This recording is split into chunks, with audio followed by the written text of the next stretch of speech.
shady side, my friend, where the tales are twisted, where past might bend.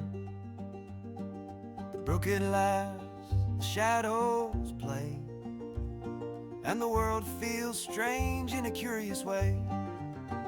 'Cause you are here on the shady side, chillin' where the secrets like to hide, where the sunlight dances but never stays, and the breeze hums songs of forgotten days.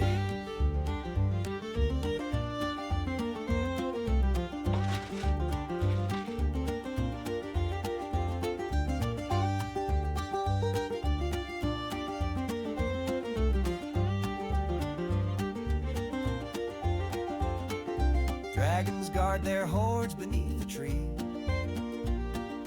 Books of spells drift softly on the breeze. The mossed cushions your weary feet, and the bees hum a tune that's bittersweet. Yes, you are here on the shady side, lost within the flow of the shifting tide, where the forest whispers and the brook does gleam. You're wandering deep in a waking dream.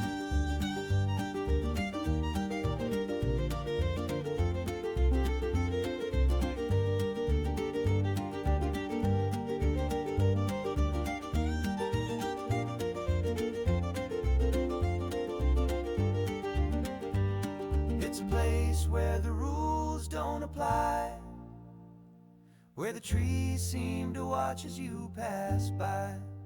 Every twist in the trail is a mystery. Every rustling leaf tells a history. Here you are on the shady side, dancing with the shadows, no need to hide, where the stream runs cool and the world's unseen, and the air is heavy with a magic sheen. Oh, well then you must have a smack and a smack and a smack and a smack, and how dare you, how...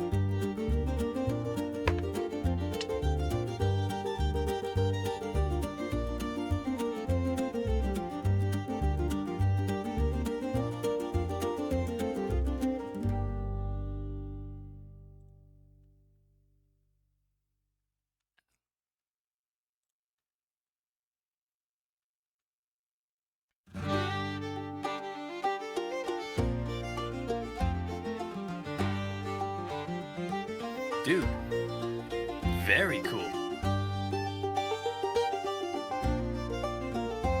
Oh, well then you must have a smack and a smack and a smack and a smack, and how dare you, how dare...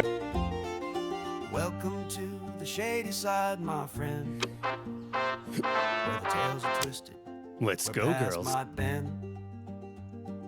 The brook it laughs, the shadows play. Dude, make a fucking And the effort! world feels strange in a curious way.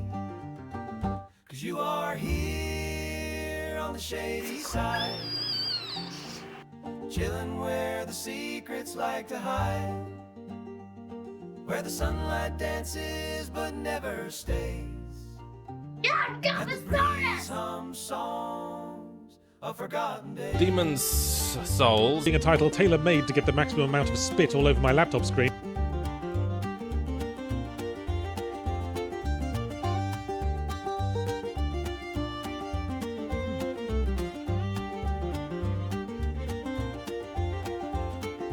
Dragons guard their hordes beneath the tree. Books of spells drift softly on the breeze. The mossed cushions your weary feet, and the bees hum a tune that's bittersweet. Yes, you are here on the shady side, lost within the flow of the shifting tide, where the forest whispers and the brook does gleam. Oh, well then you must have a smack and a smack and a smack and a smack, and how dare you, how dare... Bitch ass. What? I thought I fixed all of you. Dude, make a fucking effort! I just need to rest. I'm having a hard time. Dude, make a fucking effort! Place where the rules don't apply. I'm sorry, guys. Oh, well, then you must have a smack and a smack and a smack and a smack and how dare you, how dare you, how dare you! There we go. Hey, look at that cute little quick fix I just did there. Very nice. Okay, so sorry about that. Demons, souls. Being a title tailor-made to get the maximum amount of spit all over my laptop screen. Okay, that one worked out pretty good. I tell you, I went in and I thought that I kind of rearranged everything. I had like a, you can't break what's already broke. Did that go off? Like, this is great. This is just the best way to start this. Let's go, girls. That's working. Hey. Me and my IT guy fixed that yesterday. No, Tim. You never break a promise. That's too far. That one's working. We are unfixable. It is not you, folks. It is me. Me tinkering with things and getting used to things. Welcome to the shady side, though, everybody. I am just doing a couple of extra things at the moment. Thank you for that one, Shadow Snake. I'm still kind of like waking up a little bit, so I'm gonna be taking a few caffeine sips over here and just vibing for a second. Yeah, I noticed that bottom text. And it's just so silly because I went back in to Sammy Where the tails are twisted. We're past my at some point, I don't remember. It was some point this week, and thought that I just like tinkered with it and fixed everything, and then like I went in yesterday and I ended up fixing the Let's Go Girls redeem. So I was like, oh, we're totally fine to go now. But it's like you never know with this shit. Know what I mean? But anyways, welcome back to the shady side, everybody. Hello there, Shadow Snake again. Rivalry, you wonderful king, you bottom text, my dude, my gremlin guy. Sandin, of course, I hope lurking at work and working at the same time. I'm kind of stumbling over my words a little bit. This is a stream that we're gonna ease into a little bit. I know I'm not really running late, so to speak. It's a big one. I've been preparing for it. I'm a little bit nervous, but that's okay. Everything's gonna be okay. Alari, my darling, hello there, welcome back. You got today off, awesome. Then Sandin just be hanging out with us. What an absolute pleasure. It's kind of rare that gets to happen. We're gonna be swapping over to the camera in just a second. I just need a second. I need to let my eyes kind of like, blink a little bit, you know what I mean? I need to unlock this fireproof case. I unlocked it. That was way easier than I thought it was going to be. That took like 2 seconds. All right, sweet. Got 10 viewers. You know what? Screw it. I think I'm good to go. I think I got everything ready. Let's hop on over here. Okay, that doesn't look too bad. That's not a terrible first reaction. Hi there, everybody. So pleased that you're here with me today. I'm already stuttering and I apologize for that. That's just one of those things. And you get a food delivery bottom text. That is what I am talking about. I savor that stuff whenever I can do that at work because it is only at work I get to.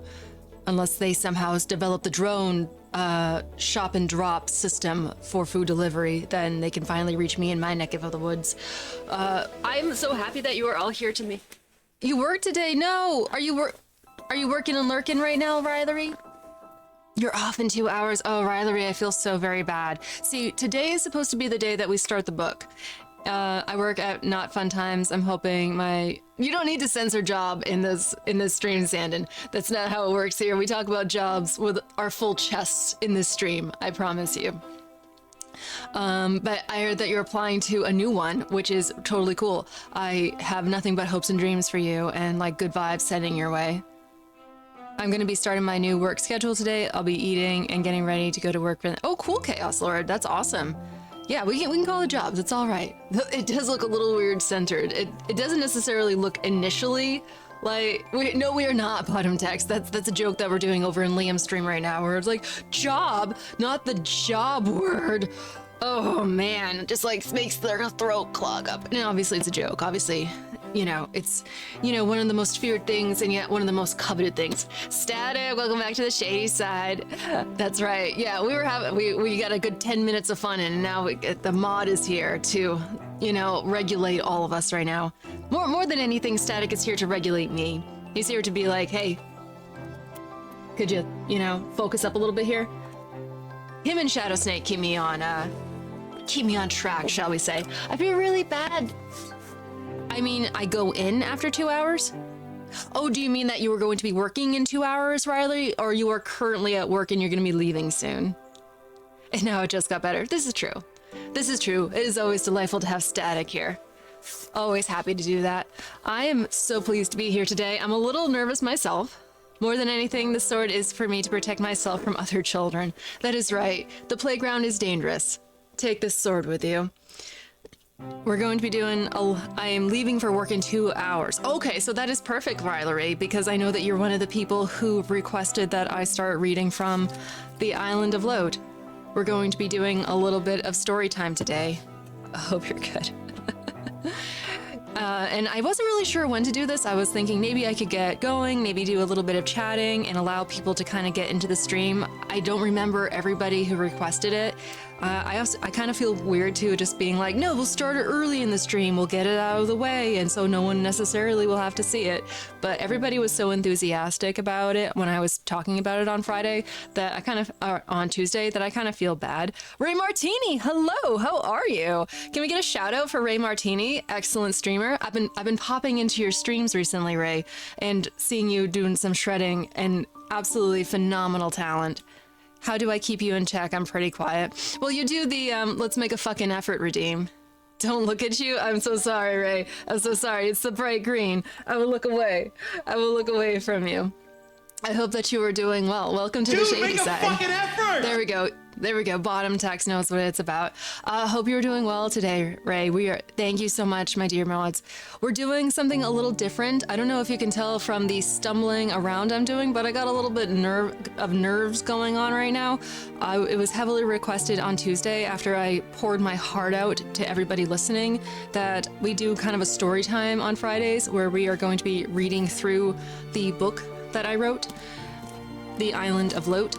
And I was thinking about it earlier today, trying to kind of both mentally prepare and also not trying to think about it too hard, because once I start thinking about it too hard, I get into my head and can't function properly. So this is going to be like, I know what I want to do, but I don't want to think about it too much.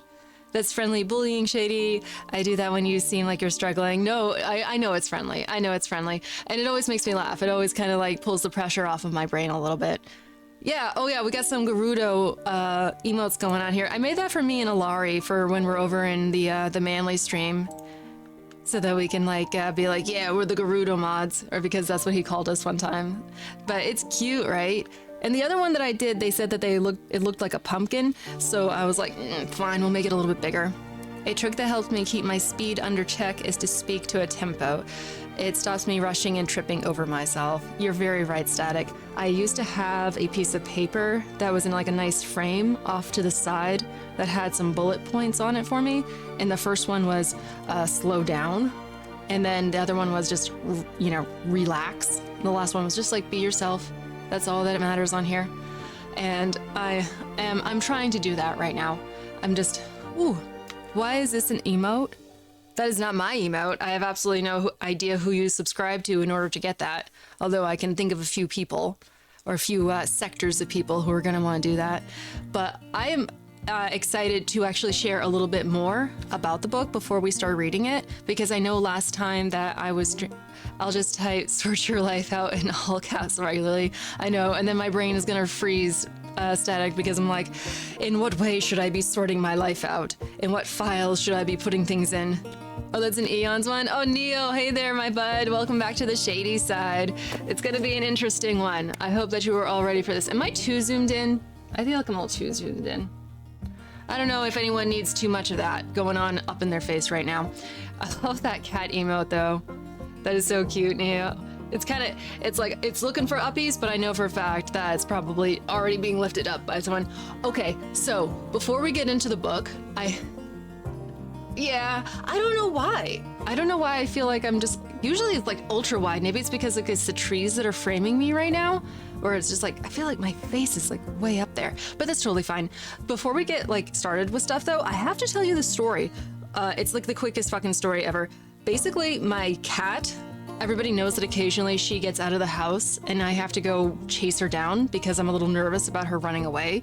She's still pretty young and she's also just, you know, a little bit hyperactive.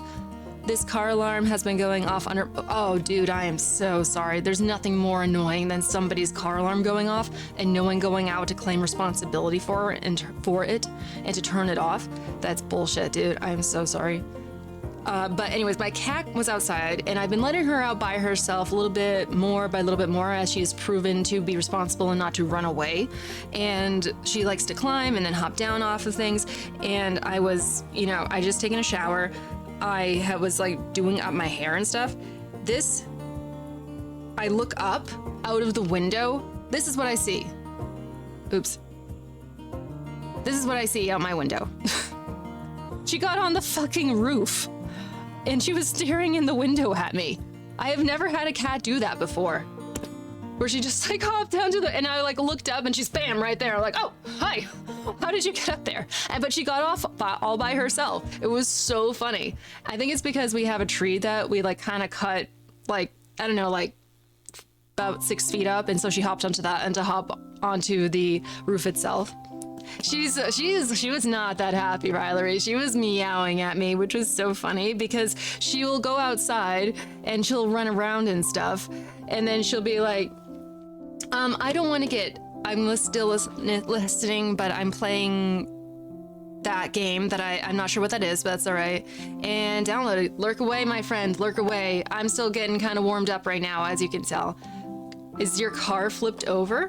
What? Is my car flipped over? No, it's not. But anyways, yeah, so she got down by herself and then she was fine, but it was just so funny to see. And then she did it again later on. I think because sometimes she doesn't want me necessarily to pick her up and bring her back inside, but she also wants me to kind of be there and be around. Skark, hello, welcome back to the shady side. Did you come for story time?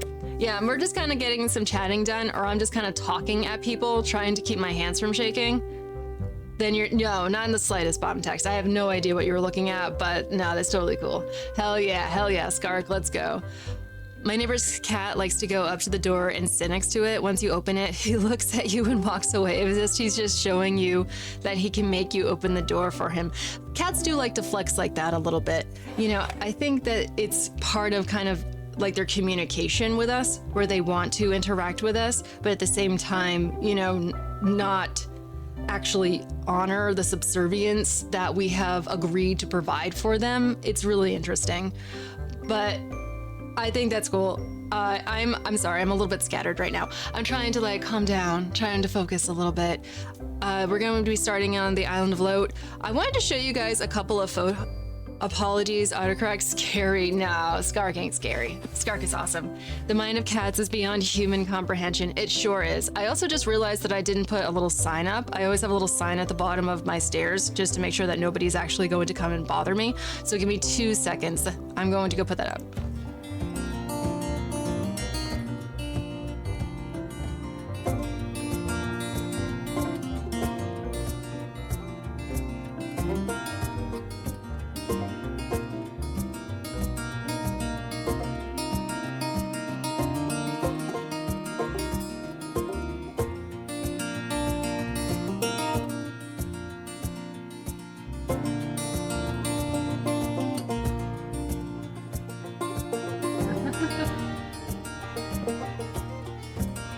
Okay, did I miss a couple of things? Dude, make a fucking effort! Hey, I'm streaming here, so don't nobody bother me. Well, that's the thing too, because I have people down below me, Neo, and sometimes it's very rare that anyone will just like come barging up the stairs, but I just want them to make sure to actually ask permission first. It's really cute. Actually, it's a sign that says I'm currently working. If it's an emergency, you can text me, and instead of them just shouting up at me. I heard look up. I thought you were looking like towards the sky. You showed the picture of your cat on your window and thought your car had a sunroof, hence why I thought it was flipped over. Oh, I see. That's very understandable. Also, the background is quite blown out, bottom text, so I wouldn't blame you if just like a quick glance made you go like, whoa, what was that? and the cat is looking down laughing at you. Oh, I see it now. Oh, you thought it was a sunroof. Okay, no, that is the window to my bathroom. And I looked up and she was just there, which was very surprising, very funny. Did I miss anybody? No, I think that we're absolutely chilling here. Okay, so I'm gonna be sharing a couple of things with you before I actually get into reading the book, just so that in case anybody just changes their mind. I know Riley said that he has to leave soon, but I was looking through some old photos today. First of all, I wanted to show you the actual manuscript portion. I have it all locked up in one of these cool cases or cold cases or whatever it is. It's kind of the idea that if a fire should start in here, at least these two things are going to be saved. I might be burnt to a crisp, but they'll be able to show like sharing. This is like when my therapist asked me to share where they're buried.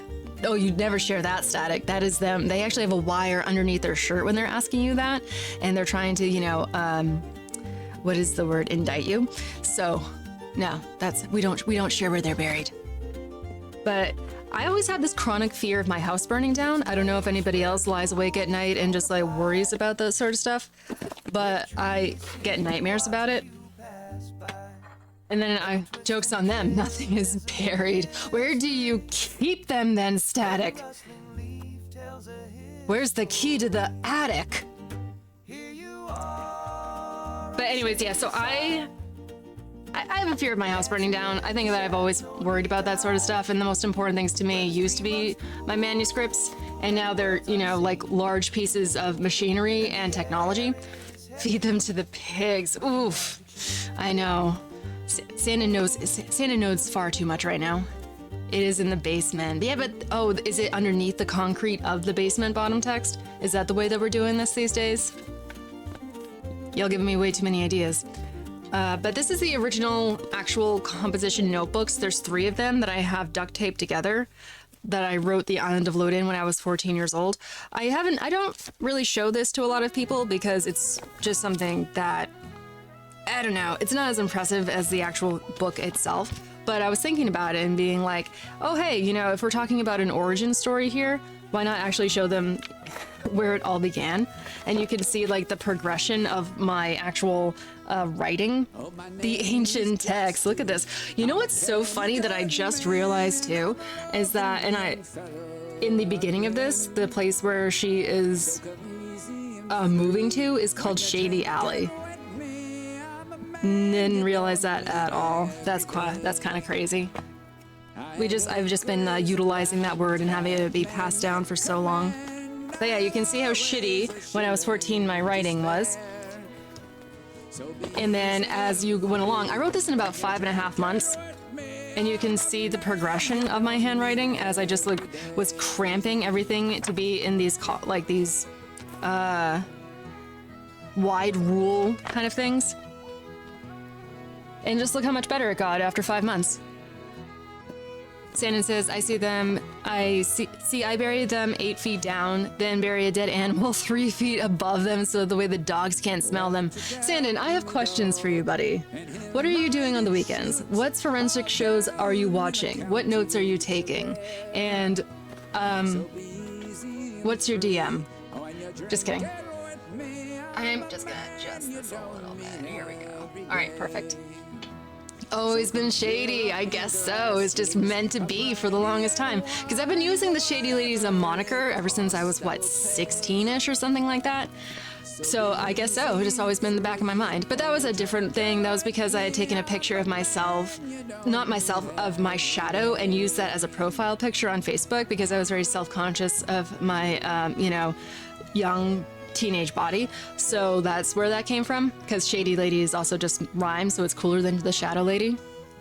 This is the kind of book lore I live for. Oh, thank you so much, Chaos. That's making me feel better because I'm a little bit oh, does anybody actually, I know that you all have been supportive and care about it, but this has always been, the published side of things, the impressive, chonka side. Although, the size, oh, how do I get this? Oh, the size isn't, kind of changed over time. That's what the editing process is for. You think it's about taking things away, but in reality, you add, so much more stuff. That's the moment in the murder mystery that the detective realizes it's all been connected. It's always been shady. Of course. How are we so blind? It's always been shady. That's gonna be me on the news someday. It was shady all along. Having 3 textbooks taped together, yeah, that's the way that I did it. So it's funny because if you go to the middle of it, I kind of doctored it up a little bit, but it was originally stapled and then I put duct tape over it, but the staples were really sharp, so I had to put something to protect myself on it. But yeah, that is where it all started. I was 14, I wrote it in 5.5 months, and then just the rest of my life kind of took off after that to where we are now. I don't think that I missed anything. Nothing's buried. Just checking in on you guys. His side gig is a hired gun. Can confirm that. For Static, I mean, hey, listen. Money is money, bottom text. Whatever Static gotta do to make that rent, to make that grocery list for the table, I ain't judging at all. Honestly, I can't remember where I learned that, but I think it was a thing for the Zodiac Killer. Oh, for oh, interesting, Sandin. Okay, you know, we're having words of wisdom be passed down to us. The shady lore, that's right. You played Assassins in all RPG. I mean, maybe Skark, maybe I was meant to. Maybe I'm just kind of like skirting around my destiny over here. But slightly related to your rational fear of your home burning down, I do regularly wonder what photo would get used on the news if I disappeared. That is something I think about too, Static, because it's not always necessarily the one that's most recent. There's so many cases of the news actually pulling just whatever photo they want from somebody's social media and being like, oh, this is going to be fitting like our narrative of what happened so much better. So I might be able to have like the best photo I've ever taken of myself as my profile picture, because like as someone who's capable of doing self-portraits, I can make that look as good as I would like it to. But then they're just gonna go in and get all these photos that I'm super ashamed of and use that instead when I'm on the news. And I don't have any like anything legally in place to try to stop them. So yeah, I don't know. We'll see. We'll see what happens when I finally end up floating in a river and on the news. Thank you, Rylery. I know I'm coming off as very nervous. I am very nervous right now, but it's gonna be all right. So one of the things that I just wanted to show you, because I did mention the last time that there was a possibility, or at least my publishing team, I should say, the company reached out to me. Sus? What's sus? Me ending up in a river? We don't talk about that here to that bottom text. We don't talk about it on here. There's too many recordings going on. But anyways, yeah, my publishing team reached out to me a couple of years ago and said, you know, did you want to do a 10th anniversary edition? And I said yes, because I was like, oh my word, that is an amazing opportunity to have a second chance. And all I want for myself is a second chance. And I put a lot of work in to be able to actually have another cover to use. And then is the chat kind of cutting off? Oh, over here? That is a good point. Chat box. I honestly, I swear to you, I don't touch anything on here, and it's always fine, and then all of a sudden something changes. It's so incredibly strange. There we go. That should be fine. Does that work okay? I know it's a little hard to read now that there's a tree there, and I'm sorry about that. I just thought that the tree looked cool. You should be able to read it now. Oh, I'm so sorry, Chaos Lord, you say? All this talk about burying villagers in Minecraft reminds me of a story idea I have. I notice a lot of women are obsessed with true crime. They are, Chaos Lord. I don't know why. I think it's a lot of like repressed emotions that they have. So the idea of them actually being able to like actuate on anything, or somebody else actuating and them living vicariously through that, is extremely cathartic for them, perhaps. I don't know. Or the idea of just, you know, all of these, I don't know. I think that we oftentimes try to mold women, either their minds or their behaviors, into a certain way that society is able to then control a little bit better. And so they have to repress all these emotions, and true crime somehow allows them to have some sort of vicarious feeling through that they otherwise wouldn't be able to access because society won't let them. And it's not necessarily that they want to do these things, but it's unexplored emotion that they are being cut off from. So this is kind of like a healthy way for them to dip into it without actually doing anything. I don't know, it's kind of a mystery. It is an untrue crime. So I want to write a story about a bunch of Tupperware party Facebook ladies who become freelance investigators and vigilante killers. That sounds hilarious. That sounds a lot like kind of what they, like a little bit of the premise of Only Murders in the Building, but way funnier though with Tupperware ladies, because we've all known a Tupperware lady or one of those pampered chef party lady givers, and they're so funny, especially when they all get together. I've had a whole day today to do my chores, and I've only just now finished the fastest one. It can be bottom text. I tried not to procrastinate today. It was supposed to be I rest in the morning so that I can have energy for stream later type of thing. But sometimes I get too excited when I wake up and I'm just like, here's all the things that I'm going to be able to do, and like get that sort of, rush of endorphins from having finished it. I'm a big checklist person. I'm a big like, I got to check off the thing from the list. Oof, yes, I'm feeling good and feeling accomplished. But that's okay. That's why we have the stream on our mobile phones, so that we can kind of run around and doing multiple things at once. Rylery spotted the botched circumcision chat. Oh yeah, that's okay. We don't have any doctors that we need to sue over it. That was a quick fix. If only circumcision could be a quick fix. Am I right, Static?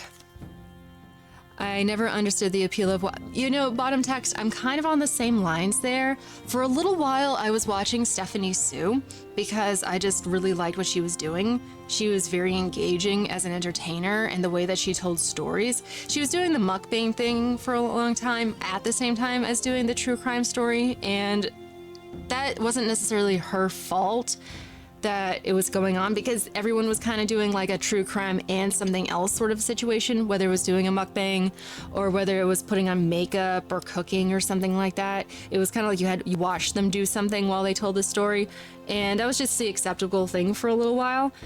Then later on, everyone's like, why are you eating while talking about people being dismembered? And that's when everyone went, oh, maybe this isn't a good idea. Maybe she should just stick to the storytelling and it could be a little bit more appropriate. But she was still a very, very engaging person to watch. And I was kind of hooked in, but I'm really sensitive when it comes to that stuff. So I would listen to it and it would kind of stay with me sometimes. It was very hard for me to get entertainment value out of it. I would always be someone who would be very like empathetically linked to whatever it was going on. And some of them really, really made me cry. Or she would mention ones that were a little bit harsher that she wouldn't do necessarily on her YouTube channel, that she would be doing on the podcast. And I could never listen to the podcast.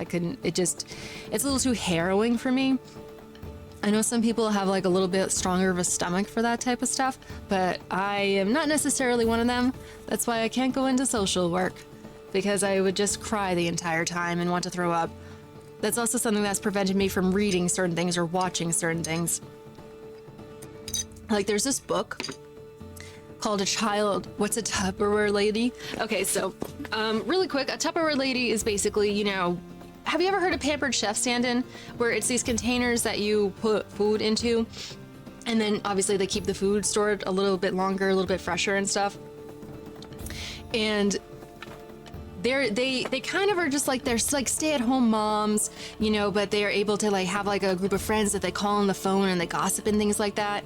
And they don't necessarily they might have a job that they do like once or twice a week, but for the most part they're home and bored and things like that. But they will do a pampered chef type thing in their living room where they have people come over and they try to sell them something, or they look at a catalog together. But they're always looking for an outlet. Do you know what I mean? Or their outlet, or just like, oh, something exciting happened and we want to be part of it because our lives are kind of so predictable and so mundane. And they would, I think Chaos said that his idea was to have them group together to then go solve those mysteries together. And they always are kind of like boisterous, kind of like maybe a little bit blustering moms from around the block and stuff. We all kind of know them growing up. I can visualize where you're coming from, Chaos. I really can, which is really funny. But to get back to what I was saying before about this book, it's called A Child Called It.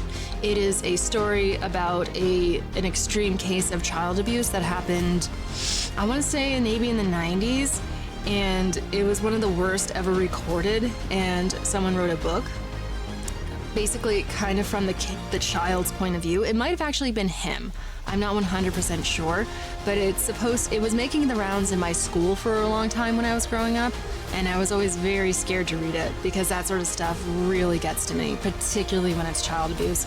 I also am kind of on this line of thinking that I don't believe that somebody's story is so horrible that I can't tolerate it, if that makes sense. I hate the idea of being like, no, keep your shit to yourself because I don't want to get upset from it. I hate that idea. I want to be able to listen to your story and empathize and have you feel heard. But at the same time, like, ooh, sometimes it really, really just, it's hard for me to not be completely like blown over by it. Another reason why I haven't watched Schindler's List, because one, it'll hit very close to home for me, and two, oh my gosh, it's one of the that sort of stuff like really, really gets to me. It really makes me upset. But I know I want to see it at some point. I might need someone to watch it with me because I'll be bawling my eyes out. I'm gonna need someone to be just patting me on the back the entire time and, you know, bringing me back down to earth a little bit with all the kind of like the emotions that it's gonna cause. Not looking forward to that day, but it has to happen. I do believe that it is kind of, you know, a threshold I need to cross. It is kind of what's the word is I forget what the phrase is, but it eventually has to happen. I get uncomfortable when people making money out of talking about get back up there, about horrible things that have happened to others when they don't know, especially when it's recent enough for the friends or family of the victims to still be alive to hear that. I agree, Static. I think that there's something like really, really side of it. Wait a second. I just want to read this conversation real quick. Isn't that just the news, though? Not disagreeing. It's more the popcorn. Yeah, I completely agree, Static, on that. There's something that's very almost dirty feeling about the entire thing that you think that it's coming from a place of empathy, but I remember, I don't want to like call out too many people, but these are the really famous individuals who do it. There's Stephanie Sue, who's gotten a lot better. She's really cleaned up her act. She just went and sat through the entire Diddy case. And she took notes, and she was basically a member of the press. And then she went and she reported on everything in a very unbiased way. Very impressive shit. So she's really cleaned up her act. She's really like focused on what she wants to do as far as like being a voice of the observer type of human being. Really cool stuff. And then, but back in the day, you know, it was a little bit weird. She's a very like lighthearted person, and she could have moments of you know, brevity, but then also moments of weight where she was able to convey these feelings a little bit better to the people that she was speaking to. So it was her, and there was somebody else called Bailey Sarian. I don't know if anybody has ever watched the makeup side of YouTube. Probably not. Bailey Sarian was one of those people who was talking about true crime cases while also putting makeup on. And people kept commenting saying, I love the way that you tell a story because it sounds like you're gossiping. It sounds like you're kind of like our friend and you're telling us what's going on. And granted, the entire time she was explaining why things were going wrong and being like, hey, this is bad. Obviously these people are messed up and everything that happened is messed up. But it was the tone that I personally kind of had a problem with, where I got the entertainment portion of it, but then you have to start rethinking everything as to why you're watching that and going like, oh, these are real people. And you start to forget the fact that they're real people. And to what not chaos, sorry, I just read chaos. Check in, what's up, chat? I'm just like talking Shadow Snake. We're talking about true crime and kind of the weird spike in popularity that it's had over the past decade, and now it's on the decline again, probably for the best. It's probably just not a good idea for people to be this obsessed in kind of like I don't want to say happy, but you got to admit, you know, the attitudes that people have been taking have been like pretty delighted to partake in it. I mean, there was even a SNL skit where they were talking like these 4 women on the show doing this song talking about murder shows. And granted, it's really, really funny, but that's because you kind of have this disassociation between like, you know, watching a murder story and actually understanding this was a murder of real people and real family members are being absolutely blown over from this and their whole lives have been devastated. We try to, and I think in our minds, understand that, but still push it away so that we can get some sort of like heightened emotion out of watching these stories. It's a back and forth thing that, I don't know, everybody has their own feelings about it. I know a lot of people have re-regulated their content to try to make people happier about it. Like I said, Stephanie Sue is no longer doing the mukbang while at the same time talking about true crime stuff. I think that's very wise of her. I haven't checked in with Bailey Sarian for a long time. Not really sure what's going on. We're talking about piss and cum. Remarkably, a lot of piss and cum going on with true crime. Bottom text. Not the best stories to talk about, but they are there. I saw Schindler's List in a class in high school. Yes, and I can imagine. My particular school did not do Schindler's List. I think that they were a little bit nervous about what the parents would say, but I know that a lot of places do that sort of stuff. It might have been a little too graphic for my school. My school kind of shied away from stuff like that, but other schools are a little bit more brave and are able to actually look at the ugly side of history and be able to reveal the lesson of what is going on. I kind of wish my school had been a little braver in that aspect, because I know that when I was growing up, I was really raring to go on stuff like that. I went to school with a lot of sheltered kids. And by a lot of sheltered kids, I had a graduating class of 7. So, you know, there was like 70 in the entire school. Sad face. Sad face? About what? Ooh, I'm struggling right now, but that's okay. We're gonna get into it. I wanted to show you a couple of things real quick. Because I was talking about how my publisher actually asked me if I wanted to do a 10th anniversary edition of the book, and I went through a lot of work. Oh, that's not what it is. That's something different. Here we go. So this is the actual book cover itself, The Island of Lote. It is by this guy named Calpart. It is really pretty. It is kind of this idea that I wanted to get almost like a painterly fashion going on, sort of like almost like watercolor, but more brushstroke work. My graduating class was 400 plus. Yes, and I went to a very, very small school. Very, very small. Didn't have a lot of opportunity to meet different people, you know, get to know them get to know a wide variety of people, so their opinions on me kind of stuck with me through a large portion of my life. Very unfortunate. But at the same time, with a graduating class of 400, you can kind of get lost in the mix. But still different, exciting opportunities to meet people. Anywho, so when my publisher reached out to me, I was working with this. I've been working with this cover, you know, for the entire time, and I thought it looked really great. I'm super proud of it. But when I reached out to this person on Instagram who's an artist, we actually came up with this one right here. So this exists, and I think that it is so incredibly lovely. Very different. A very different look than what we have going on here. Let me see if I can enlarge this a little bit, because you can kind of see the main character there. Her name is Milo. We're going to get into it in just a second. This is so big. Oh my goodness. And then for the next one, I wanted to have it be more the style of the artist herself. We had like some tropical plants and flora and fauna going on here. That is Milo. She looking a little bit too tan. They are really pretty, aren't they, Riley? I just wanted a fresh start feeling, and I love sort of the shadows going on. Everybody's been looking really tan right now, but that's okay. But the character is actually pretty pale, but that's all right. And I like the little boardwalk thing going up to the bungalow, and I like the little plants and the flowers going on. Oh, it's so pretty. And I'm starting to have thoughts about if I'm to continue forward with the book. I'm not really sure what is coming next. I don't know if I should be... Is there another thing on here? Oh, there is. I'm not really sure if I should be getting out of the contract that I have with my current publisher, because I don't even know like how official it still is. It's been a long time since I've communicated with them, but I know that it'd be probably pretty lenient. But if I were to do that, would I go to a different publisher? How difficult would that be? Or maybe I should reach out to them again and have them and say, hey, I would like to put a new edition out, only this time really put my heart and soul into it, and I now have people that I can help me make a difference as far as how to promote it online, how to promote it at all. Very cool art. I like books with books with multiple editions with different covers. Right, Chaos Lord? I do too. And honestly, books don't have to be out for that long for authors to choose to do that. I've noticed there's a woman, I don't remember her first name, but her last name is Hastings. I think it's Jessa Hastings. She has put some books out like over the past maybe 10 years or something, less than that, I would assume, maybe the past 5 years. She's actually the wife of one of my more favorite artists, Benjamin William Hastings. And she's been having multiple covers for her books lately, and they haven't even been out that long. So, you know, it's always a possibility. It's just more so like the kind of the scary idea of reaching out to them and having that discussion and what is that going to look like.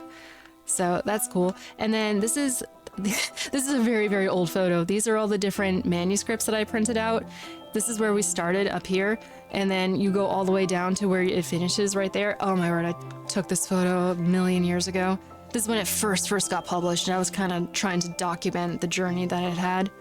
And then, and this is like the one and only time that I did a cosign and actually had it in a bookstore. So very proud of that. Very cool. Very happy. Just thought I would share that stuff with you because I was going through photos today trying to find photos of the book throne that I made, and I saw that, and I thought maybe you guys would like to see it. But this is the book throne. Hee hee. She's pretty. This is when I first was making her too. I did it as kind of like a promotional thing because I was trying to figure out what exactly I was going to do. I was 21 and had no experience. This is the inside of our barn. And as you can see, it has actual books on it. Yeah, it's pretty cool, right, Riley? All us car guys are gonna start asking about that truck now. I have no idea anything about that truck, Chaos Lord. I'm so sorry. I would love to have that. It's pretty cool, right? And it's on wheels, actually, Riley, so that I can wheel around to different parts of the barn. And I don't know if you can really see. There's like line bookends right here. It's really difficult to see. I'm so sorry. But all of these books I got out of the 50-cent bin at a kind of like a used book place, and they all have gilded edges and things like that. Isn't that awesome? I did deface them, which is kind of sad, but at least I didn't pay too much money for them. And then this, I only took a couple photos in it. Oh, actually, this is the cover, not the cover, these are the cushions. And this was really cool because what I ended up doing was typing out sort of, you know, so it was according to just the actual piece of paper length. It would be a poem or it would be a passage or something. I would type it out, and then I would actually put this, it was a curtain, but it looked like parchment. It was really silky and crinkly and stuff. And I actually printed all of these onto pieces of parchment. That was like an 11x9 type of paper. And so they're all words. And it was supposed to make the cushions look like they were made up of different pages overlapping. So that was a cool idea I had. And they're all hot glued, I think, or something like that. But it's pretty soft and cushiony when you sit on it. And then that is me. A very, very long time ago, with me sitting on the throne for promotional work. And my hair was super curly and super short. I was 21, something like that. Back when I was wearing graphic tees and jeans and only that. And then this is a few years later when I started wearing dresses and really, really chunky necklaces that I made myself. And I had really, really short hair. Oh, stop moving around. What a cutie. Oh, thanks, Alari. I only, you know, we all have personal feelings about what we look. Author sitting on a throne of books is probably the best promo material that you could ask for. Right, Chaos Lord? That was kind of what was going on in my head. It was either going to be all these books stacked up on top of each other, or it was going to look like I was sitting on a throne made out of a bookshelf. It looks a little janky now that I'm like looking at it with a more critical eye. What is going on, bro Hoffy? Welcome back to the shady side. I am just warming up right now, just kind of talking about what's going on with my book. Queen of the Book Kingdom. Thank you, Riley. This is some old promotional work, bro Hoffy, from years and years ago when I was selling my book a lot more, or trying to. Is that the photo you use for the about author in the back of the book? Oh, actually, I have. Game of Thrones reboot looks very different, right? Game is too quiet. I have the volume and laptop volume at max and can't hear anything. Do you have headphones on, Shadow Snake? Sorry, you can't see me right now. Do you have headphones on? Because sometimes that makes it a little bit louder and you can regulate it a little bit easier. But also sometimes you just need to get your outputs figured out. I do be struggling with that myself.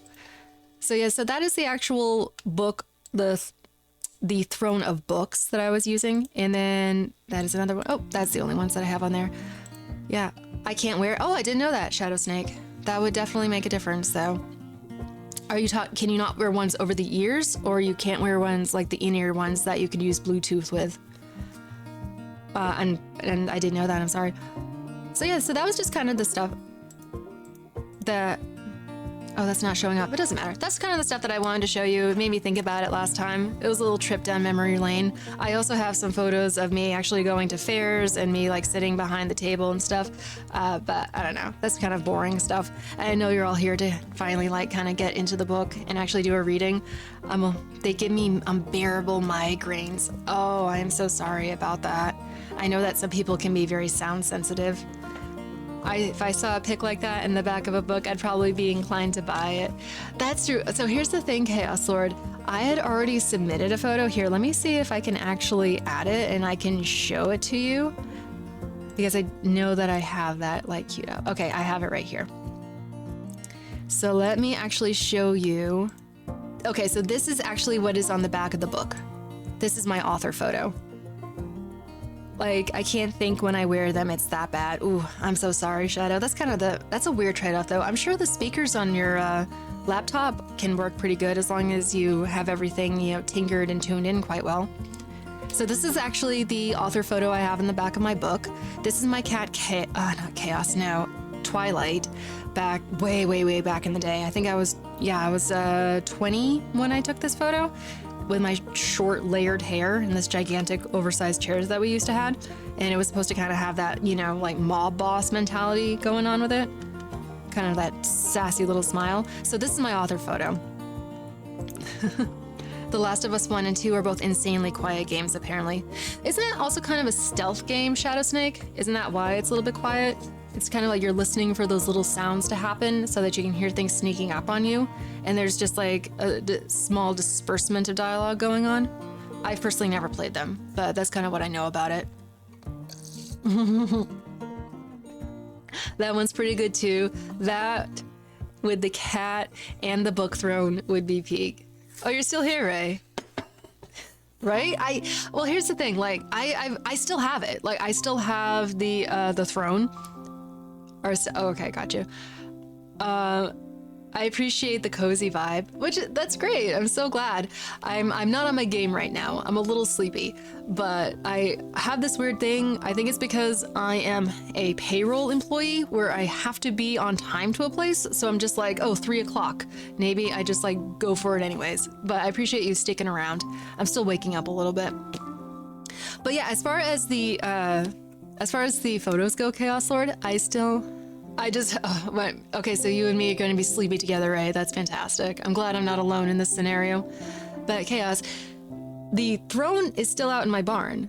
So I'm wondering if there is going to be perhaps another photo shoot in the future with me on it. And I'm thinking maybe there's a way to kind of, heighten the epicness of the situation. Because granted, these look pretty cool, but you can still see the back of the barn and stuff. I don't even know how I got this photo. I think this was a very long time ago. I think the boyfriend I had at the time, I think he took this on his phone. I think that's how we got it. Oh my, that's a throne. It sure is, Ray. It sure is. And I made it myself. I didn't make the actual skeleton of it. I didn't hire it. Excuse me. I commissioned volunteers, otherwise known as my friends, to make it, but it's on wheels. You can kind of see it down in the corner there. And my little like bright catchlight eyes going on, my super short hair with my one bang swept off to the side and chunky necklaces. It's not a bad photo, and I kind of wish I hadn't given that dress away because I kind of miss it now, but that's all right. I have a plethora of other dresses, I promise you. Book throne, black cat, witch outfit, I'm telling you. That's your throne? It sure is, bottom text. This is my throne. It is still out in my barn. It's pretty dusty, but I know that I could actually... But you're fine, Shadow Snake. Do whatever you want, hun. Like, you have no obligation to listen in. I'm happy you're here, but I don't want you to feel any pressure. Yeah, the lines have fallen off of it because I didn't use a very strong glue. I'm thinking I have to use an epoxy to actually get them on there better, but it's held up pretty well over the past fucking 12 years that it's been out there. So I'm thinking about it like, I don't really know what to do with it next. I don't know if I should bring it out of the barn and have it be out in a field somewhere, or if I should black out the entirety of the barn somehow, because now I can use Photoshop. Didn't get to use that back in the day. And maybe I could, or have some bokeh going on in the background so that I could maybe have, use my 105 and have it kind of be crazy in the back. Yo, the press. The press? Oh, the hydraulic press? Oh my word, I know, right? The hydraulic press in the background. That's the thing, though. I had to, utilize it in the space that it was in. So it looks very industrial in the back, which I guess is kind of a nice juxtaposition to, the actual, elegance or supposed elegance of what I was trying to do. But there's ways now that I'm looking at this as an actual professional photographer now, going like, how can I improve upon this? Did you use that press to glue the books together? Nah. Okay, Lord, that was me sitting out there in the cold during the wintertime with a hot glue gun, listening to the first Machine Gun Kelly album and being like, yes, I'm gonna make it. You and me, Machine Gun Kelly, we're gonna make it together. We're the same age. We have big dreams together. Though he was, oh my word, I listened to him all the time then. Imagine bring it home. What? Imagine you bring it back home with you and use it for your new chair. Use what? What did I miss? What you talking about, Riley? Use what? At least you turned out a lot better than, this is so true, Static. This is so true, MGK. You're way better than MGK. Thank you so much, guys. I'm disappointed in him, honestly. Like, he took such a turn. The throne? What? The throne, yeah. Imagine, oh, use it for the new chair. Oh, it's huge, Riley. It's absolutely massive. Look at the size of this thing. Like, it is well above my head, and it's super, super heavy because of the base itself is just like very well put together. These big chunky 2x4s and like all these things. Oh yeah, I could never, like, I don't even know what I'm gonna do with it. I'm basically just gonna have it out in the barn for the rest of my life. But then as far as MGK goes, it's so chonky bottom text. But yeah, I was so disappointed how MGK turned out. He was doing so well at first. He like had all this inspiring music for all these people who were trying to be artists and like these big dreamers and stuff. And he was actually a really good lyricist too. And he had a compelling story. He was kind of a bit of a dipshit, but we all looked past it because he would always get into these passionate tangents about wanting to support his fans and being proud of his fans. And it was a community type of thing. And I got really into it. He was a bit aggressively overly sexual, but I was like, that's fine, whatever. Shig, oh my goodness, hello there. Welcome to the shady side, sir. How are you doing right now? Then he started beef with Eminem. You are correct, Shig. He did start beef with Eminem. But here's the deal. That was a strategy on his part. Nobody remembers this. Hello there, BG Rec. Welcome to the shady side. I'm doing really good. I'm a little bit... Oops, I hit the wrong button. Shig, I'm a little bit sleepy right now, so I'm not really on my game, so we're just kind of muddling through this together. But I appreciate you being here. I appreciate you too, BJ Rec. I appreciate all of you. Alari, welcome in. Stack, I loved and still do Son of Dork's first album, but that's all I ever got to do. I'm not sure who Son of Dork is, Static. I'm sorry. I'm a little bit music illiterate. I'm not proud of it, but that's just how we do. I seem to have picked a time, Shig, when everybody was just waking up from a nap. So I'm just like, oh, we're all united in this. This is awesome. Oh, thank you, Alari. Yeah, I know, I like them too. I had a different outfit on earlier, Alari, so I thought that it matched a little bit. But then I was like, if I'm going on stream right now and I'm pouring my heart out with my original work here, I want to actually feel kind of confident. You never heard? No, nobody knows them at all? Okay. That's fair, Static. That's fair. I don't think I ever heard of MGK. So when we say MGK, Brohoff, we're talking about Machine Gun Kelly, who I used to be a gigantic fan of. Like, huge fan of. I had fantasies about Machine Gun Kelly way back in the day. Demon's Back Souls. Being a title tailor-made to get the maximum amount of spit all over my laptop I love screen. MGK. See, like, so here, I'm not really sure what to call you. I'm just gonna call you BJ, and if you prefer to be called Rec, you just let me know, hun. So he kind of had like the rap career, and then he had the punk rock career, and they're very much BG. I'm so sorry. BG. Like I said, I'm a little bit sleepy. Definitely, 100% had fantasies of MGK way back in the day. Bottom text. He used to be very attractive. Back when I was like, 22 years old, which was like 12 years ago. And so he's the same age as me too, and he's maximum cringe. Well, he used to be cute, okay? He used to be a cute boy. I like the tall ones and the skinny ones. And he also used to, have these moments. And for the most part, I watched all these interviews of him. It was a long time ago, okay? And then he definitely changed. I think after David Bowie died, he expressed what a huge fan he was, and he started actually changing his clothes to be a little bit more conventionally weird, I guess you could say, and to just show his, solidarity with an artist like that. And I went a little I'm not super into that sort of stuff. Thank you, Shadow Snake. I am trying to make a fucking effort you would not believe. And I have, Shadow Snake. How dare you? Did you not notice the redeem that I so fastidiously fixed with a lot of help? Where are you? Yeah, check this shit out, Shadow Snake. Dude, let's go, girls. Yeah. Very cool. Yeah. Look all that effort I made, Shadow Snake. Conventionally weird. You know what I mean, right? It's just kind of it's almost like a template. It's a template for artists to kind of live up to another artist who has already done it beforehand. Does that make sense? So if you love the idea of David Bowie, maybe you want to actually present yourself a little bit more like David Bowie, even though you never actually acted like him before. That synced up pretty well. What synced up pretty well, bottom text? The actual redeem itself?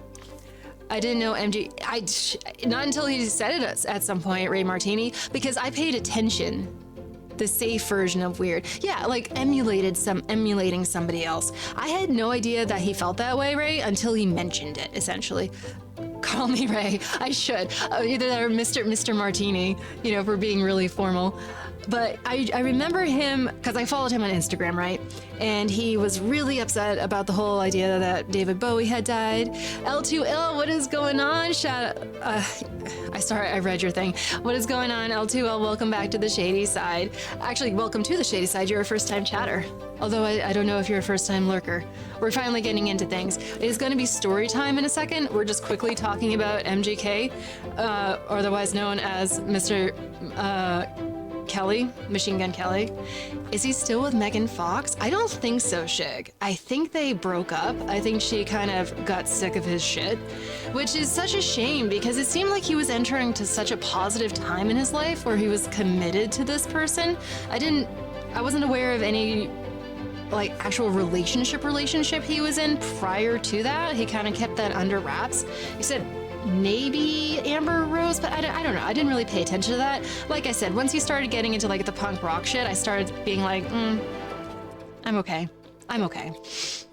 Because, I don't know, I'm a big rap fan, and I just really admired the fact that he had a really good flow, and that he had really good lyrics. He had a story that he was able to tell about it, coming from Cleveland and working his way up. And he was at the same, he was way ahead of me, granted, but I was getting published at the time, and I was just oh my word, we're kind of working our way up together. So I was excited to support him and to hear him make music about wanting to be on the grind and reaching for the stars and things like that nature. So when I was making this throne right here, that is what I was listening to. I was listening to him rap about, I have this dream and I'm reaching for it and I am trying my hardest to, thank you so much, bottom text, I appreciate it. Cleveland is rough standing, it's a rough place to be, and hearing his story of the come up with it, being someone who is my age and also having dreams, please understand that for the majority of my life, writing books was the only thing I wanted to do. I also wanted to act and stuff, but this was the thing that I lived for. So hearing somebody express their passion at the same time for something else, it was really inspiring. And then eventually he got a little bit gross, and then he got really gross. And oops. There we go. And then I was just I'm all right. MGK doesn't even deserve to say Bowie's name and doesn't deserve to take up much time in Shady's far superior stream. Thank you so much, Chaos. It's really, really sweet of you. It's a shame because the guy like did have some like good merits to him for a long time. If you watch his really, really old interviews, Oh, well, then you must he's have a just smacking, a smacking, a smacking, a smacking. How you dare know, you? How dare you? How dare you? always feel so bad talking over the redeems because I'm like, oh no, you're gonna miss the funny part. I gotta get over that though. But yeah, he had some like good things to say during his interviews. Shake, I also just realized Dude, that make a you're fucking not. effort! Poor guy. I don't want you to have to deal with all that shit.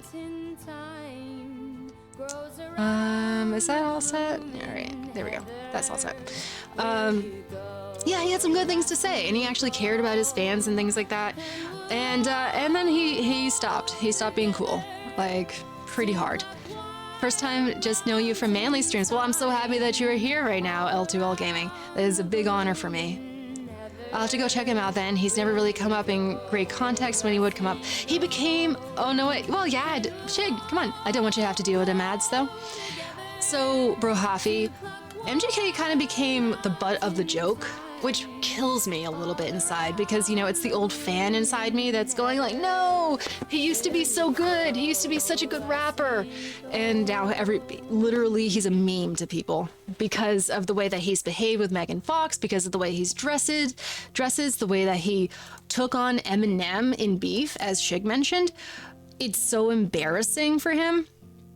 Not worth your time if you have any standards. Well, now he is, Chaos Lord. Now he is. But I used to listen to the shit out of him back in like 2012. You know, way back in the day. Oh, We well, all then have you artists must have who a changed smacking, a little smacking, bit, a you know? smacking, a smacking. How dare you? How dare you? How dare you?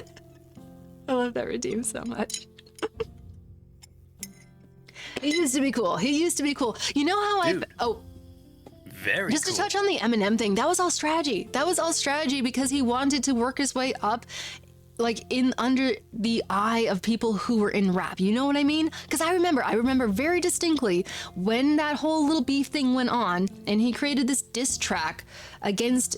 And when Eminem created this diss track against Machine Gun Kelly posted a photo in Instagram, popping champagne bottles and hopping up and down on his couch. He was celebrating. Hey and he man, was like, "The we are but dude poor little said buff my boys name. without a home. May we come in? May we come in? May we come in?" Like the dude said my name. It was a big honor for him to be recognized, even in a negative light, by someone like a giant like Eminem. Squeeze. Thank you, Bombtex. Big squishes.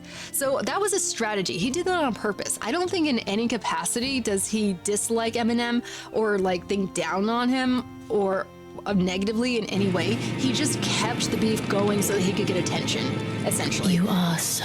Which is kind of sad. You should be able to stand on your own like merits of your talent and things of that nature. But I think he also stepped to the plate to be like, oh yeah, I can beef with you and actually do a good job doing it. And he got his ass demolished, absolutely demolished, as we all expected to happen. Eminem dissing MGK gave MGK more than, oh my goodness, could ever have earned on his own. I mean, that's how a lot of careers like actually got heightened though, Chaos Lord. I'm a big student of the hip hop game, I guess you could say. I've watched a lot of documentaries and stuff. I think it's an absolutely fascinating and incredible form of art that people have all of these. Pink Gang, let's go. Yeah, we got Brohafi and Bottom Text, and I'm gonna get you two mixed up, especially since you both have founders badges. That's okay. I know you're distinct individuals. 50 Cent does like to pretend to forget who shoved his name out there. This is true static. A lot of it is people that you know, people that you can actually like push up to the forefront. Who are your favorite 3 rappers? Okay, so real quick, I'm gonna say Eminem, obviously. And then after that, Tech 9. I'm a huge Tech 9 fan. And then after that, that's a really good question. Oh, top 3. I want to say 50 Cent, but that's maybe just because like I do associate him with Eminem so much. But after that, geez, oh, I don't know. That is really hard. That's like I want to say maybe Chris Calico because I like him so much, but that's because I also like listen to him a lot when I do listen to Tech 9. Tech 9 today. Oh, I love Tech 9, Bro Hoffy. Oh, I love Tech 9. It's really funny though. It all ties together because the way that I discovered MGK, at the same time I discovered Tech 9. At the same time I discovered Kendrick Lamar. Oh, who I adore. He might be my third one. He might be my third. I love his little cinnamon roll face, and he's so smart and prophetic, and he's absolutely incredible, and he's representing for his city. Oh, amazing. I love Kendrick Lamar. But I've discovered all of them at the same time during a BET Hip Hop Awards cypher. I don't know if anyone has ever watched one of those, but I think this was back in like 2011 or something like that, and they were all in the same cypher, along with oh my word, what is his B.O.B. and I forget the last guy's name. Big Crit. I discovered, well, I knew who B.O.B. was, but I discovered all of them at the same time, and I was like, oh my word, these guys are absolutely incredible, and I became fans of them individually. My top 3 rappers are Eminem, Slim Shady, Marshall Mathers. I know nothing about music. All pretty good rappers right there, and they all have kind of distinct styles. Can't blame you there, Chaos Lord. Kendrick is my favorite modern rapper. He's amazing, absolutely amazing. I've heard of A$AP Rock, Bro Hoffy. I know absolutely nothing about his music, and I know that he's dating Rihanna, and he's actually being a really good partner to her, so I salute him on that front. Other than that, I really don't know anything about him. On that note, when MGK recruited Sophie Lloyd as his live guitarist, props to him elevating ladies in shred. Okay, that's really cool. I didn't know that, Ray. I didn't know that was what was going on. I've seen MGK live one time. I still have a hoodie from it, and it was a pretty damn good show. I couldn't tell who was on stage and what was going on, but what year? That's a great question. I think it was 2019. I was with someone at the time who was also like a really big MGK fan. We were just like beep-bopping along out in the that stands, and I remembered seeing down into like the seats below us, because MGK got off the stage and was like running around and doing his thing and stuff, and a fan had hugged him around the waist, and he wouldn't. I looked down, it was right below us. I looked down and he wouldn't even look at her. He just like took her by the elbows and just like put her off to the side, eyes straight ahead, and just kept going. And I was like, oh shit, are we a little jaded right now? Damn, okay. I mean, I get it. You don't want to like continue on with that and like, oh, make this a big thing when you're trying to get back to the stage. But oh my word, make a little eye contact. You know, this person's so excited to see you. I just thought that was kind of funny. He's dating Rihanna. Oh yeah, A$AP. Oh, A$AP Rock. Oh my word, Bro Hoffy, that is my bad. That is my bad. I thought you meant A$AP Rocky. I thought you meant A$AP Rocky. That is a different person. I know who A$AP Rock is. Bro Hoffy, look at me. Look at me. I know who A$AP Rock is. I know who that person is. I promise. I know, Bro Hoffy. That was my bad. Oh my word, I just sounded so uncultured there. I do know. I know. I'm sorry. I said I was so damn tired right now, and I so am. That was, damn, okay. Well, Static, you're supposed to keep me on track. What just happened there? Oh man, the shame I feel, the absolute fucking shame I feel right now. Bethuel, hello there, welcome back to the shady side, where I just embarrassed the shit out of myself, like messing up A$AP Rocky with A$AP Rock, who is an absolutely unbelievably amazing rapper, terrific prophetic lyricist, absolutely incredible. Oh, that was awful. I don't think that I missed anything though. I'm just like, I think I'm just checking to make sure I didn't miss any like massive amounts of chatting going on. We're talking about rap. We are, Bethuel, because I'm eventually going to start reading my book right now on stream. I'm just kind of getting warmed up a little bit, and I was talking about Machine Gun Kelly because back when I was making this right here, this is the book throne that I made way back in the day, like 12 years ago, for promotional purposes so that I can make photos like this and try to sell the book. I'm sorry, Static. I'm so sorry. Well, we were talking about different things. I'm just kidding. You're not in charge of me. Isn't that sick though? It's still out in my barn.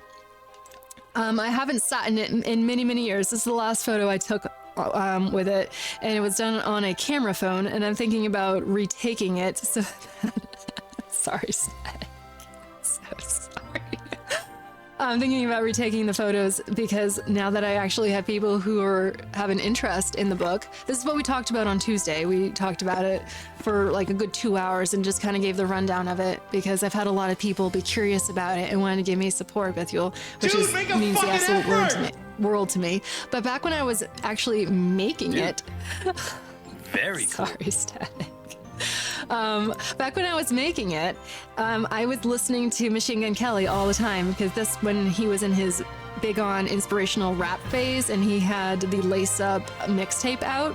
Now, where's my Brohafi? Okay, I think it was Brohafi.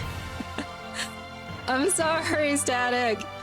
I'm reading your chats real quick. Brohafi. Now, you mentioned.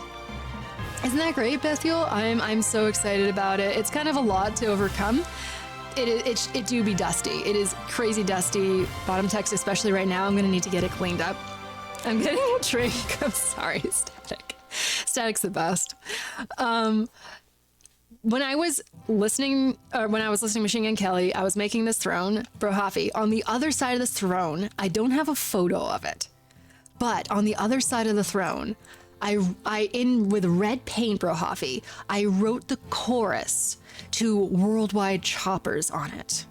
That is how obsessed with Tech 9 I was. And I still am obsessed with Tech 9, but I was listening to Worldwide Choppers a lot and trying to kind of get that bravado that comes with the rap music world, where I'm definitely someone who suffers from imposter syndrome, and a lot of rap music is kind of speaking things with your full chest and like declaring yourself to be the best and like standing on that and proving it over and over again.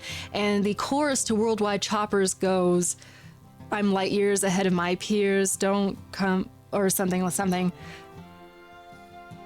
But basically it ends with like, "Bow down, I was crowned when they found me." And I wrote that entire chorus out on the back of the throne so that I could look around and remind myself of it. So that, yeah, Brohafi, I'm super into Tech 9. Bethuel says, I would love to know what you might think of some of the stuff I made at some point, though. I'm not, in regards to what, Bethuel? I'm willing to look at something if you want me to look at that. Fuck yeah, good shit. Rap-wise. Oh, do you rap, Bethuel? Is that what you're trying to tell me right now? That's awesome. I need to listen to him again. He fell into shadow for me. Do you really, Bethuel? Dead ass? Hell yeah, dude. I want to listen. I am a huge fan of rap.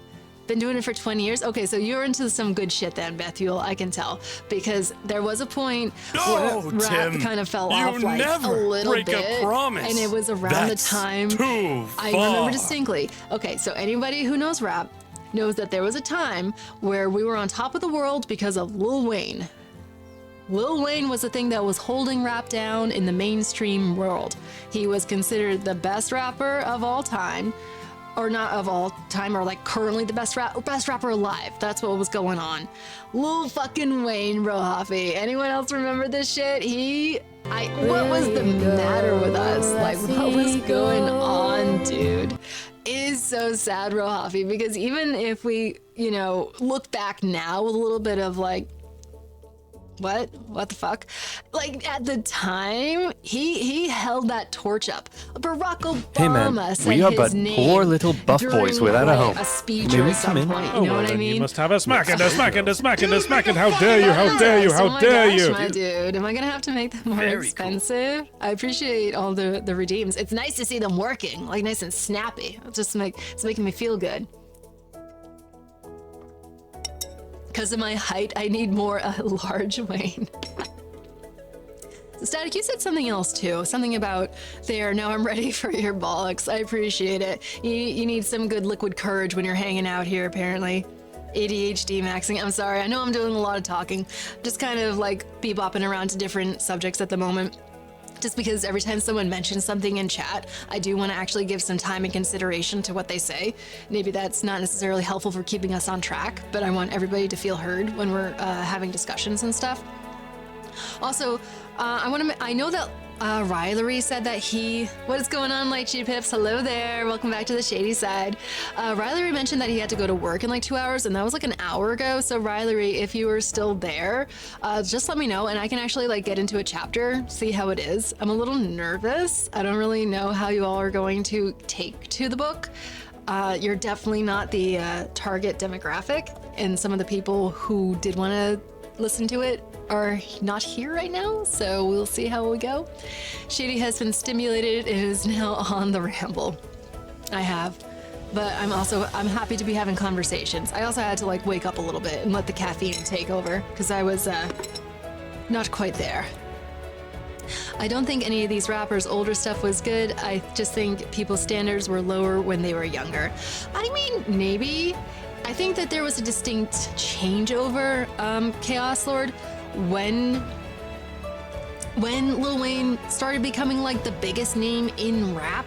You know, he's not a terrific lyricist. I will put that out there. I think that Lil Wayne is a lot of show and a lot of like him being distinctly himself, but I don't think he's a great lyricist. Just straight up. And his actual rap decreased in quality very, very fast.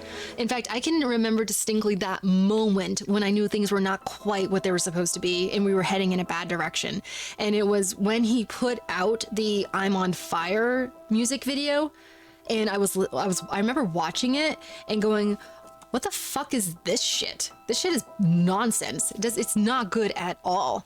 I couldn't believe it. I was like, we went from like these tremendous, like intricate lyrics with the rhyme scheme and sort of the cadence and loop and these incredible choruses and the hooks and everything like that to, you know, all this mumbling going on. And little did I know that was what was around the bend. Fucking mumble rap. Oh boy. Haha, it just got worse from there. And that created an era that nobody wanted. And I'm blaming it all on Lil Wayne. I don't know if that's fair or not, but I know that's where it started. I DM'd you a song I made. Thank you so much, Bethuel. I will check it out after stream. 100% one that I'm most proud of. I'm excited to listen. I'm excited to partake of people's art. It's pretty good so far. Did you start reading it, Static? Did you start reading the book? I sent Static a book. Static got a signature in his because he asked for it. So that sometimes pays to ask. Demographic, schmapic. Okay, so you're still here, Riley. Good. We're just excited for story time. Okay. Well, that's this encouragement I need right now, Riley. Success and fame got to Lil Wayne real quick. I think it was a little more than that, bro. Hafi. I think it was whatever the fuck he was sipping in that styrofoam cup. Know what I mean? I think it might have been a little bit of, you know, substances, if you know what I mean. And it's never really like gone back to where it's been, which is a shame because I think that he does bring a lot to the table as an artist, like just being himself, distinctly himself. But he's also a very stubborn person. I remember him getting called out by like Katie Couric. Yeah, Katie Couric during an interview by basically being like, hey, you seem to be sipping on this thing a lot. And he's like, yeah, fuck you.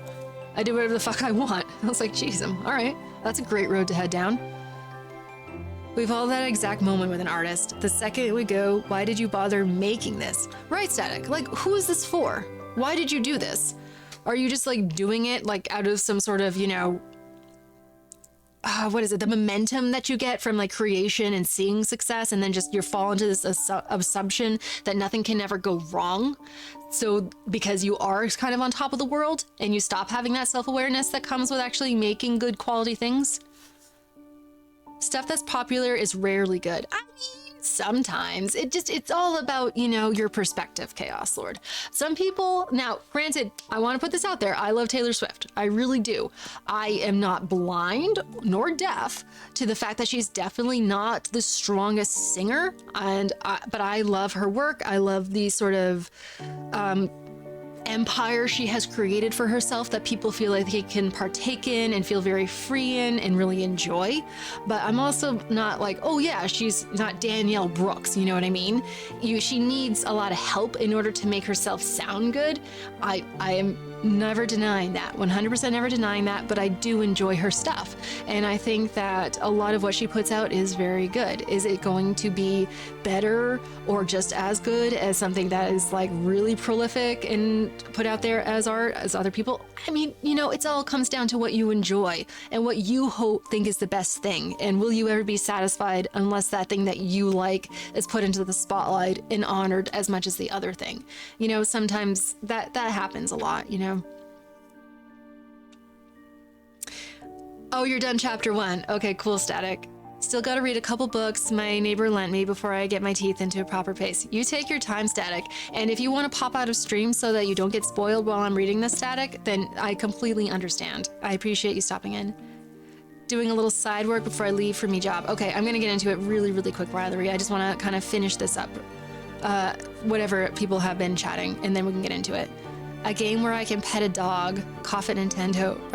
I know. Well, here's the thing, Shadow Snake.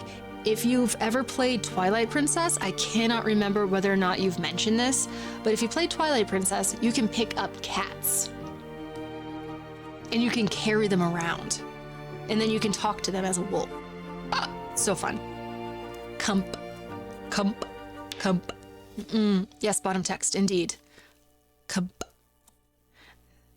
Wayne used to rep Nola hard. Nola. But over time, I'm not quite sure what Nola is. If I should know what it is and I don't, I do apologize. He just rep whatever city oh, New Orleans. Oh, okay. Got you.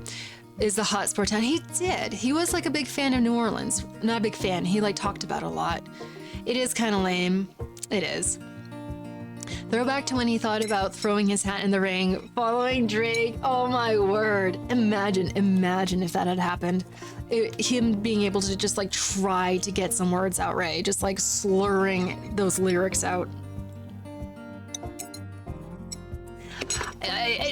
I'm glad he didn't, because I think that it would have been a little bit embarrassing for him to go through that, and he's already kind of, you know, on the edge of his legacy as is. But man, I'll never forget the Kendrick versus Drake thing. It felt so good. Felt so good to watch Drake suffer. Cannot lie.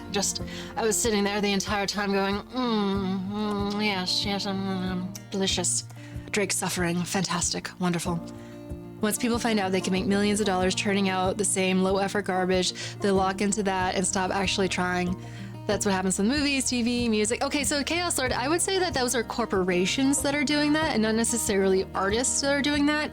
Granted, there's ways to make technology work for you now that you can kind of do that and kind of operate as your own corporations to try to make money. But a lot of people who are coming at it from an artist perspective and are still making not so great content or not so great media, oftentimes it's just because they've not had the same influences or not had the same goals or desires or aspirations as artists who have come before them. Like, I don't know if anyone has gone through sort of the era, like thought through the eras of the Lils, as in like the little Zanes and like little Xanaxes and the little Peeps, may he rest in peace, but oh my word, what the hell was all that shit? You wonder, where did these people learn this music from? Because clearly it's not the same people that you're listening to. Does that make sense? But they're also not these massive corporations. They put their music out there on SoundCloud for people to find, and people did find it, and they went, yes, this bullshit. I'll rock with this bullshit. And it created a whole new generation of people making shitty music. I don't know why. I cannot fucking stand mumble rap. It absolutely makes me want to vomit.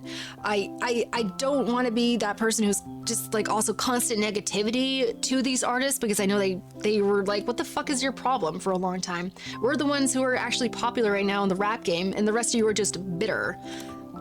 Which, you can't really deny the dollar signs, but you can always go and argue against the quality of something. Does that make sense? That's kind of where we were at with that beef. Thinking about it, I think we're leaning away from that right now, though. Cats are not dogs. I will not accept this as a substitute. I'm sorry, bottom text. I was just trying to put something positive out there for him.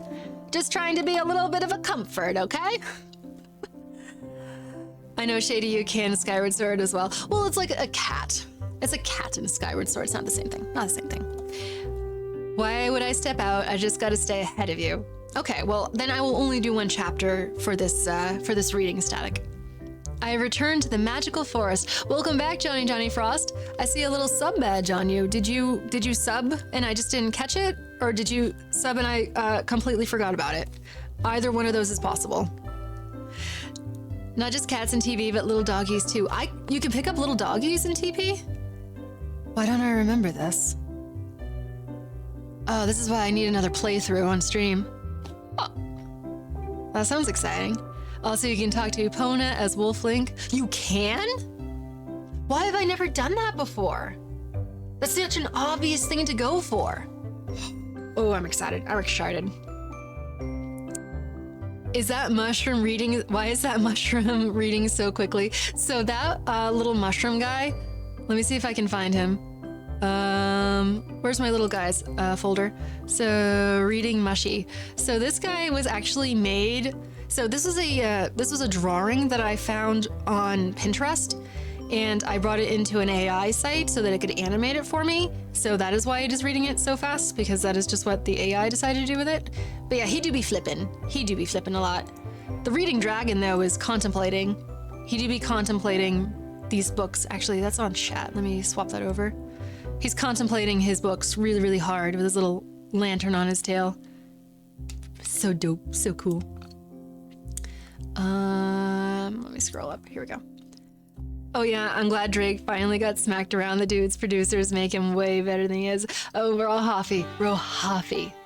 I've always hated Drake. I'm an original Drake hater. I've always despised that guy. Even way back in the day when everybody was sucking his dick through the cameras or the internet or whatever, I was just like, fuck you, Drake. You don't have any talent, and you ugly, and you think you're all that. Well, you ain't all that, Drake. I got into arguments with people about Drake, Rohafi. I'm not even kidding you. Big shout out to Kendrick for inspiring the next generation of readers who are trying to understand the layers behind Kendrick's bars. So true, Ray Martini. So true. I shouldn't call you Ray Martini. So true, Ray. Shout out to Kendrick for actually being like, I'm investing in my art, and actually like the thought process behind it. You must have a smack and a smack and a smack and a smack and how going dare back you, to how dare you, how school dare and you. learning more about literature and learning more about poetry and things like that, and actually enhancing what he's doing. And shout out to Kendrick for bringing lyricism and depth back to rap. He really resuscitated it in that way. We love Kendrick. We love Kendrick. Push Kendrick out of the way of a moving train, take the train myself. We love Kendrick. Mumble rap sucks, yeah. I've tried to understand if there's anything there, but no one has been able to give good reason to me yet. I don't know, Rohafi. I don't know. Like, I had an ex who was a big fan of Lil Peep, so I ended up, unfortunately, listening to a lot of Lil Peep music.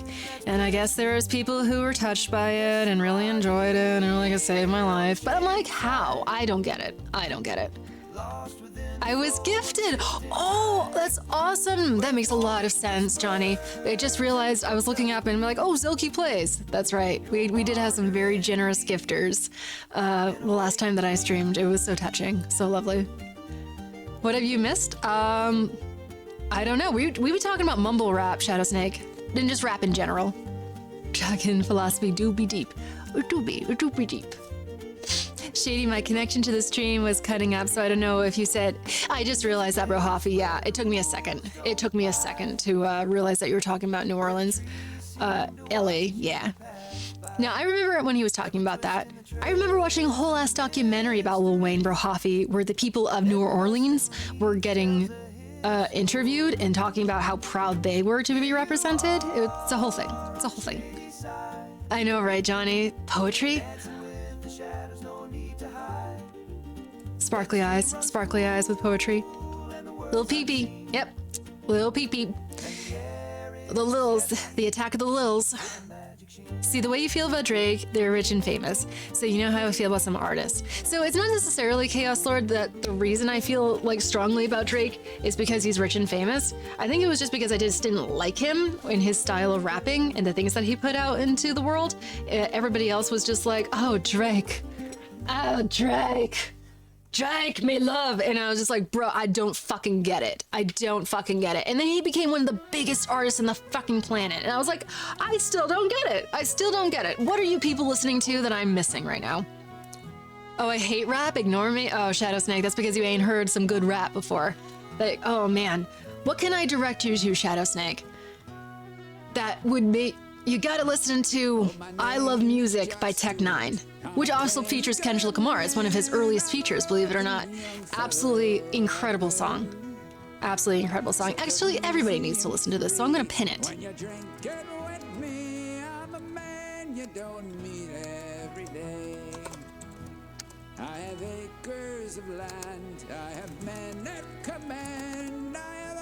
There we go. Stop moving in this. Perfect. Here we go. got a rep for Tech9. You sound like you have opinion of rappers with littler name. Kind of. That's kind of the way it's been going bottom text. Not everyone, obviously, but there was an invasion of Lils on SoundCloud that just kind of like went, You know what I mean? What just happened? Okay, here we go. Can I hide this from myself? Good Lord, I don't even know. I like J. Cole. J. Cole's really great, Johnny Frost. Or just Johnny. I need to stop reading the entire thing. Tribe is pretty cool. Tribe Called Quest, very, very cool. I've heard that didn't like it. You've heard I Love Music and you didn't like it? All right, whatever, Shadow Snake, whatever. Everyone's entitled. Everyone's entitled. There's shit out there that I don't like, 100%. J. Cole is really good. My feelings about artists can be measured by the difference between their fame and their talent. This is true, Chaos Lord. I can see where you're coming from. Young cum shot, little sharp. Yeah. Wouldn't that be hilarious? If because I know that there's a lot of artists right now who are making kind of like parody music. Wouldn't it be amazing if there was like that tongue-in-cheek generation going on where they did things like that? Little cum shot. I'm joking. Don't take it back. I'm not judging. I'm not judging at all. I'm just, oh man, Tech9 is so incredible. Every time like I hear him, I'm always just blown away by his talent. And that's such a great song too. And I feel like whenever I listen to it, like I Love Music, I can always replace music with something else and make it personal to me. So be like, I found Tech9 via Immortal Technique. Ooh, I know who Immortal Technique is, Ray. He's great, absolutely. But as I was saying, with that song, I Love Music, I can take music. What's going on, Liam? Welcome back to the shady side. We've been talking about rap. I've no clue if you have any feelings about it, but I've been going off on a passionate tangent on it. And we're almost getting into the book, I promise. Like we're like this close. We're this close to getting into the book. But I had to like start talking about Tech9 for a little bit because I'm a very passionate Tech9 listener. And when I listen to the song I Love Music, it always infuses me with a type of uplifted passion because I can take music and I can replace it with writing, with books, with cameras. And there's this line in that song that goes, "God is so good for giving me music," and that's the way that he pronounces it and says it, and that's the cadence for what he does. And I feel that so hard, and I'm able to like relate to it so well, and it just sends these waves of happiness through me. That's why I'm like, everyone needs to go listen to the song. It's so good. It's so good. Who the fuck are you? Yeah, who the fuck is Manly Reviews? Fucking coming in here, acting up on me. Sorry, Static, what'd you say? He's technically in an alternative rap genre, but I've gone along with the Scarlet stuff I've heard, especially Ripsaw and Heart Attack. Damn, that's a name that goes hard as fuck. Ripsaw and Heart Attack? Dang, my dude. Rap is really 50-50 for me. I don't blame you, Rylery. We were just talking about like this influx of newer rappers who are not necessarily bringing high quality lyricism or rhyme scheme into the situation or really talking about anything substantial. They're mostly talking about pills.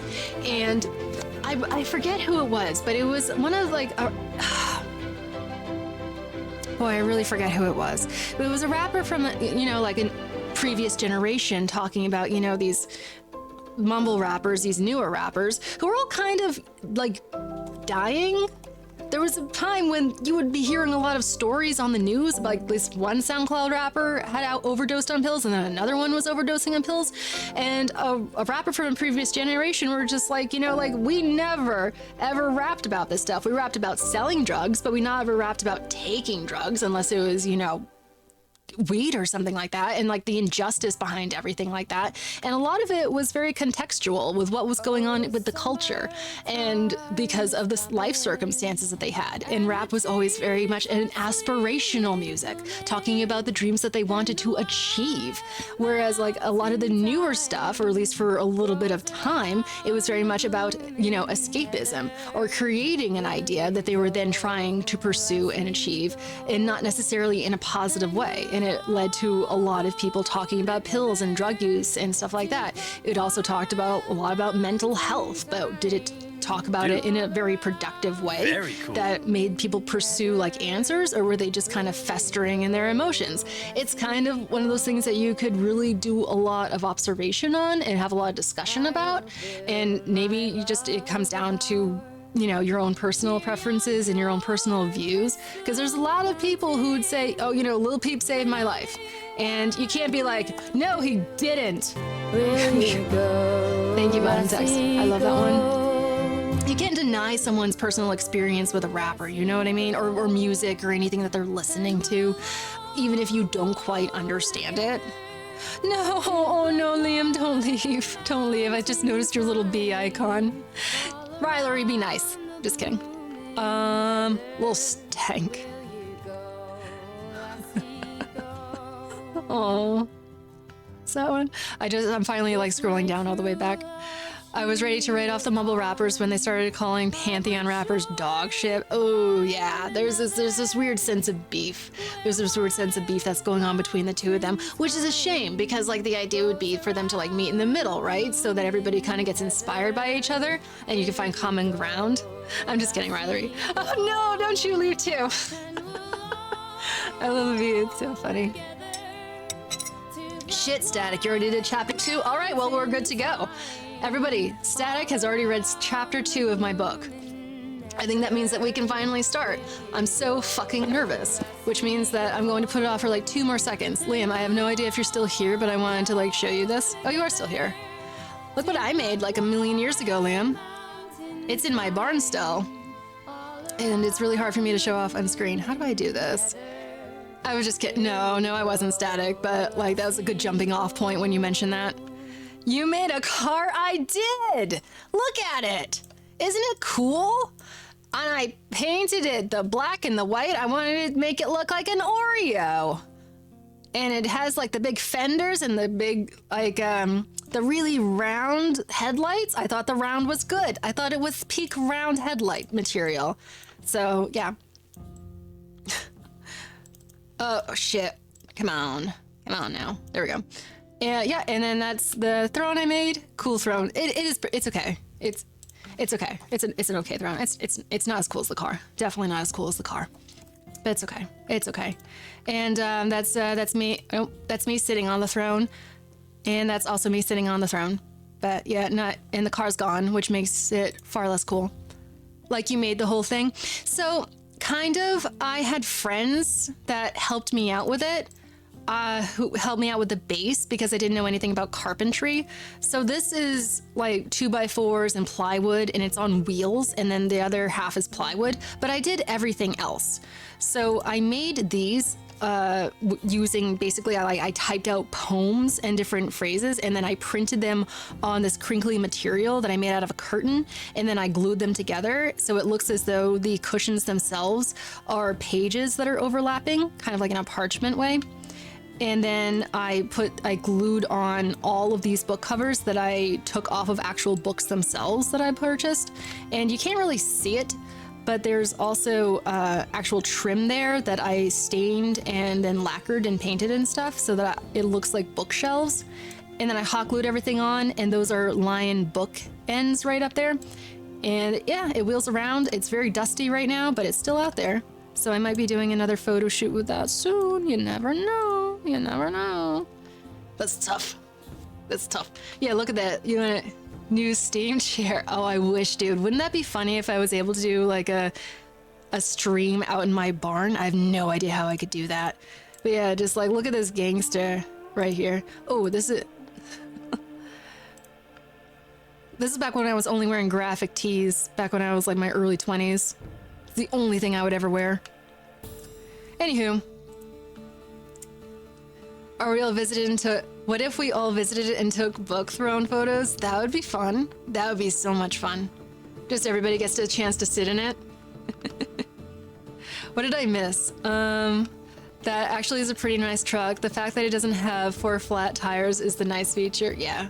Well, here's the thing, Chaos Lord. My father was a big truck guy. And he was actually acquiring... Oops, what the hell did I just touch? He was acquiring a lot of trucks in order to... there's a word for it. I'm gonna say renovate. I know that's the wrong one. Restore. He was gonna restore all these old trucks once he retired. Unfortunately, he passed away before that happened. But this is one of them. It was in the barn, but they're all over our property. And we only recently finally started to sell them again because my older brother was like emotionally connected to all of them because it was connected to my dad and stuff, but they were genuinely just like rusting away into the ground. So we finally were like, you know, it's kind of a disservice to the car itself. So we finally started selling them back to people, though a lot of them had to get scrapped, unfortunately. So that's why they're all over the place. It's nothing to do with me. There's a main character. If you want to spoil Minecraft, wow. I'm sorry, I'm just going back up and actually looking over everything. Me actually getting on with reading. No, I wasn't waiting for you, Static. It was just like, oh yeah, it's a good thing to do. To be like, hey guys, gonna start stream off by building a shed. The Shady Lady Throne. Tourist attraction. It's pretty cool. It's pretty cool. It needs to be fixed. It definitely needs to be fixed. It is in rough shape right now. Not too bad. I was like really nervous that the squirrels were gonna get after it and make little nests inside of the cushions. And every time I saw a squirrel, I wanted to attack it like a dog and rip its spine off with my teeth. But they basically left it alone. And it's under a tarp right now. And I have faith that there's ways to clean these things. So I think that there's probably an epic photo shoot in the future. Sorry, I'm just realizing that I'm getting blasted by the sun over here. Especially now that I have like the 105. There we go. So I have the 105 now for the Sigma. And I could just like, I could make some fantastic looking bokeh with that. I could. And then I can edit the photos on stream. Okay, anyways, so I put this off long enough. Sorry, just looking at everything. Are you ready? Are you ready? I've almost like 2 hours in, but that's okay, because now like everybody who's here who wanted to be here, I think that was violent imagery. Oh, when I was talking about the squirrel. Okay, I thought you meant when I was actually like pulling the shade down and I was like a little too close to the camera. I was like, oh, I'm so sorry. Yeah, like I feel passionately about how much I hate squirrels, Brohafi, okay? We're so ready. Okay, Riley, just because I know that you... Lilakoi Star! No, that's fine, girly. Thank you so much. Welcome to the shady side. Oh, you're resubscribing. Oh, and the alert went off. The alert went off. Fucking right. All my alerts are good to go. Oh, I feel empowered. Absolutely empowered. Lilakoi, I'm so happy that you're here. I don't know if you're one of the people who wanted to hear me read some of the book, but we're finally gonna get into it. I am very nervous. And I also want to kind of put a disclaimer out there. And I know that everybody's rolling their eyes at me, but this is genuinely stuff that they almost put holes in my throne, Brohafi. They haven't actually, but they could have. That's why I have beef with them. Anyways, I want to put some disclaimers out there that when I wrote this book, I was 14, and I was 14 in 2004. And if anyone ever ends up reading it, or as we read it on stream, there's going to be some stuff in here that you can tell that I was a teenager in the early 2000s. I put this out there because even just recently, I was not on stream, but off stream, I was thinking about this book and going, there's some things that I would probably change if I was to re-release it. Things that I don't really feel good about now that I'm, an adult looking back on it. But there's some influence in there. And one of those things that I want to put out there, please don't roll your eyes at me. I have to say this because I feel bad about it. And we get into it like pretty quickly. There is some like body shaming going on in the book when it comes to like kids who are like teenagers. And just remember, get the canceling the twit longer. Listen, Static, I know you're gonna yell about this. I want to put it out there because I genuinely no longer think this way, but I was a teenager in the early 2000s, and it was very common practice to kind of like demonize people with bigger bodies. That is, I'm doing great, Lilicoy. I'm so happy you're here. Very happy you're here, Queen. There's not a lot of that. It's just a little bit in the beginning. But it's because when I was a teenager, that was a very common practice. And obviously nowadays, that is something that I look back on that and it really makes my stomach turn. And I hate the idea of putting that out there as like, oh, it's a villain, so therefore, kind of like, has anyone read Harry Potter? And obviously like how we feel about the Harry Potter author has nothing to do with the actual book.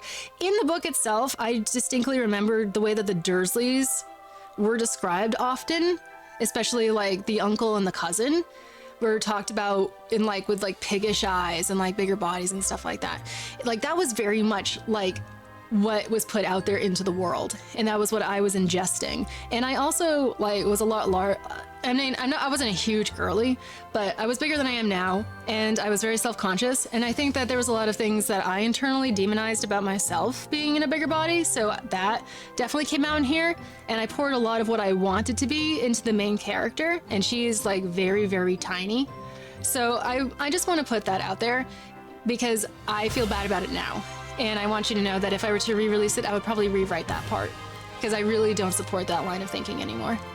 And like this book I wrote it many, many years ago. It got released many, many years ago. And I'm happy that my mindset has changed and the world's mindset is changing. Zelky's coming over. Oh, Lordy. Zelky, what's going on, my dude? Look at that redeem. Look at it work. Oh, it's delicious. It's so wonderful. What is going on? Thank you for the raid. Oh my goodness. We're just about to start reading. I'm so happy to have you here. It's okay. We'll treat like they do problematic books in college shady as literature. Thank you so much, Rohafi. I tried to read the books, but she is just a terrible author. Okay, I feel differently, Static, but I respect that. I found the second book unreadable. Oh well, okay. That is some harsh criticism right there. We'll talk later about why you feel that way, because I always thought that they were very well written, but. Incoming Zelky, okay. Ayo! Oh, you're raiding from Zelkies? Did you come get them over here? Oh, thanks, bud. Thank you, Liam. I have no idea if you actually did or not. I'm just like, I'm giving you that salute. You gotta run to work. Okay, that's fine. That is fine, Zelky. I'm so happy that you were here. We're about to start reading my book. And I'm actually going to start reading my book now that I put that disclaimer out there into the world that there's some stuff in here that I'm not super proud of. And not a lot of it, just like a few things here and there. And I do want to like be open about it. And hopefully you can forgive me if it's something that like hurts your feelings or something like that. But anyways, What worked? Linda, hi there. I got to see your throne, but had you muted. Hey, oh, I'm glad you got to see it, Linda. Yes, I'm still really, really proud of that one. But, oh my gosh. Okay, so Chaos Lord, I never cared for Harry Potter. I was probably the perfect target age, but not the demographic. I see. I liked it. I was a big Harry Potter girl. Shadow. Shadow? Shadow. Oh, Shadow. Good lord. Maybe I do have dyslexia, because I fucking swear sometimes I be putting letters that aren't there and taking them away. I have no idea what's going on. You lurking for real? Okay, well, I'm reading for real. I'm reading for real, Static. Really quick, though, you gotta see this, though. None of you knows what this is. This is hilarious, though. You see that name right there? I also fucking swear sometimes. Me too. I have no idea if anyone knows what this signature is, but this is the signature of Lois Lowry. If anyone knows what Lois Lowry is, raise your hand, because it probably not. But Lois Lowry is a very, very famous author. She's very well accomplished. And I'm a big fan, big inspiration. And years ago, she came to my... Thank you, Shadow. I appreciate that. But anyways, Lois Lowry came to my area to give a talk, which is insane. No one ever comes to my area. Superman? No, that's Lois Lane. That's Lois Lane, bro Hoffy. Lois Lowry, you can look her up. She's written The Giver. She's written a lot of books. She's very famous. Did I really? No, I didn't. Oh, maybe I did. I have no idea. I forget everything I say on here. But she came to my area. Instead of bringing one of her books. No. That's that is Katie Camillo that I was talking about. Oh yeah, shit. I didn't even know you were still here. I hope you have a wonderful time. I hope you had a good time here. I know that I went on to a bit of a rant, but you have a fantastic day, good sir. Thank you for dropping by.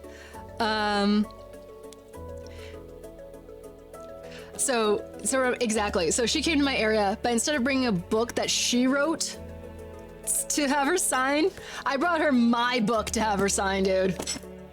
Like a fucking egotistical little shithead. Because I thought she would ask about it. I thought we would get into conversation and be like, oh, this is my book. She's like, oh, tell me about it. Who are you? Can I help you out in some way? Do you want to be my protege? Didn't happen, though. Did not happen. She signed it. She handed it back to me. She was just like, there you go. I was like... And her agent or whoever it was behind her, manager or whatever, was like doing this. She was doing this, dude. She was like pacing back and forth behind her and like staring at me the entire time, basically being like... And then like I was like, shit, I'm about to get yelled at here. Isn't it though? So I have this now. I have this written by like Lois Lowry's name on it. It's so fucking funny, dude. I was so embarrassed when I left. I was like, what the fuck was that? Why did you do that? It didn't go the way I planned, but it's hilarious. Anyways, I tried, Linda. You know, that's all you can do, right? Look at you big dicking at some leopard.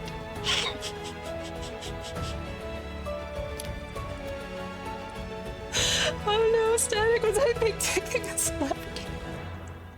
The trick would have been to leave her one of her books that you... Oh my gosh, Static, imagine if I had done that.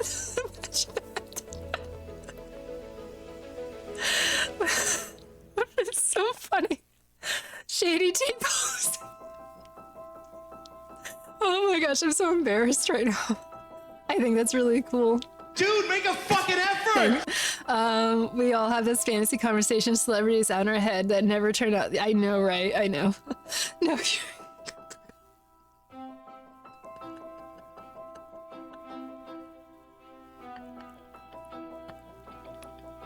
oh my gosh. Oh my gosh. Oh,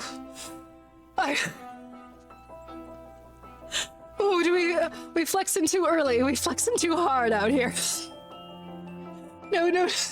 No, you're welcome. You're here. Enjoy. Oh, that would have been so funny. That would have been so funny because I didn't want to leave it for her because I'm sure that she would have immediately said no and be like, we don't accept that. Oh. Go for it, Linda. Go for it. You have my book. You have my book. So. Okay, let's get into the first chapter. Now that I have told you that story, holy shit. Oh my gosh. Just walk up, sign one of her books, and walk away. Oh man. Oh, you're in chapter 2, so it's Static. Best retire before I go downhill. Oh man, it's so over. It's so over. Oh, okay, we're gonna do one more sip of caffeine. We're about to have story time. I'm so sorry, Riley, if this did not come soon enough, but we're here now. Good heavens, good heavens. Shut up, Static, shut up. Okay. Anyways, here we go. So, Because y'all have asked me to do this, and I appreciate the support, we're about to start reading The Island of Lote on stream through my tears of happiness. We're all good. Okay. Hopefully these are not super long chapters. And now keep in mind, you're not the target demographic. If you don't like it, I understand. Just be nice to me, okay? This is definitely meant for young readers, all right? Or younger readers. So it's not an adult book. Please understand. Okay, so Chapter 1. Chapter 1, The New Neighborhood. There are two very different types of people in the world, individuals and followers. Individuals are their own person and are exactly who they want to be. Followers try to take on the image of the individuals and do things exactly like them. Individuals don't follow the crowd, unlike the followers, but create their own image and don't care what people think of it. Some of the individuals and the followers are rather rebellious. Some choose to be that way, while others simply ended up that way, due to pressure. While most rebellions aren't very much appreciated, there are times when they can be quite useful, and they can help keep people out of trouble, or help teach them to stand up for what they believe in, which you don't see all that often. One very good rebellious person in the world was sitting on a car seat one warm afternoon, hugging her knees, and was staring out a window. This person was a 14-year-old girl named Milo Hessler, and she was distraught. At least her stomach was. Bye, Chaos. Thank you for sticking around.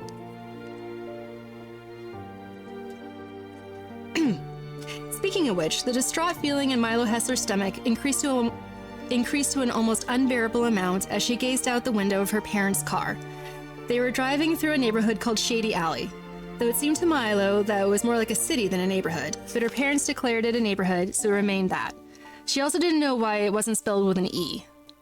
So I know you can't read this, but it's like, I spelled it A-L-L-Y, which is ally, which is a whole other story. Anyways, the reason it seemed more like a city was because there were no houses. The only living quarters in Shady Alley were apartment buildings, dozens of them, all lined up next to each other on each side of the road.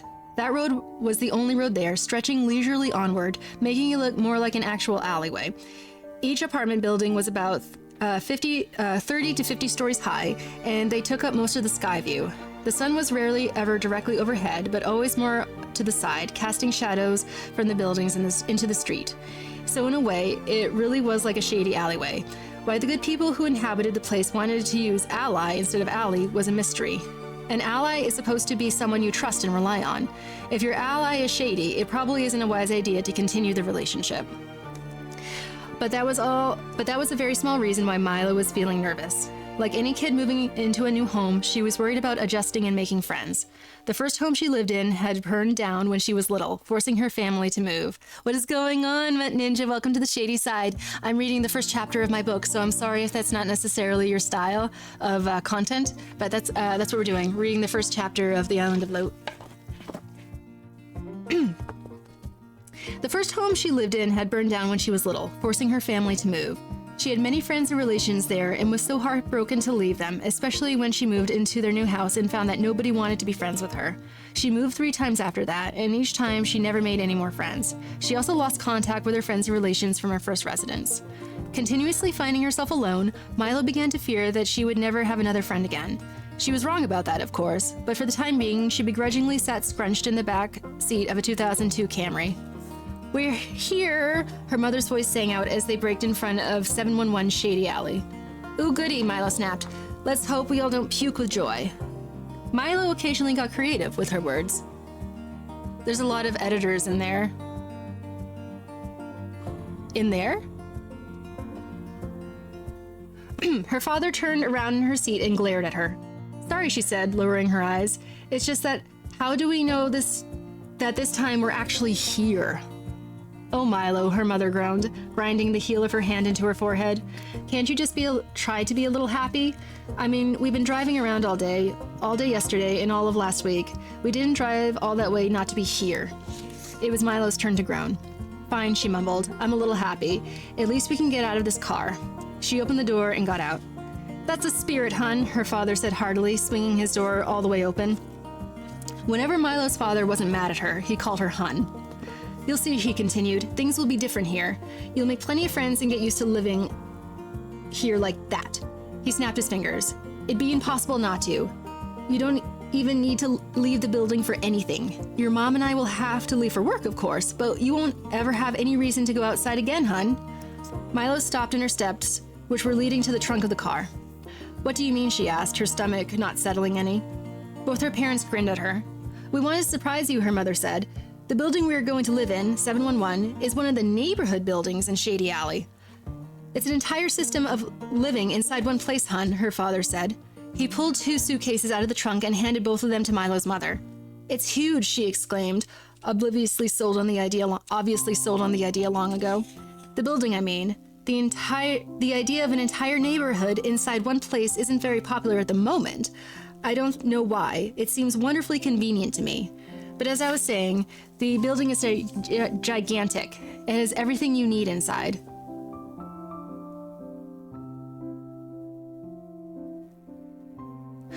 So I tried looking at the category static. It didn't say any reading or books, so I just put art. I'm sorry, what's going on? I tried, Linda.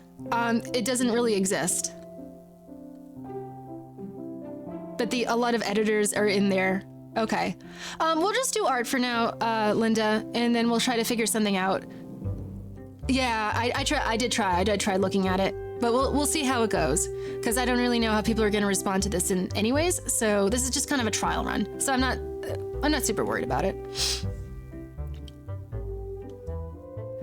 Anyways, for shame, I'm sorry, I tried. But as I was saying, the building is gigantic. It has everything you need inside it. First and foremost, a school. A school, Mila broke in, her eyebrows up. Right in an apartment building? Yes, her mother said. Not only that, but also a Walmart and a miniature mall. I used to love Walmart. That was so embarrassing. A miniature mall. That's all in the basement.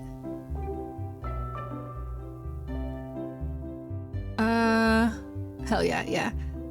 The school is the entire 38th floor. There are restaurants too, like Burger King and the Olive Garden. Target wasn't really the big thing back in 2004, unfortunately. Walmart, though, was very popular. For me, anyway. Milo scrunched up her nose. Despite the fact she couldn't believe that all this was crammed into one building, she had to sneer at the thought of any restaurant. The family had been on the road for 2 weeks, eating nothing but fast food. Therefore, just the thought of a Burger King made her want to throw up. She didn't really mind the Olive Garden, but it was still it's so funny I'm calling it the Olive Garden.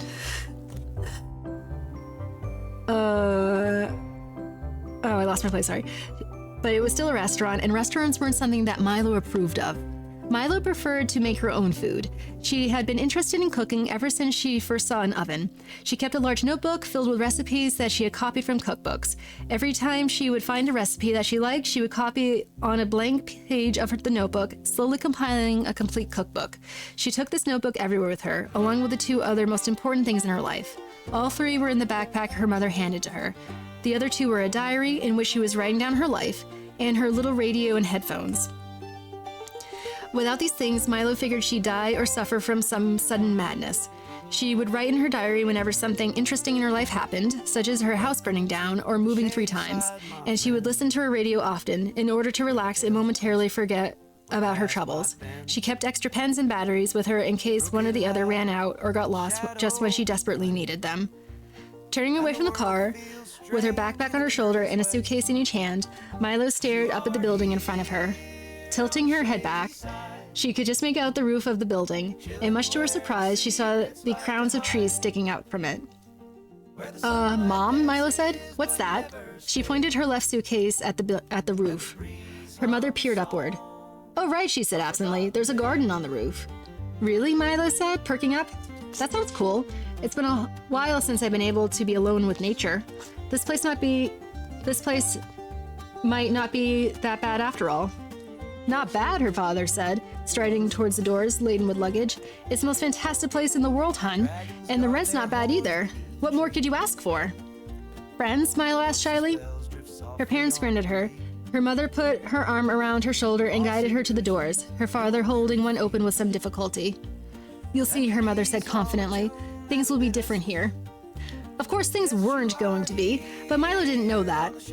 Almost smiling, she and her parents strolled into the lobby, which was decorated with tinsel. Milo's mother walked up to the tinsel-strewn desk and found the bell. 3 rings brought a woman in from another room, tottering on heels far too high. "Hello," she said, looking around as if blind. She then reached into a skirt pocket and pulled out a pair of eyeglasses. She slid them on and jumped back in surprise, not helping her precarious balance. "Oh, hello." She smiled broadly. Milo's mother smiled back. "Hi there," she said. "We are the new tenants. You must be the lobby secretary." Personally, Milo had never heard of a lobby secretary before, but the woman immediately said, "Oh, yes. Yes, of course I am. I am Ms. Rika, and you must be the..." Not waiting for a reply, she made her wobbly way past them to the desk where she began to flip through a registry book. "Kessler," she finished, squinting at a spot on the page. "Thanks, Static." "Nope," she finished, squinting at a spot on the page. "That's right," Milo's father replied robustly, grinning. "Well, welcome to 711 Shady Alley," Miss Rika said, bringing out a set of keys and handing them to him. "Here are your keys. You can make as many copies as you want, and I look forward to getting to know each one of you." "Well, thank you," Milo's mother said sweetly. "Let's start right now, shall we? I'm Cheryl Jean Hessler. Cheryl Jean is the name of my mother, by the way. This is my husband, Ernest, and our daughter, Milo Lantalita." "Actually, it's just Milo," Milo piped up, not knowing where on earth her mother had come up with Milo Lantalita. It most certainly was not on her birth certificate. She had heard the story often enough how, at her birth, they had wanted to name her Mila, but her father's handwriting had caused the A to look like an O, and it got recorded that way. Though they both claimed they liked it better that way, Milo always had a feeling that her mother was rather miffed that her daughter had a boy's name. Her mother nudged her hard and said, "Now tell us your name. Surely there's more to it than Miss Rika." "Oh, no. No. I'm sorry, dear," Miss Rika said apologetically, seeming startled. "I'm not allowed to tell you or let you use my first name. It's a lobby secretary thing. And if I make an exception for you, then I'll have to make an exception for everybody. And believe me, there's a fair number of young men in this place who would love to call me Reba. Now then, if you need anything, I'll be here. And if you get lost, there are maps all over the building." "Hello there, Nima Jack. Seeking permission to say hello and ask how you're doing." "Hello there. Welcome to the Shady Side. I am actually reading from my book right now, the first chapter of the Island of Lote. It is fantastic to have you here. I'm so sorry if you came in the middle of something." "New canon interest. Welcome to Shady Side 7-1. Oh, that'd be cool, Static." "Oh, okay. Okay, Linda. That's cool. I'll do it for next one, Linda. I'm feeling pretty good on this one right now. Like I said, we're just getting started. We're gonna do a bass run of it. See what happens. I'm a nervous Nelly about it, so we'll do it for next time. Thank you though. I appreciate you asking." "Reba Rika," Milo muttered to herself. "And if you have any questions," she added, "don't hesitate to ask." "Yeah," Milo said, jumping in at the opportunity. I just started. I wrote it many, many years ago, Jack, and everybody's been asking me to read it on stream, or at least they were last time, so we're giving it a try and seeing how it goes. We'll see what happens." "Yeah," Milo said, jumping at the opportunity. "Why is Shady Alley spelled without the E?" Miss Rika's lips became a line. "What do you mean?" she said casually. "I mean," Milo said clearly, "A-L-L-Y spells ally. Alley is spelled A-L-L-E-Y. "Oh," Miss Rika said, looking away. "That. Well, it does read ally. Alley. They thought it would look nicer without the E. It's still the same thing."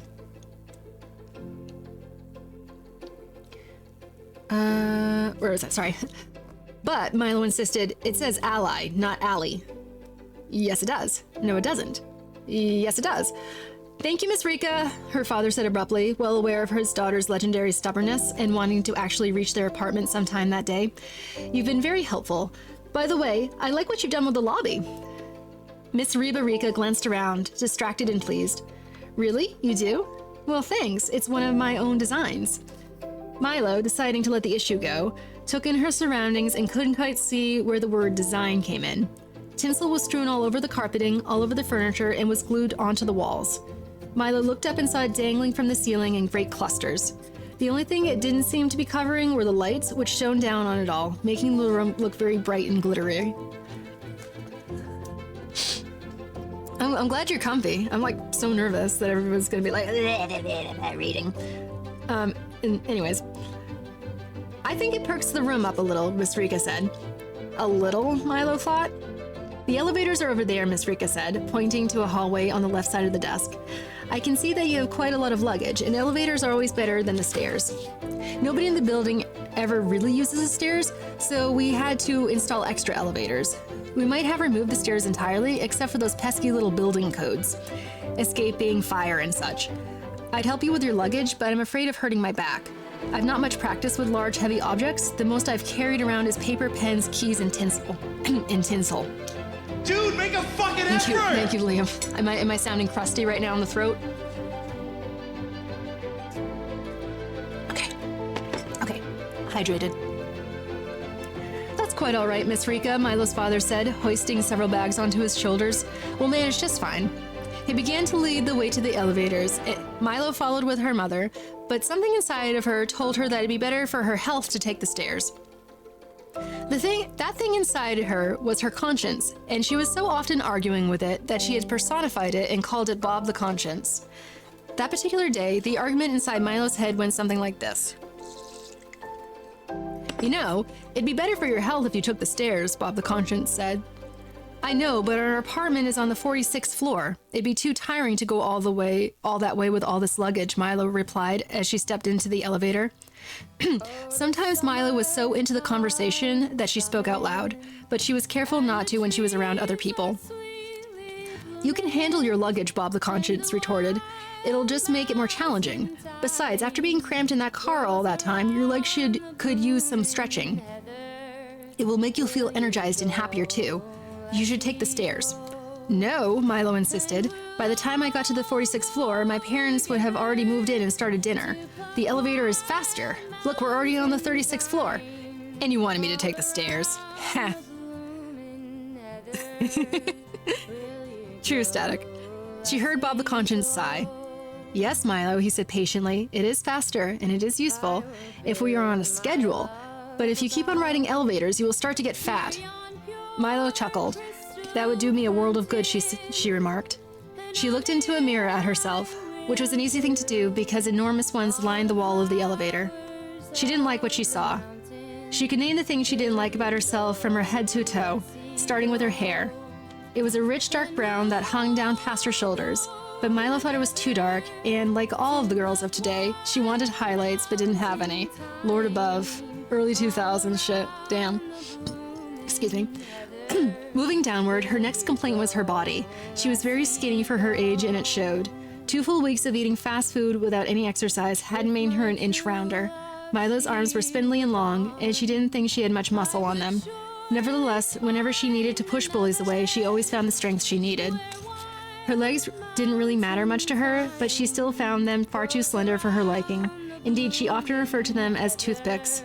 Not that anybody could tell, for she often wore baggy jean cargo pants. Her face didn't contribute much because it was always surrounded by her hair. It was thin, but not pinched. Sure, it wasn't filled with chubby cheeks, but at least she didn't look like she was starving. That wasn't the reason it was normally hidden by hair. The reason was that Milo couldn't find a way to keep her hair at bay.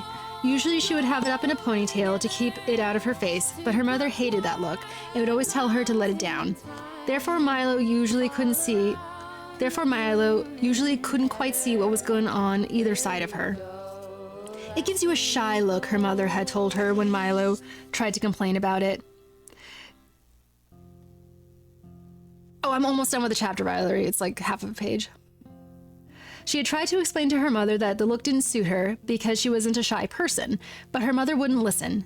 Milo found that happened a lot. It would do me a world of good, Milo repeated softly. What's that, dear? Her mother asked. Nothing, Milo said quickly. No, her mother said. I'm sure I heard. Here's our floor, Milo's father sang out as the elevator stopped with a ding. Our new lives start the minute we walk out of this elevator, ladies. Of course, for Milo, that wasn't true, but she thought it was as she followed her parents out into the hallway up to a door that said B1107. She didn't know that it would merely be a push into her real new life. Okay. That was the first chapter. It was very short. Where's, here, I'll do that. So, Rylery, that was the first chapter. We got through it. Anybody else feeling faint? And, I'm going to get some feedback before I actually, like, keep reading to find out if, like, this was like, yay, something that we enjoyed or something that's like, fuck this shit. But that's like the first chapter. It's the shortest one. It's the weakest one in the entire book, obviously, because, you know, that's where we started.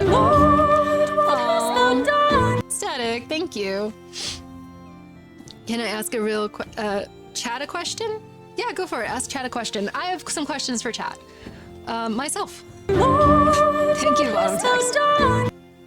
I appreciate everybody, like, listening and, you know, obviously, like, it's been a while. Okay, Ryler, you have a wonderful time. I'm so glad that you got to catch the first chapter. I don't need to keep reading tonight. Bye, Rylery. I can obviously, like, get feedback and, like, find out where we're going from here. Did you, I know it was the first chapter. I know it was kind of a weak chapter and, you know, just kind of introduction, but I hope you did enjoy it, though. Yeah, put that off to the side. You say, maybe not that one, but you try to compromise Shadow Snake. See if there's anything else that you guys can watch together. Thank you so much, Rylery.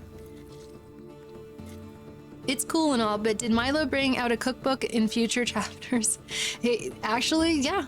There are some cookbooks in here, Skark. There do be some cookbooks. A lot of stuff happens. This is just the introduction. This is like getting things set up, and the setting drastically changes. Now I'm going to be going up and seeing... Did anybody say anything? I think I am all caught up on everything going on. Hell yeah. Are you a big fan of cookbooks, Skark? Do we get a full recipe halfway through? Well, there's like little recipes in there, Static, that I would like included in there when she's actually like cooking and stuff. Like, I don't want to, like, you know, give away too much or whatever. But I know that there's a bunch of people in here. This is a kind of an experiment because as much as enthusiasm as you guys are putting out there, I'm still a little nervous about, like, you know, if anybody actually wants to listen to this. And also I'm reading it like with the brain of the person who wrote it, being like, ah, shit, this could have been better, that could have been better. I also wrote it so long ago too, so I have so much fresh perspective on like writing and stuff like that, where I'm like, are those all good emotes? Are all those like coming emotes, Brohafi? Oh, there's only like 3 of those that are coming emotes, but okay, I'm sensing some good things though. Sometimes being good friends, yeah, okay, yes, that's fantastic, fantastic advice, Static. But, so that was great. Thank you for, please do more. Okay, I'm getting a more from, Lilikoi. Okay, Brohafi is saying yes. No, I'm getting a little heart from Mutt Ninja. I know that I was getting a little bit dry at one point, and thank you again, Liam, for like reminding me to drink water. I was also getting a little close to the mic, and sometimes the limiter is only good for volume and not necessarily for like a spit crunch. Yeah, you got my back, dude. I appreciate that. I think I was, you know, trying to like compartmentalize a little bit. And I don't want to ask your opinion yet because I think it's kind of silly to like ask opinions on the first chapter of a book. And I know we just lost Rylery, but he did say that he would watch the VOD. Do you guys think that we should do a second chapter? Because there's 30 chapters in all, and I don't mind doing this just on Fridays. So like Fridays would be the story day. Should we just do 1 chapter at a time, or do you want to do 2 chapters at a time? They're not super long. Up to you. You guys are yes. I'd say do 2. Okay, so I'm getting 2 from Static. I'm getting a big old yes from Skark. No, Tim, you never break a chapter promise. 2? That's too Chapter far. 2? We want to do chapter 2? Okay. Just give me like 1 second, guys. I think I need like a little bit more caffeine. So I'm just going to run and grab that really, really fast. I think I might need some more water. Okay. Okay, chapter 2. I'm like 15 weeks to total, 3 months of Fridays. Static's out here with a calculator, keeping me on track, keeping me on schedule. All right. This is good. This is good feedback. Nearly 4. Okay, awesome. I was thinking that, Static, because I was like, damn. Oh, I have a Be Right Back screen, Skark. Check this out. See? And then I think maybe Static is going to be recording a poem for this one. So look out for that. I'll be right back, guys. I just need some more water.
Be Right Back screen is off.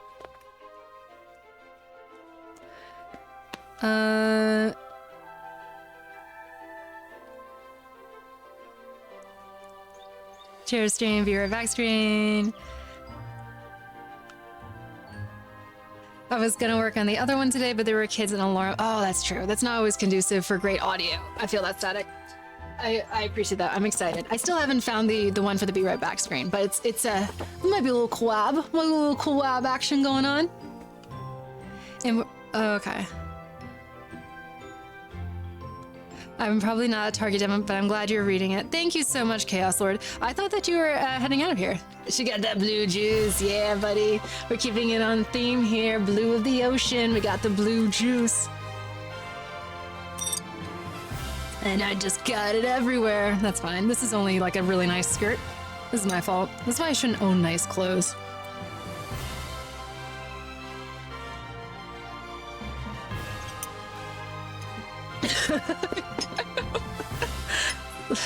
Spillage is like, I'm not looking fabric, Static.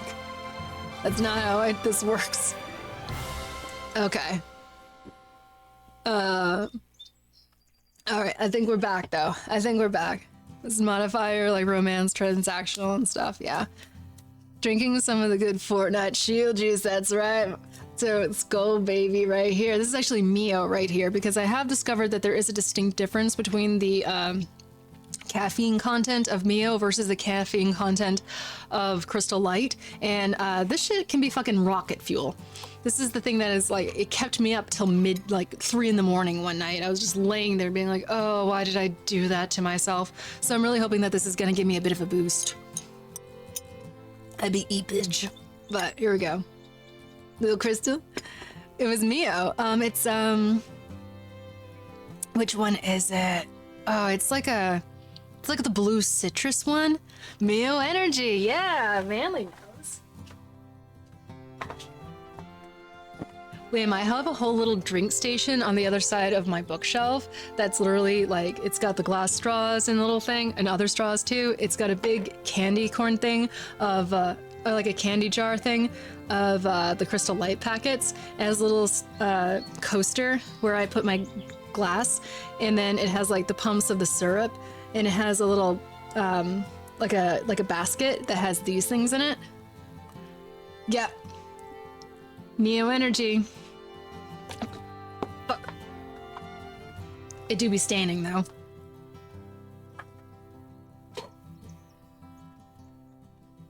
But yeah, we stay hydrated. We stay hydrated up in here. It does stain so hard. It's blue, like I'm wearing like a cream colored thing right now. It's got blue spots now. That's okay. I've already like let it go so as not to like hate myself. You know. I have coffee, juice, comfy couch, and we're reading. We still be reading, Little Koi. I'm so happy you're here, Little Koi. I know that you like, you're always kind of hanging out in the streams and stuff, and I always appreciate it.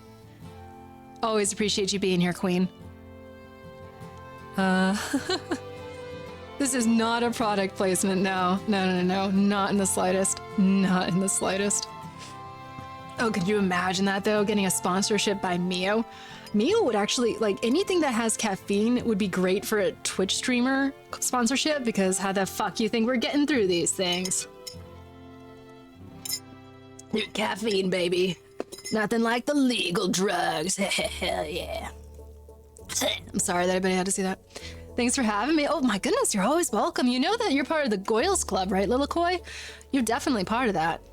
And we be hanging out in like in Zelki stream and Chaos Lord stream. Always come through, Queen. Come through and hang with us. You invited. You invited. Okay. I'm trying to get the hair out from like my ears. Like aspartame and therapy. That's Let's right. go, girls. That's how I'm getting through most of my life right now, Static. Okay. By popular demand, and because you all are being so nice to me, even though I feel like sometimes you'll be lying if you actually like the book or not, but that's okay. But you see, like, it's the first chapter. You don't know if you like it. I don't know if I like it. I haven't read this thing in like 12 years, so maybe I don't like it. I don't know. I do. I love you so much. I love you so much. You're my child. You're my child. I'll never give up on you, even if I like constantly forget about you. Okay. Don't steal my gimmick, Shady. Take compliments. Yes, sir, Static. Did I deny a compliment? I've already forgotten. My poor brain cells. Good heavens. Okay, so let's hydrate a little bit so I don't offend anybody's ears.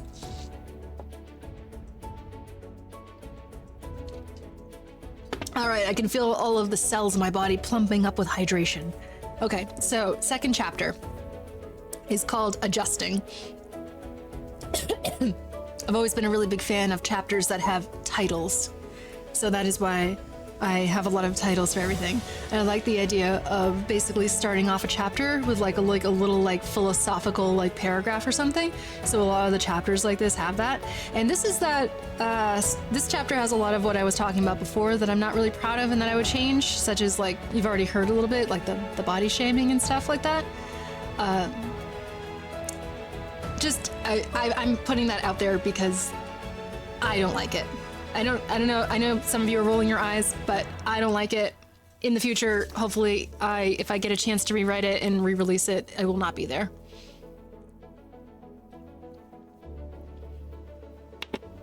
Alrighty then. So, chapter 2, Adjusting. Have you ever heard of the saying, curiosity killed the cat, but satisfaction brought it back? That saying is merely implying that sometimes when people, or cats, become so curious that they stick their human noses, or kitty noses, into something they shouldn't and end up getting in trouble. However, they can get out of that trouble by having whoever they are in trouble with change their minds. That last part does not happen very often, though, and the cats usually stay killed. This is why people usually just say curiosity killed the cat. We have long forgotten about the part, but satisfaction brought it back. That saying can be interpreted another way. That's the way it was for Milo. Each time that she let her curiosity overthrow her common sense, she felt a little bit of herself getting killed. Occasionally, she did find the satisfaction to bring back those little bits of herself, but it was never very much satisfaction. For instance, when she first stepped into her apartment, a tiny bit of her died when she saw that one of her windows had a hole in it, like some vengeful individual threw a rock through it. Oddly enough, nothing else in the apartment was harmed. Milo found a little satisfaction, though. It was the beginning of June, and very hot at night, so the hole in the window was appreciated rather than shunned. When Milo finally worked up enough curiosity to walk into the school for her first day, a small part of her died when she saw that all the children in her class, and the whole school in fact, wore a snarl and XXL pants. Milo felt like a piece of angel hair spaghetti in a pot of killer meatballs, and she was somewhat satisfied to be back, but she was somewhat satisfied to be back in school. All of the teachers were very nice, the total reverse of their irate pupils, and also, oddly enough, were just about as thin as Milo was. The reason for this, Milo discovered, was that the entire 27th floor was a gym. All the grown-ups in the building visited it regularly and were extremely fit. But children under the age of 20 weren't allowed to go there, it apparently being a safe haven for the adult population, and even if they could, Milo had a feeling that they wouldn't. When Milo's curiosity got the better of her and she traveled to the 14th floor where the restaurants were located, a little bit of her sputtered out when she saw almost every single kid in her class at Burger King. She didn't dare go in, especially when a boy with sinister eyebrows close to the entrance growled at her. She did, however, find some satisfaction when she went to Olive Garden and saw that their prices were half of what they were on the outside. And finally, she got so curious and bored that she went down to the basement. Once there, an itty-bitty chunk of her died when she saw nearly all the kids in the building hanging out at the miniature mall, which she quickly learned they did basically every day. The way they glared at her made her so uncomfortable that she couldn't bring herself to enter. But she achieved some satisfaction when she went into the Walmart and saw that very few other kids were there. She was also delighted to find a grocery store attached to it. She bought ingredients for one of her favorite pasta recipes and went straight up into her apartment to make it. When she arrived, though, a little bit of her died harshly when she realized they had not installed the oven yet. Frustrated, she put her ingredients in the refrigerator, which thankfully had been installed, and grabbed her diary and little radio, deciding to go up to the garden. But when she got to the elevator, she saw that there was no button to take her to the roof. Milo, on the verge of utter exasperation, abandoned the elevator and took the stairs, which are rusty and noticeably neglected. She was right when she said that nobody uses these anymore, Milo muttered, referring to Miss Rika. Every couple steps or so, she had to wipe flecks of rust and dust off her hands onto her jeans.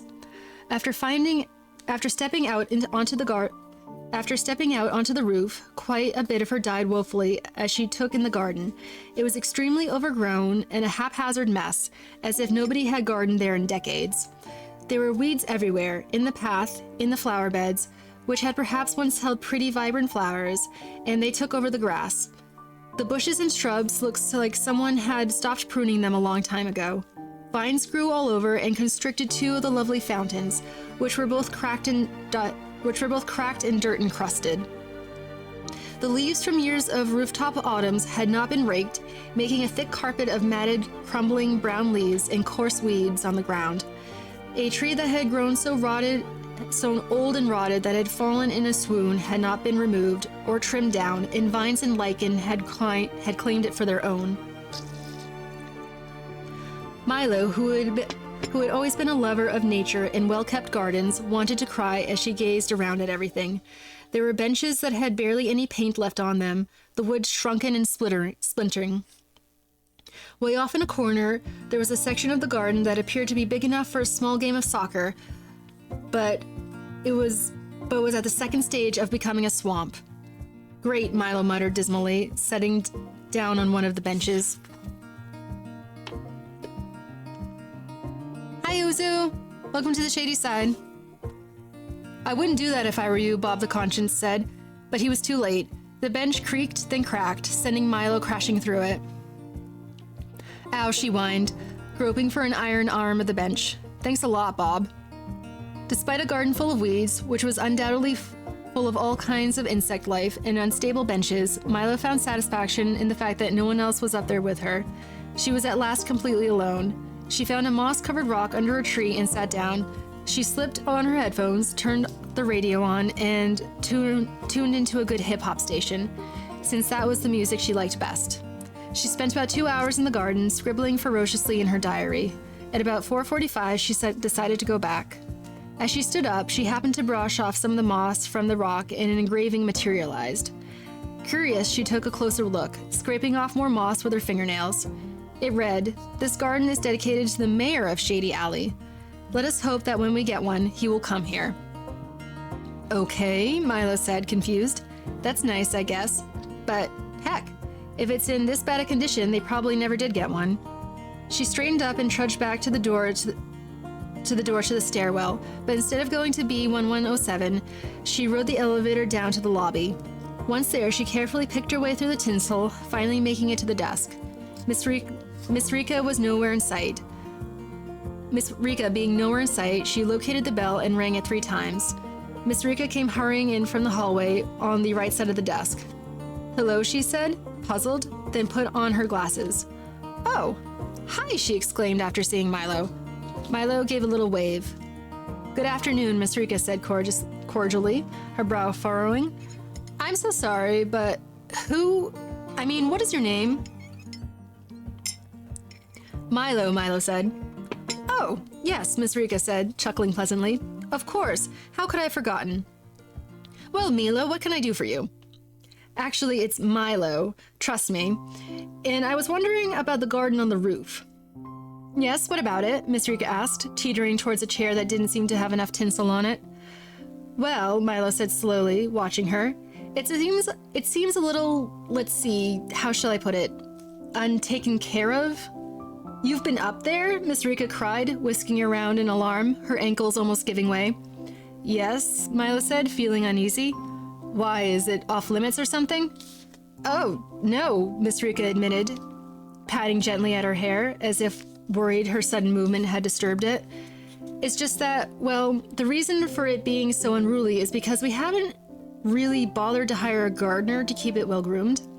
"Why not?" Milo asked, hoping she knew that they were talking about a garden and not a dog. "Because nobody goes up there," Miss Rika said carelessly, flicking some tinsel off her sweater. "So it's not worth it. The new elevators don't even have a button that leads up there.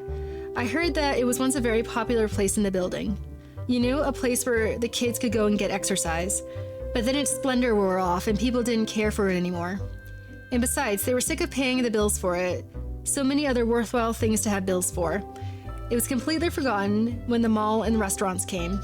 But that's only what I heard." "Oh," Milo said softly. She felt discouraged. "But it's okay if I go up there, right?" "Oh, sure. But I wouldn't if I were you. As you probably guessed, as lobby secretary, I hear a lot of rumors. And one that I am always hearing is that the garden is full of lice." Milo's eyes widened. "Lice?" she croaked.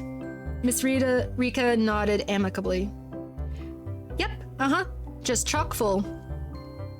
Milo stiffened and began to walk backwards down the left hallway. Thanks, Miss Rika," she said. Miss Rika smiled and waved. "No problem, dear. Take care. See you later."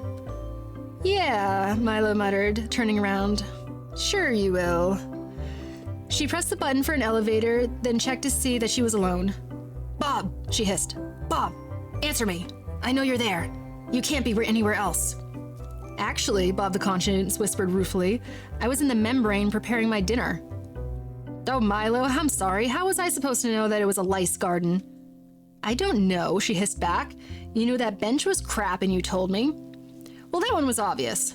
And a weed-filled garden isn't?" Bob the Conscience, for once of his life, was speechless. That's not a good thing for a conscience to be.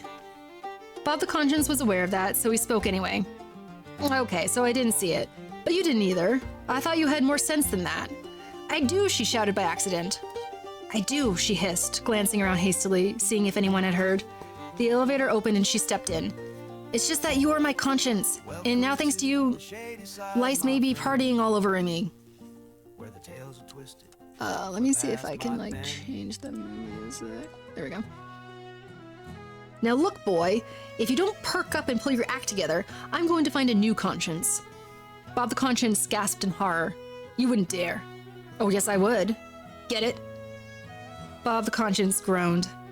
Yes, ma'am. Good, Milo said tartly as the elevator stopped. Excuse me, this is also got lyrics in it. There we go. The elevator stopped at a floor different from the one she had punched in. Somebody else had called it there, and as the doors parted, she saw who. 5 kids from her class stalked into the elevator and began their habitual glaring. Well, one of the boys said loudly as the doors closed, look who it is. Otis. Milo gulped. That's Milo, she said, quaking. Oh, that was a Milo and Otis joke that I put in there. Anybody else know Milo and Otis? Oh my gosh. Old movie. It's about a cat and a dog. Anyways, the boy growled low in his throat. Right, he said.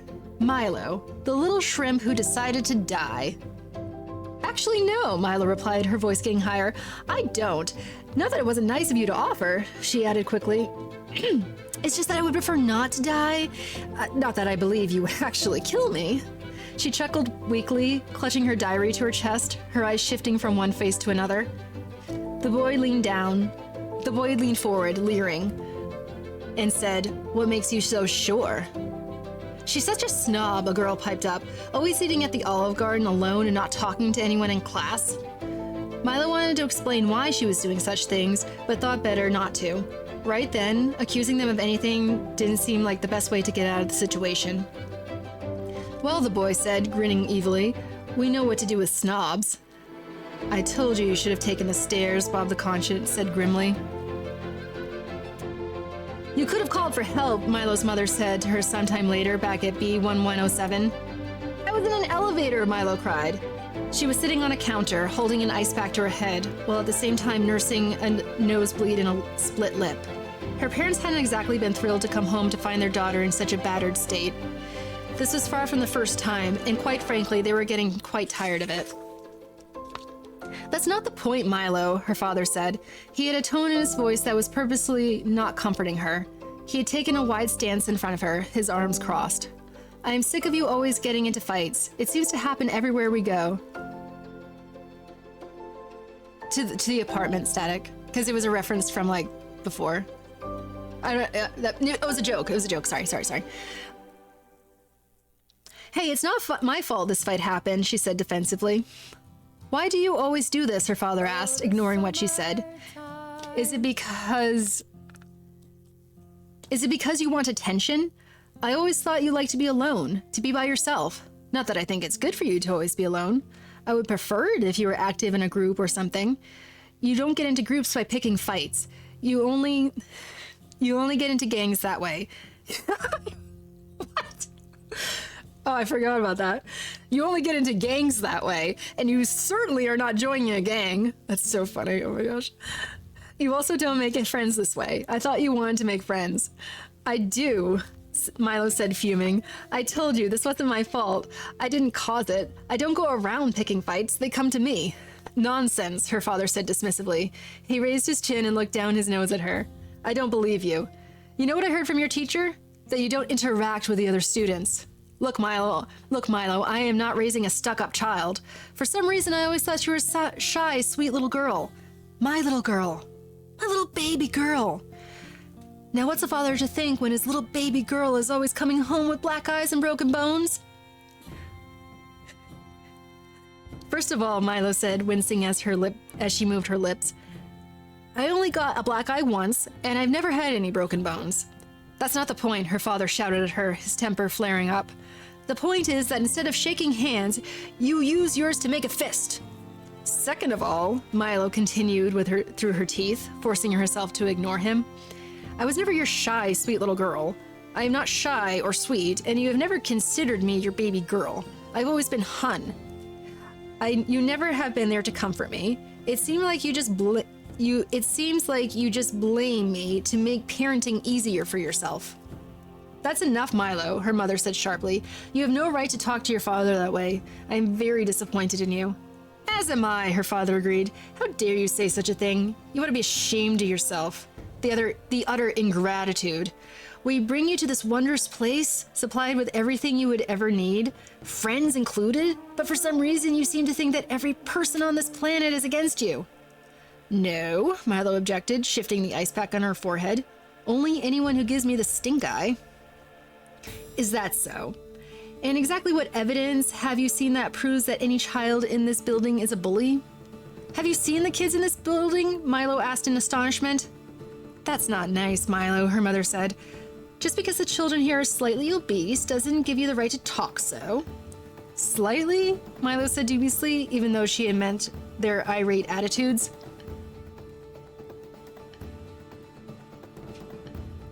Milo! Enough, her father shouted. He ran his fingers through his hair, thoroughly worked up. Milo, I am disgusted with you.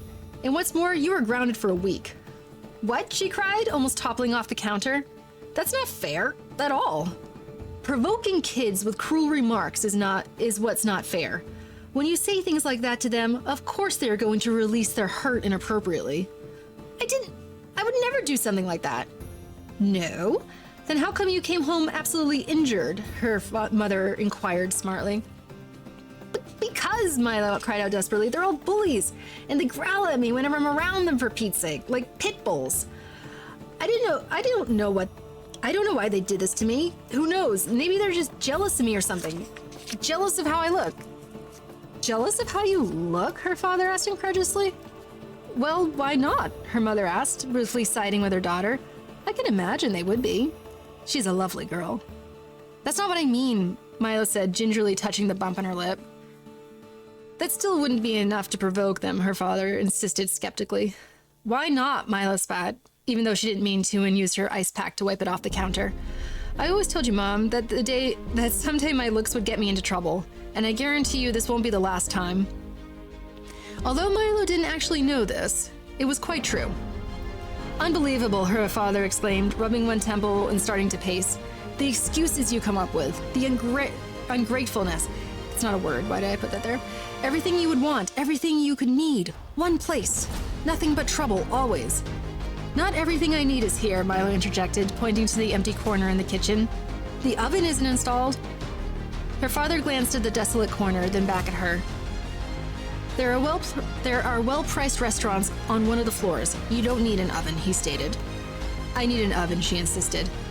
He rolled his eyes. Fine, if you need one that badly, then you can buy one at the mall in the basement. I don't have money for something like that, Milo cried in protest, sliding off the counter onto her feet. Well, her father said, at last looking pleased. Isn't that your problem? For your information, Milo snarled, cooking happens to be one of my most favorite things in the world. But of course you wouldn't know that, because you continuously find shortcuts around parenting. I suppose so, Uzu, I suppose. Enough! Both her parents yelled at once. Go to your room, her mother shouted, her face flushed from either shame or rage, or both. You mean my naturally air-conditioned room? Milo asked savagely. Yes, her father snapped. And you are still grounded for a week. Milo grabbed her ice pack, then stormed into her room and slammed the door. This is a very loud and rude gesture, but after all that had occurred, slamming her door made Milo feel quite good. Well, look on the bright side, Bob the Conscience said brightly. What bright side? Milo moaned, flopping onto her bed, her head aching for two different reasons. You probably gave them all lice. And that made Milo feel very good. She's 14, Skark. I was 14 when I wrote it. So she's 14. This is not like there's definitely like issues that I would change if I could. Like I think I told this to chat last Tuesday when I was talking about it initially. I was just like, hey, very different perspective as an adult.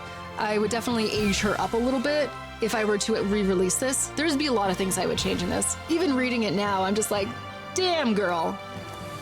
Damn girl. So that was the second chapter. Once again, kind of a shorter one, kind of like getting the establishment going, giving her a reason to hate the place, wanting to leave, all that good stuff. Definitely, wow. It's so wild, like looking back into that. Like I have not read that in a really, really long time, but I can still have like perfect memories from when I wrote it. Thank you, Bro Hoffy. Thank you. What did I miss? What are y'all talking about?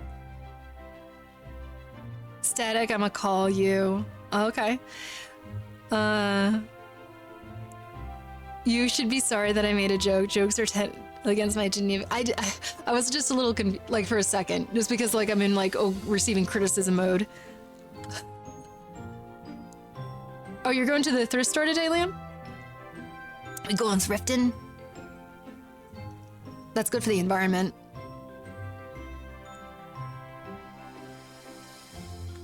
Okay, I think I'm caught up on everything here. Another chapter, another sentence. No, I think that's good, Static. I think that's good. I'm a little bit like I don't like how much I'm like stuttering right now. I'm like a little bit like sleepy. Good lass. I look forward to next Friday more now. Another chapter, another sentence. Oh, thank you so much. I think Linda was saying she was thrifting. Oh, okay. Got you. Okay. I understand. So I don't really want to ask your opinions yet. Like, you guys are being so nice to me, but I also feel like they're definitely the weakest chapters in the book getting started, and that everything is going to like improve like going on. Oh, everything just like moved up. I thought of Liam when I was there. Oh, okay, I understand. I can see you being a thrifter, Linda. I can see you like going through like the Goodwill and stuff like that.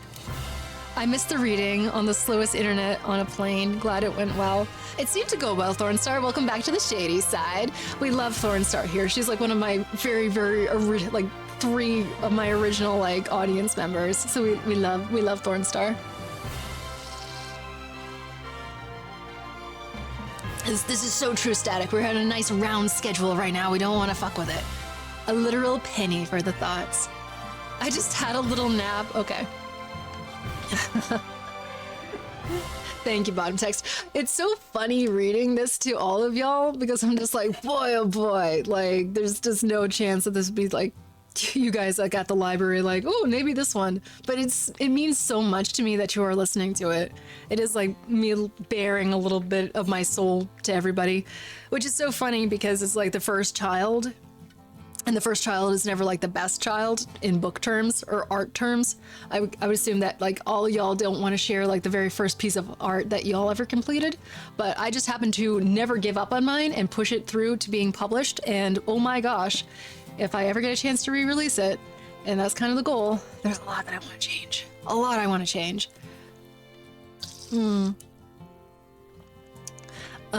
I like listening to you read because you present the art you made, that it makes it unique. Oh, Skark, thank you so much. I appreciate that more and more, especially as AI is becoming such a big thing. Oh, no, thank you, Skark. Thank you for being here. Skark's been chilling. Y'all been straight up chilling up in here.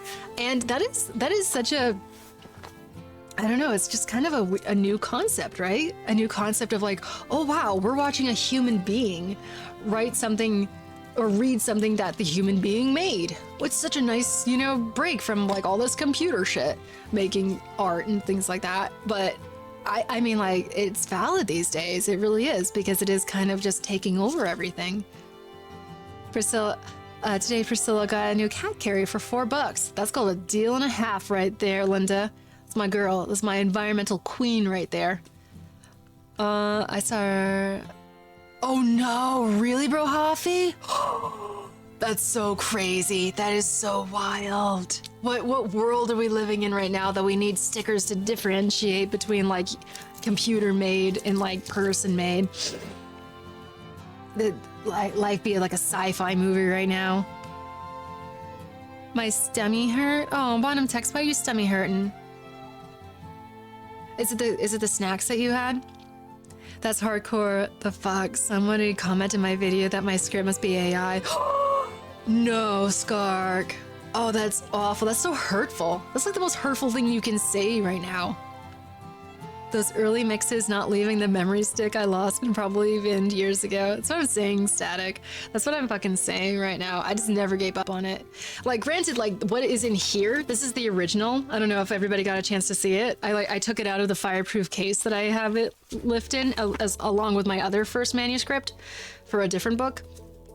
But this is the original, baby. This is what 14-year-old Emily was writing in, and it's all like it's 3 notebooks that are all taped together. And this is a very it's the same book, but oh my word, a much worse book. And I don't know what type of fucking ego that I was surfing on at the time to think that, like, at 14 years old, I wrote anything that would be worthy of being published. But I was just like, no, yes, me, you know, I can do this, you know. It's kind of like the idea of just like, you know, the bee, you know, the bumblebee just like flying, even though like aerodynamically they shouldn't be capable of flight. But it's like, the bee is like, I never heard that. So we're just like, still flying. I look forward to hearing the rest of the book and seeing what happens. Oh, Liloquoy, you lovely lady, you. Ugh, I'm so grateful for your support, really and truly. I know. Oh, I thought we had more time too. Oh, you got some bacon. I heard bacon is good. I do like some turkey bacon. I gotta go help a teen with a narcissistic parent. Oh, Linda, 07s, my dear. That shit ain't easy. Narcissism ain't easy at all. You were 14. I thought we would conquer it. Yeah, exactly, Thornstar. 100%. There was like this urge to keep going. I had so much fulfillment from the writing that I was just like, surely everybody else in the world would also enjoy reading this. And like, I'm reading it now, and I'm just like, whew, it's a little rough. But that's of course like from my brain, and I'm still happy that I wrote it, and it still means the world to me. But I was like, I would do it way differently now. I'm a much different writer now, like, which is great, which is awesome. You're supposed to, you know, improve as an artist and like change and evolve and things of that nature.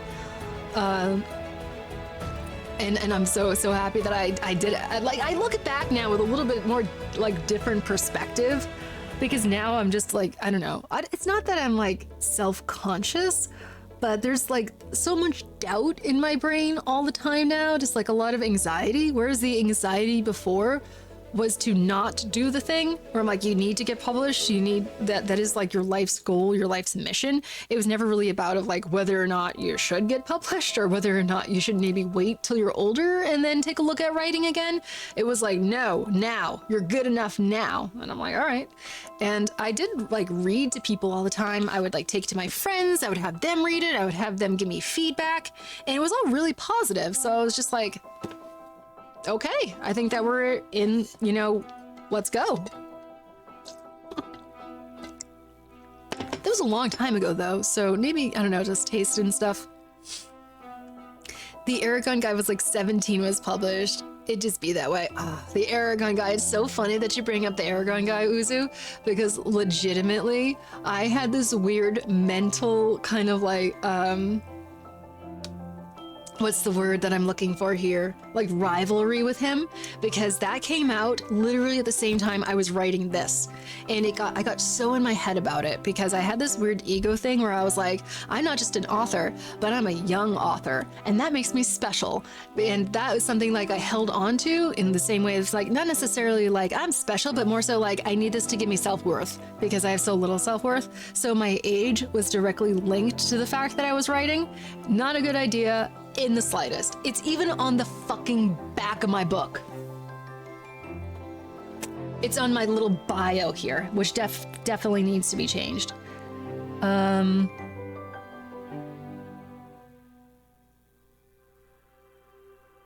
wait, it's not in the back of my book. Maybe it's on one of the websites that I had. I totally forgot. I could have sworn it was in the bio, where literally it says she is a young author from Maine. I'm happy it's not on there now because, oh my gosh, she ain't young no more, let me tell you what. But, and like rereading that now, I'm just like, damn, I can remember I can remember the feelings and the thoughts and everything that I had when it was initially going on, and the fulfillment of that, and just like, oh my word, like this kind of like cresting the top of the mountain feeling while I was writing. It felt so good. And now I have like this brand new kind of critical eye for everything that's going on. I'm like, that's a good thing though. We want the critical eye not to be down on ourselves, but to have the professionalism to know what needs to be changed. We talked about this before. I don't like turkey bacon. It's regular bacon. I don't blame you in the slightest. I hear regular bacon is real good, Shadow. I cannot eat it. So that is the most amount of understanding I have about bacon. The world hasn't gone to us yet. The self-doubt is there. Yeah, exactly, Thornstar. Oh, and that rush of youth that you feel, where you're just like, I can and I should do all these things that I'm dreaming about. That's the thing, Skark. That didn't happen to me. I made it and I stuck to it. I actually am very impressed by myself with the fact that I stuck to my guns so damn much when it came to that book, because it's like just by far not like the best book that I ever had, but it was the starter book. I was coming up with all these different ideas. I was actually came up with the idea for this book before that one. This is the third book that I've been trying to knock out since I was fucking 16 years old. And it's already like three notebooks in, 3 spiral notebooks in, and I have every intention of finishing it someday. But I had come up with that idea first, but I don't know. I was kind of going through this thing at the time where I was writing, where either something was going to be very fleshed out and I was going to take it from there, like literally chapter by chapter fleshed out, or I was going to just like start it and see where it went. That is like the 2 different sides where I was going with when it came to writing. Either I just like wrote off the cuff and see where it went, or I staggered it out and knew exactly what was happening throughout the entire thing. Now granted, I have no idea where the notes for this went, but I had a bunch of notes for this, and I did have it planned out eventually, but that's the reason I didn't start working on that one. I wonder if I can show you the other one.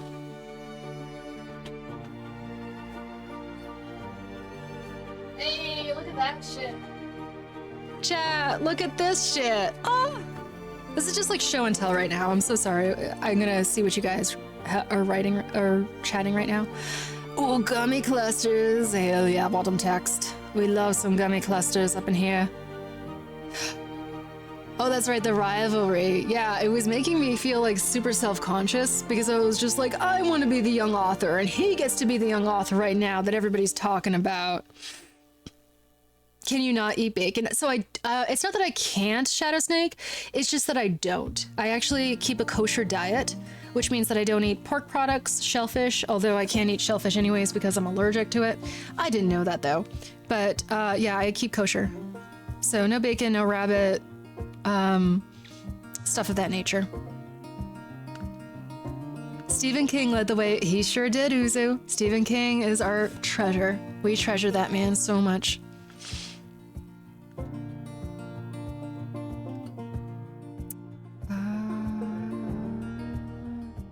Bacon is D tier. Ooh, Uzu be hating on some bacon. I don't know. I remember back in the day, because we never had bacon at my house, obviously. And I was in high school and I went into class and one of my classmates had a sandwich that had bacon on it. And I smelled it. I was like, what is that? Does somebody have cat food in this room? And they were like, no, it's bacon. And I was like, oh my gosh, why would you eat that? It smells bad, but it had some good PR. That man would, we're scrolling a little bit. That man would write like it was his day job, 8 hours a day. Oof. Yeah, hopefully someday that's gonna be me, Uzu. A lot needs to happen before that, but I'm actually very happy that I am in this position now, as opposed to actually finding fame initially, because I feel like I'd be like dragged underneath like, you know, one of those cement compactors if the world got a hold of as it is now, and we'll get into that later as we continue to read. Yeah, bacon's a little bit off static. I would agree with that. I'm forced to eat pork. I hate pork with a passion, but it's all your dad can eat. That's interesting. He doesn't eat any other meat. Sorry, I need more caffeine. Huh, interesting. Oh, I know what you meant, Uzu. I know what you meant. I figured it out. I deciphered it. But yeah, so this is actually the second book that I wrote.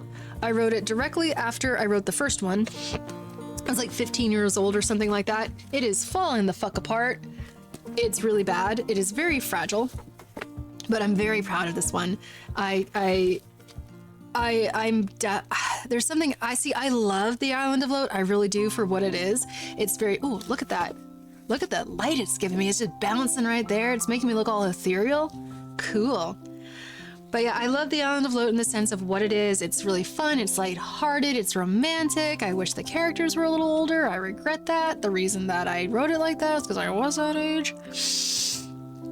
Adulthood gives you different perspectives, but you know, we'll get to that in time. We'll get that in time. That Lopa's my mental state spirit animal. Oh, it's so bad. Look at it. It's just the cover though, static. I think the pages are mostly fine. Ooh. For Matt, Jamie, and Patty. Ooh. The dedications in there. Oh, really, Shadow Snake? I never heard of that before. I mean, granted, like, I'm allergic to shellfish. I just don't, it's usually shellfish is a common one, but other meat allergies, though, like, that's a new one for me. See, like, I can't hate on bacon. I don't eat it, Thornstar, but I've gotten more used to the idea of people eating it just because, like, I've seen it in salads and stuff like that. And I might have accidentally eaten it a couple of times, but it was like in something I was unaware of. And I was like, you know, that smokiness I can understand. I can understand. It's definitely, it's a choice on my part. I thoroughly recognize that. But, you know.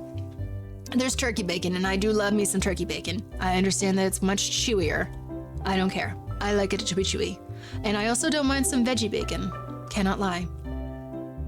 But I haven't been tested, but my history suggests at least an intolerance for the... Oh, that's true, Static. I know that, like, you have an adverse effect when it comes to meat. Not necessarily like an allergic reaction, but just like it doesn't agree with you, or you like have health problems from it. The human body is so fascinating. It really is. Aren't we all grateful that we get to live in this day and age instead of like our ancestors' day and age when they would literally just like kick us out of the village and be like, well, good luck to you, you fucking weakling. Go to the leper colony with the rest of you people who are giving us problems. Can't eat the fucking turnips in the garden. Please don't get... I had my first bite of steak Oh, steak's delicious. Absolutely, steak is delicious. It depends on how you cook it though, Shadow Snake. It really depends on how you cook it. You're marrying a giraffe. Aww. Giraffes are cool. The things they do with that neck though. But yeah, so this is my second book, Matt the Liar. It's pretty. It's all compact into one notebook too. It is kind of like, it is me going after kind of that classic children's book tone of voice. Do you, Lillicoy? Oh, that's awesome. I love talking about writing. I'm sort of a sleepyhead right now, so I'm I'm hoping I'm articulating okay. But normally, yeah. Oh, I love talking about writing. It's a brand new sensation to be talking to other people who like writing too. Not necessarily something I'm used to in life. I was kind of the only one for a really long time. I'm so lucky to live in a country where every restaurant has to have at least one veggie option, if not vegan. Oh yeah, absolutely, Static. It's a new day and age. New day and age. I remember, like, so I grew up keeping kosher, right? And we would literally bring our own cheese to Pizza Hut if we would go on a class field trip. And we would ask them to use that. Now, granted, there's kosher cheese and there's non-kosher cheese. I now eat all forms of cheese because I've just kind of decided I need the fucking cheese in my life. But the meat itself, like the pork and stuff, because to me it was like, oh yeah, like the cheese is a derivative of the animal, but not necessarily the animal like itself. I don't know. I justified it in my head somehow, but that's how we would do it when I was growing up. It was medium rare. Oof. That's a little too rare for me, Shadow Snake. I kind of am a medium gal to medium well. It's the texture for me. It makes my mouth tingle a little bit if it's underneath medium. So kosher is a way of eating. That is such a stupid thing to say.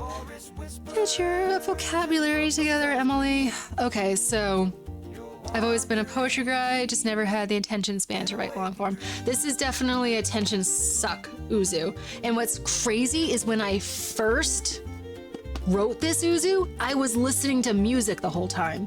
I had just got into hip hop, and I was listening to, the reason she's listening to hip hop radio is because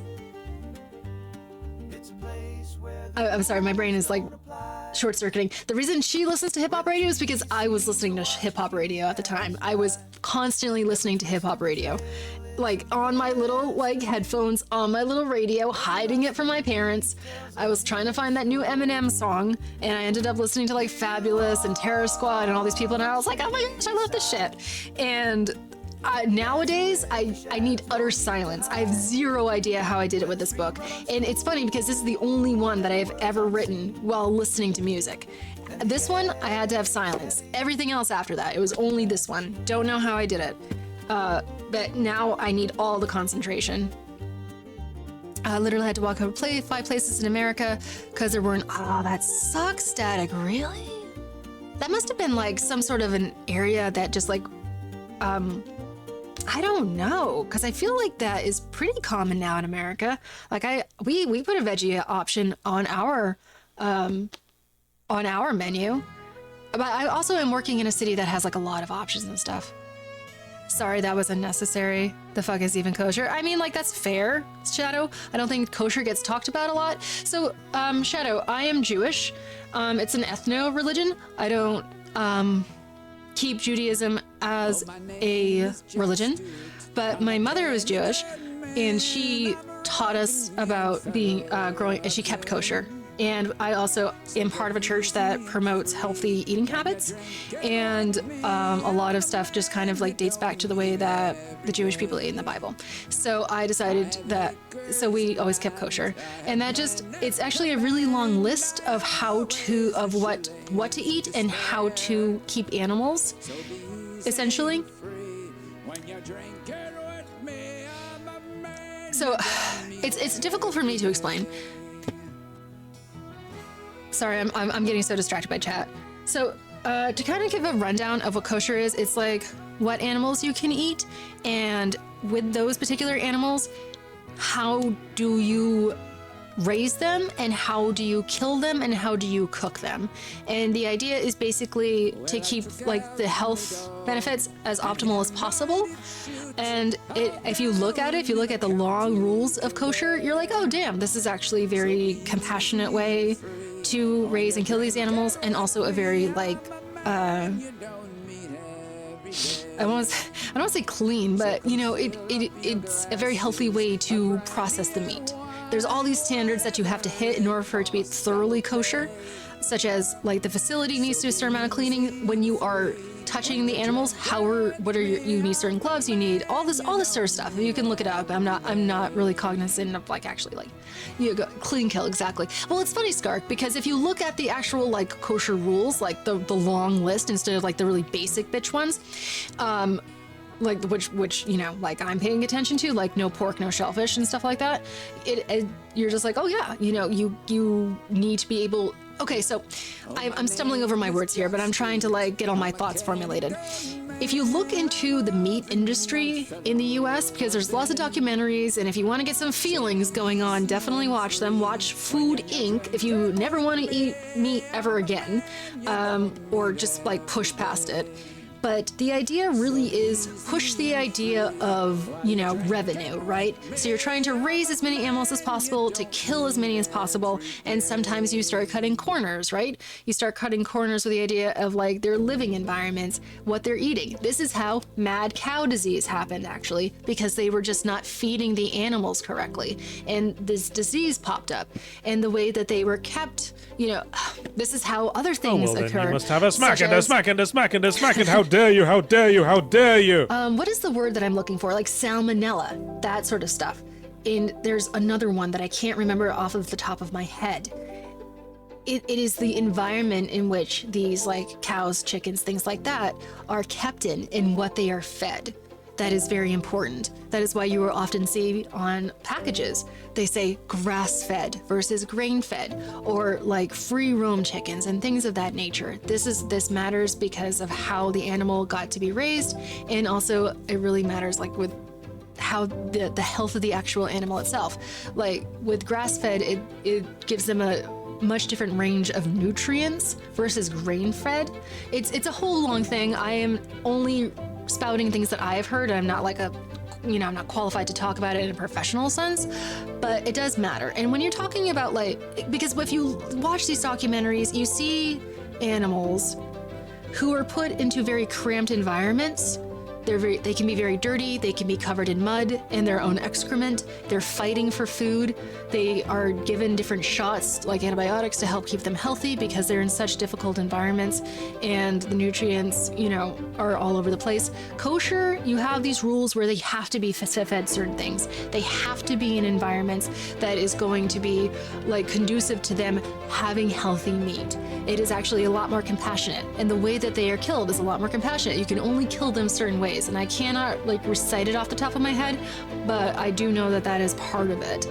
So that is a long run of what kosher is, and it dates way back, and some things are more strict than others, and it even goes down really to the idea of what cuts of meat you use from the animal. Because if you look at kosher hot dogs, which are what I know that you guys are saying stuff, and I will get to that in a second. I just if I don't finish this thought, I'm never gonna be able to finish it. I don't remember the name brand. Hebrew National. Hebrew National is a hot dog brand that uses only certain cuts of meat because they are certified kosher. Now, this is kind of the argument, right? Being able to have a completely kosher hot dog, which is only certain cuts of meat, but what are you doing with those other cuts of meat? That's kind of the question that I've been asking myself recently, because a lot of it is for certain hot dogs, it's filler, you know what I mean? But this is just it's this long thing. But I watched recently, you enjoy your lurk, Shadow Snake. So I watched a couple of years ago, an episode of this show on Netflix called The Chef's Table. I highly recommend everyone watch it. And it was about this guy who he's a very famous chef in Italy. He's Italian. And his whole story was that he was he wanted to be a veterinarian growing up, but his whole family was butchers.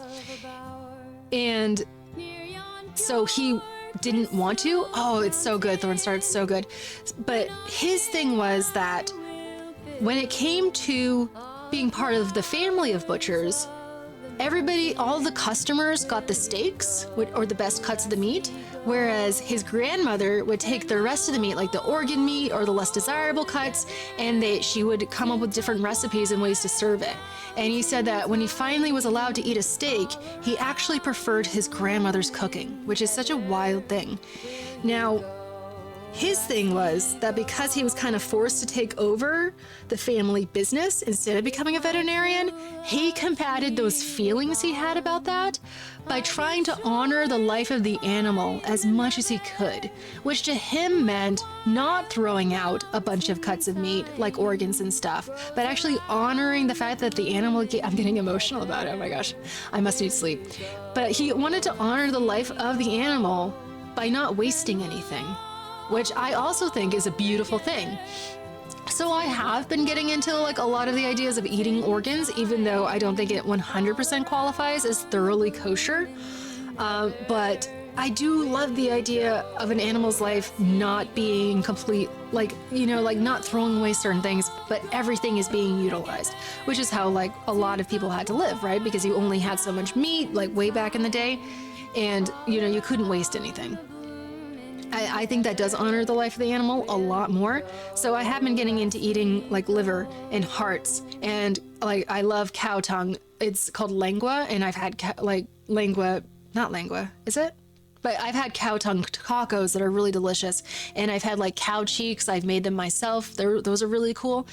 So it is this back end because it is cow, so it's technically still kosher. But if you go in depth, it is really good for your uzu. It's actually packed with nutrients, and a lot of it is health based for sure, because the liver filters the blood, right, and the kidneys filter the urine. So it's what are you eating? Does the cooking really kill the toxins? All this sort of stuff. So there are reasons behind that. We are but poor little buff boys without a home. May we come in? We come in. I love oversimplified so much. But anyway, so that's a long rundown of kosher, and I do realize that the person who asked me that just went to lurk. So I know that was a really long rant about it, but it's kind of confusing for people. And it just made me think of a bunch of stuff. Alrighty then, so Because you live in the Northeast. Let me see here. I'm trying to go back up and read stuff. Not trying to sound political, but blue states are cognizant of vegetarians and vegans. Red and swing states depend. This is actually true, Zoo. I never really thought about that. We are a blue state. I have no idea how. No idea how, but we sure are. And I also work in a big food city, so that's why. My oldest best friend is Jewish, eats only kosher foods. Okay, base soliloquy. My friends also asked me that question of just like, what is it kosher? What does it do? But my friends also get used to it really fast, soliloquy. And my best friend, her name is Ashley. She is so on the lookout for me. Fucking effort! She's so on the lookout for me because every single time that like we're around each other or like we're about to have food or something, she'll literally like fling herself across the room and be like, "No, Emily, no, it's got bacon in it. Don't eat it." It's like it's a life or death situation. She's the best. She's so funny. It also adds things like phagivores, like rabbits, are bottom feeders. Yes, it does, Zuzu. Yes, it does. The thought is about how these lifestyles might leak into the meat and such. Yes, sir. That is exactly what it is, which is why I cannot eat catfish and or like falcons and stuff like that. My favorite Jamie Oliver clip is of all time is him showing American kids what meat is in it. Oh, I remember that, Static. I totally remember that because I remember like years and years ago, Static. He had a television show about trying to change the way that American lunch, like free lunches, like in cafeterias, were done and prepared, and it was a whole thing. It was wild, absolutely wild. That's why I try to get free range, grass-fed. Same Thornstar. There's so much ethical questioning that goes into the meat that you eat, because at the same time, it's such a shame because that's obviously going to be more expensive. And how do you find like a middle ground with these things? You know what I mean? With ethics of taking care of animals and not making their lives so miserable, and you mass killing them or producing them, and all these different sort of unnatural, unhealthy things, which eventually does affect humanity. You know what I mean? Because like, we got mad cow disease because of it, and we get salmonella because of it. And like, watch Food Inc. Watch Food Inc. You'll all come away like being like, oh, I'm uncomfortable. I get it. I 100% get it. But some of these things, it's just not right. It's just not right. A lot of these things, there's certain companies I will never buy from again because I watched that. But at the same time, you're just like, well, I only make so much money. You know what I mean? So being able to buy something like grass-fed almost starts to sound like a classist thing, which is such a wild conceptualization. And like, I'm not vegan and I will never be vegan. And I don't think veganism makes you, a perfect, amazing, ethical human being. In fact, a lot of vegans are fucking assholes. I think it's part of the culture because I think that they are like, oh yeah, we can be an asshole because we're better than you. I don't know. It's a whole thing. I follow a lot of vegans things on Instagram and they're all kind of assholes. So I don't think that it automatically makes you like a better person, but for health reasons, stuff like that. And there's a lot of ethical reasons why we should do things differently. It's just harder. And there's a part of me that goes, what if meat was more expensive? Would that force people to eat more vegetables? And then there's like also calorie density for like working areas and it's a whole thing. It's a whole struggle like with all that stuff. I realize I'm back on a fucking tangent again. Okay. Force of Nature is a good company. Oh, okay. I've never heard of them. That has blends with organs. That's the thing too, Thornstar. It's about the fucking PR when it comes to meat. Because a lot of people hate the idea of organ meat. But in actuality, there's no real reason why you should be adverse to it unless you like Static, like he can't eat meat, really. It's bad for him. But if you are eating a steak and you're turned off to the idea of organ meat, I think that there's a lot of hypocrisy there. Obviously, like kosher reasons, like, they have their reasons for it, and, you can break that down. But as far as like being disgusted by the idea of it, I think that that's being hypocritical. You're like, the animal has died, and it is still something that is edible, and you're wasting a lot of stuff. He did it. Okay, first I managed to get stuff changed. Sadly, the changes in law made it impossible for some schools to. Oh, yeah. That's what we're talking about, Static. The dichotomy of quality versus what, like, classism. It's such a sad thing to be able to have to battle with. It's weird. What are the answers in these questions? Like, it would require so much cooperation from so many different, like, counterparts and stuff like that. And just nobody wants to, because either companies are trying to make money, or like you have people in that realm trying to make changes, but still trying to, make it affordable. And it's just, there's no crossover. It doesn't work. It's so sad. I think we are what we eat. What? Yep. So if we don't treat the animals well, absolutely. Oh, completely, Thornstar. 100%. It's cheaper and faster to raise animals on corn. Yep. 100% Uzu. And that's the thing. What is corn? Corn is a grain. Corn is a grain and a carbohydrate. And it is lacking a lot of essential nutrients. And that is a problem. And it also affects the quality of the meat when we eat it too. I understand I'm privileged enough to afford to eat a bit better, but I can't afford high quality stuff all the time. Absolutely, there's balance. Force of Nature also has venison, elk, and wild boar. Interesting. I do love me some venison. Chad, I love me some venison. It's technically not kosher, but I didn't know that until like I was an adult, because like my dad killed a deer like back when I was a kid during deer hunting season, and it was some of the best meat I've ever had in my life. I still like have distinct memories of him like cooking it up in a skillet before we went to bed, and he would like give us little deer nuggets. It was so good. It was so good. Corn makes cows sick though. They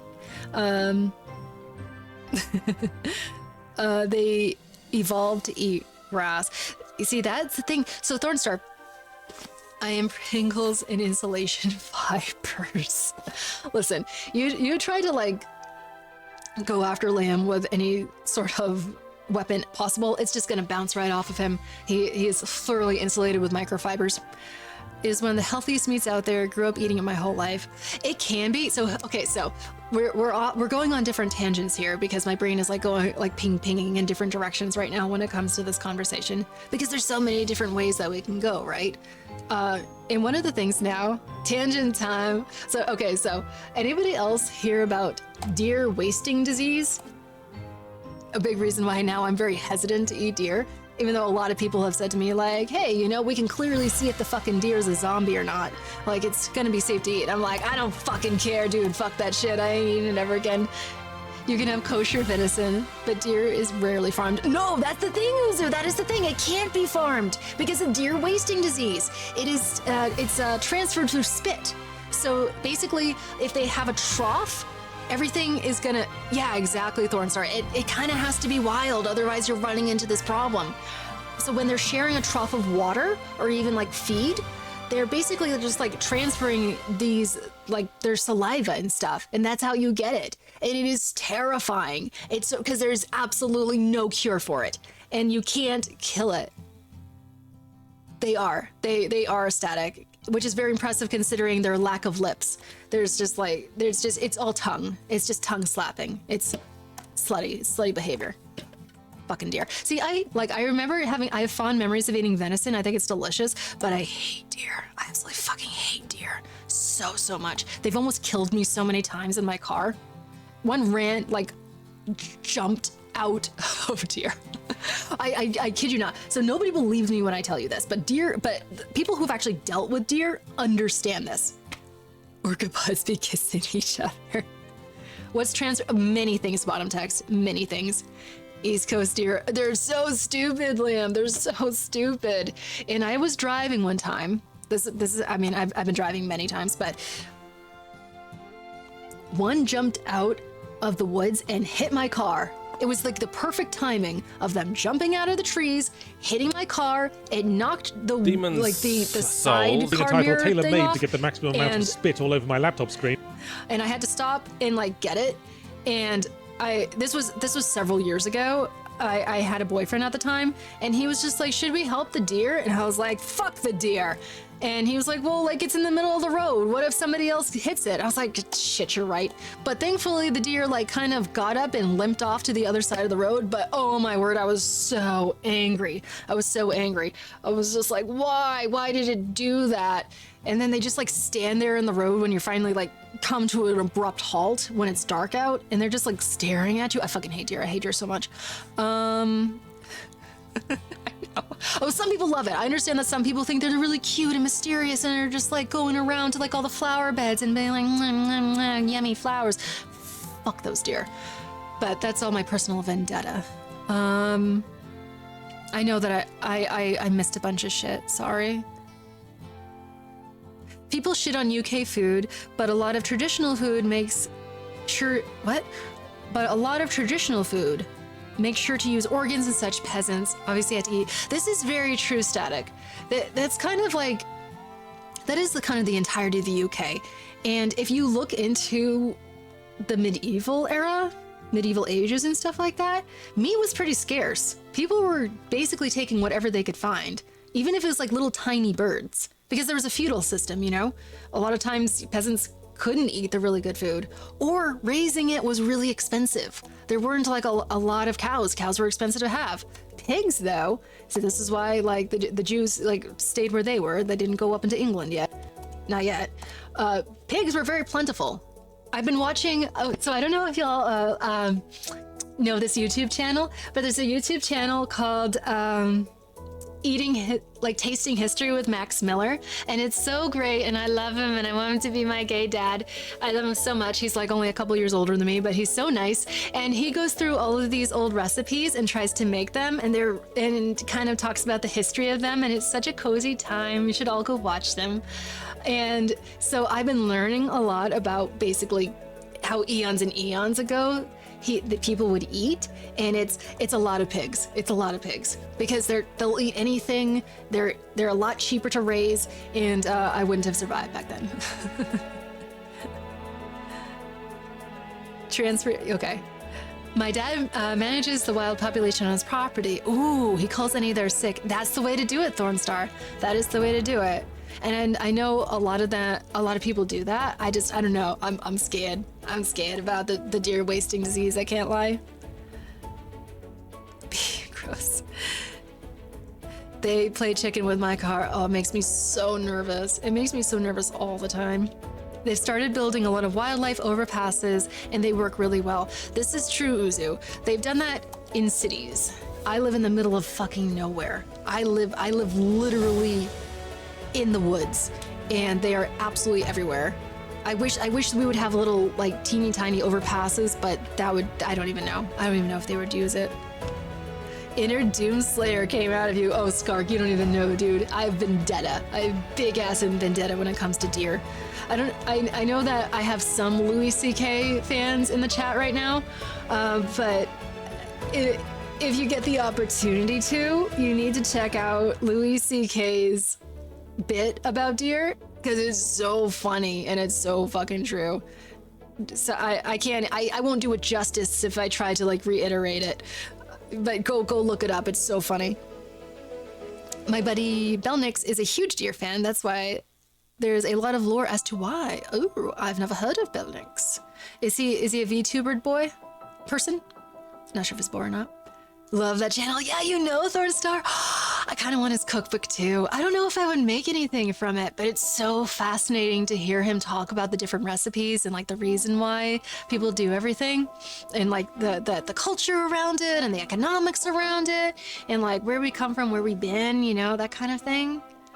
I've been taking beef organ supplements and broth for 6 months now, and it's changed my body for the better. That's awesome, Lilakoi. I've been seeing, I was doing beef broth over the winter, Lilakoi. I was kind of making it myself because I am vain, and I heard that the actual like the collagen in that was really good for your face, and I dread getting older. So I did see a difference when I was making it myself and like cooling it down, and I would drink it in the morning, and I would have like a little mug, and I would be all cozy drinking my beef broth. It just is a lot of work. You gotta let it cook for a really long time, and I just got distracted. But it was really fun, and it is so good for you. I've also seen people using beef tallow on like topically on their skin, and I guess like it's been helping them out a lot for if you have a lot of allergies or something like that. I also heard it's kind of gross, but you know, two different camps. You live in the setting for a Stephen King novel. Nice. Oh my word, Uzo, what if? Because I do be in the Stephen King state. But what if he actually took deer wasting disease and he made a book, kind of like Cujo, but instead of a dog, it was a deer? That'd be wild. That'd be so wild. Yes, middle of nowhere people. Are they okay? We don't know. We're not. When are we getting the shady "this is true" emote? Do I say that a lot? I guess I do if we need an emote for it. I think, now that you mention it, yeah, I probably do say that a lot. It's just one of those, like, immediately queued up vocal inflections that I'm like, yeah, that is a thing I can say. Oh, the plane is moving! Very nice, Thornstar. I completely forgot you were on a plane. Right, he did. He deserves it. He's coming out with a second one, Thornstar. I hope that, I don't know if you're still going to be available with us because of the plane moving. But if you, I hope you are. If not, I hope you have a safe flight. You can, Thornstar, make it in a crock pot. I don't have one. My mom does, but I don't really want to like borrow it. I have really big Dutch ovens. Not really big, but you know, like this big that I was making it in, and you just need to monitor it. It was really funny. I have very distinct memories over the winter of being in their Manly Reviews chat stream because he used to go on way later than he does now. I used to have to like stay up really, really late in order to catch them. And so I remember being like, oh, okay, while I'm waiting, I can make beef broth because it takes forever to cook. So I have a lot of memories of cooking beef broth while watching his stream over the winter time. Good shit, good memories. Oh, cool. Nowhere New Mexico is a cute place. Can we get a cozy cover emote? What is a cozy cover emote? Cover as in like a blankie? Because Lilikoi, I definitely want a blankie emote. The closest thing that I have to that is the kitty. That is like the closest thing I have to the blankies. But I do want one if that's what you're talking about. I am vain. Oh gosh, Uzo, it's so bad. It's so bad. I wish I wasn't. I wish I could just exist. But no, I'm self-conscious and want to look nice. Okay, where am I at? It is one of your thinking phrases, better than one of mine. Yeah, is it? No, but yeah. I say that too. I say that too, Static. It's just... sometimes your mind is like a conveyor belt and what's on there is on there. I paid for Wi-Fi. Okay. Queen. Still waiting to take off. All right, yeah. Yeah, enjoy your vacation, Thornstar. Tell me about it. Leon starts streaming when it's like 1 a.m. Oh, you got it way worse than I do, Skark. Way worse. So nowadays it depends on the day, depends on what's going on. Now he's starting about like 6:30 my time. But over the winter, he used to start at like 10 p.m. my time. And I would be like, which kind of worked out because sometimes it would be like after I would get out of work and I'd be like, yeah, I can be there for the whole thing. And then over the winter, I wasn't as working as much. So I was just like home, but I'd be like, ooh, we're staying up late tonight. And sometimes it's was even later than that.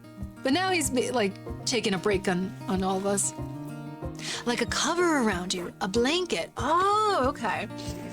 So I would have to commission somebody, Lilikoi, because I exhausted all of the good Etsy emotes. Like I said, like the little kitty on the little fish pillow, which I think is really, really cute. It's basically, it's the eepy emote for when I'm eepy and chat or just want to say goodnight or something like that. But all the other ones on Etsy just didn't look good. Sorry for the it was so long ago. It's fine. I got a lot of beef broth made in the meantime. What was I thinking? Oh, Etsy emotes. So I looked through all of the blankie emotes on Etsy. Lilikoi. And I just wasn't vibing with a lot of them. So I think I might need to commission that, but it is definitely worth looking into. Start later. No, don't start later. No, it's so good nowadays. It's like the perfect time. It's like not the middle of afternoon. I've already like had a day, and then I can like relax at night. It's perfect. Don't listen to him. Don't listen to him, Liam. It's hard to find good gems on Etsy, but there's some hidden gems there. So, very, very true, Thornstar. Like all of my mushy emotes, all my mushies. Oh, what did I just do? Those are from Etsy. They are absolutely terrific. All my books are from Etsy. Basically, everything is. Everything is from Etsy except for the Gerudo. The Gerudo was just an image that I took into Photoshop because I wanted to have something for me and Alari. And there was no pre-made Gerudo emotes, so I made one. And Twitch hasn't said anything. It actually got approved way faster. Nice to see you, Shadow Snake. I paid a third world artist for mine, and look at you supporting a small business. Static, you ethical economic man, you. The mighty Amanita mushroom? Don't take too much with antidepressants. Yo, I got some mushroom stories, Uzu. I got some mushroom stories. Odd that I do. Odd that I have mushroom stories, but here we are in the real world, where things get a little bit weird. And I'll tell you off stream sometimes because I a little bit embarrassed about some of them. Gotta be comfy when you're traveling. That's agreed, Thornstar. Okay, bro, it supports massively when you give a third world artist $30 and they get so much monies. This is true, Zoo. Like their currency versus our currency is vastly different. Weird mushroom stories. No, Skark. No. That is not for stream. That is not for stream. I would have to reiterate over and over again that it was in Minecraft, and I have a feeling that that would be a little obnoxious for people. So we're not getting into those stories on stream.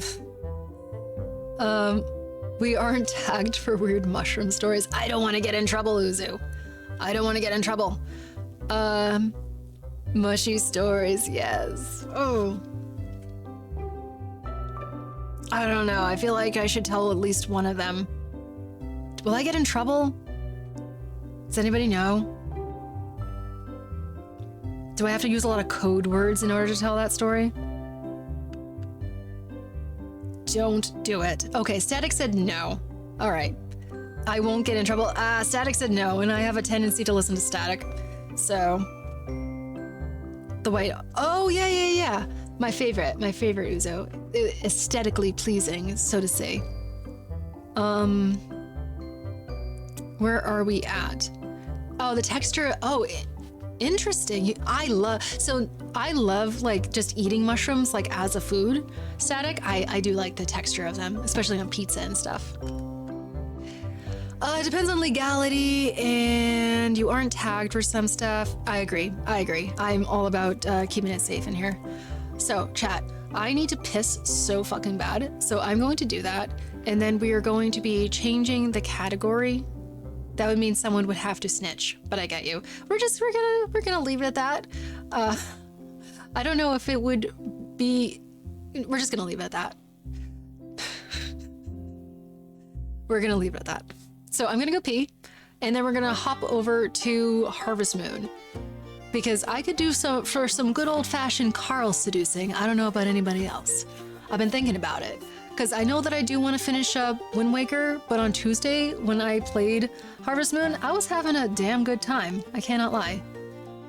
They're just hypothetical stories, 100% Liam.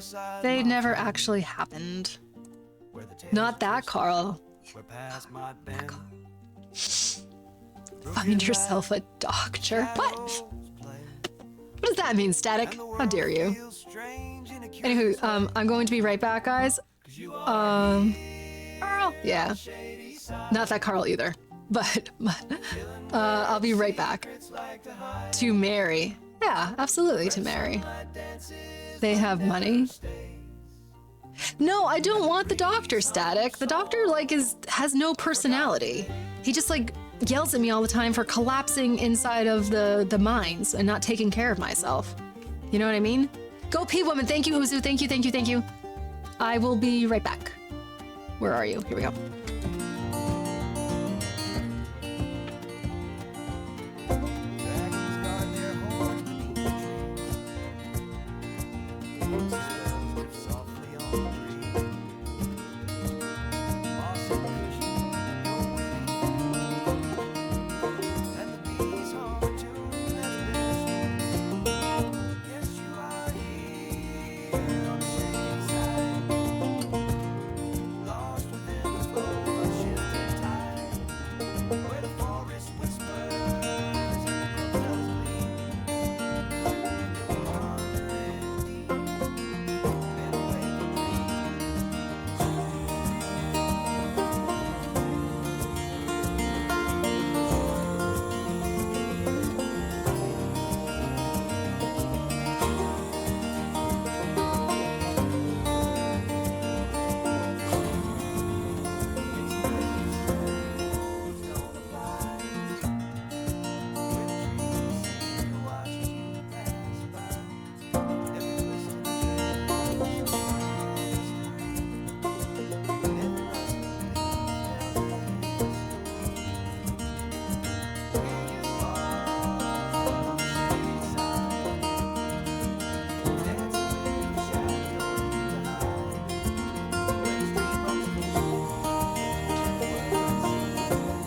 Tech9 really showed us the age. What? What are you talking about, Tech9? Jimmy's mom. Thanks for hanging out so much, Scarg. I really appreciate it. I am so honored by thy presence. I am. Oops. Stop. Turn off. I am honored by all of your presence. I just like looked into the mirror in my bathroom and I was just like, damn girl, you got some red eyes. You must be so I tired right just now. need to rest. I'm having a hard time. Yeah, I guess so. I'm arriving at that point where I'm overtired, over-caffeinated, and feeling kind of silly.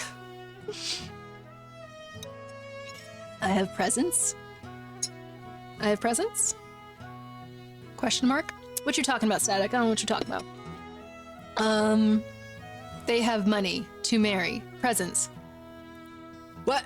Oh, my name is Jack Stewart. I'm a canny good man. I'm a What you talking about? Okay. You said you were honored by my presence. Oh no, the presence. The presence. I was honored by your presence. All y'all up in here. Everybody kind of choosing to hang out with me, even though I'm a sleepy soldier right now. It is. Don't you tee-hee me. Oh, you hee-hee-heeing me. That's different. That's very different. I feel like I'm arriving at the midnight sillies like way earlier in the evening, but I'm kind of excited for it. I'm kind of here for it. I'm kind of like going into like tee-hee, like a weird place right now. It's kind of fun. What you talking about, Willis? Yeah, exactly. Bottom text gets me. Bottom text is on the tee-hee level. I don't know why I'm so damn tired. I don't think I slept well last night. But you know what? We're going for it. You're scaring Gen Z. They don't know. Gen Z's fine. They're resilient. It's not even midnight here. Get a grip, woman. Dude, sometimes it just ain't happening. Sometimes like 11 hours of sleep turns me into a fucking wreck. I have no idea why. It's kind of weird. But that's okay. Y'all have been so nice so far. And I'm gonna, oops, holy guacamole. Why are you so gigantic? Whenever I am doing the monitor transfer, there we go. I can never make this thing small enough. And then it just changes the size anyways. There we go. There we go. I get paid to do this once a month. Professional streamer. Let's see here. Let's boot up Computer Nintendo. 13. Oh my goodness, you're all queued up, Thornstar? Well, we're just about to start Harvest Moon. No, I don't want that. I don't. Hey. There we go. Yeah, we're starting off Harvest Moon. Who's ready to do a little seducing? I know I am. You heart. That's such a cute emote. I also think that I should have think I should have some food.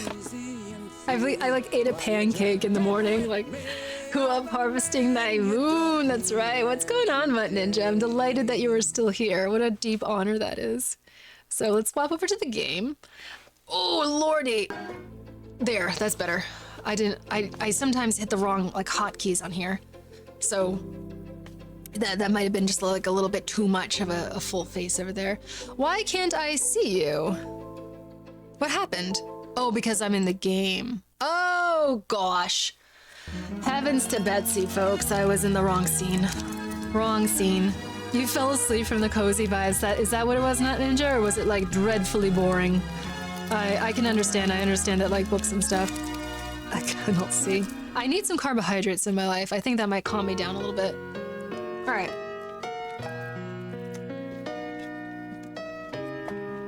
Y'all ready? Y'all ready to go whisper in Carl's ear?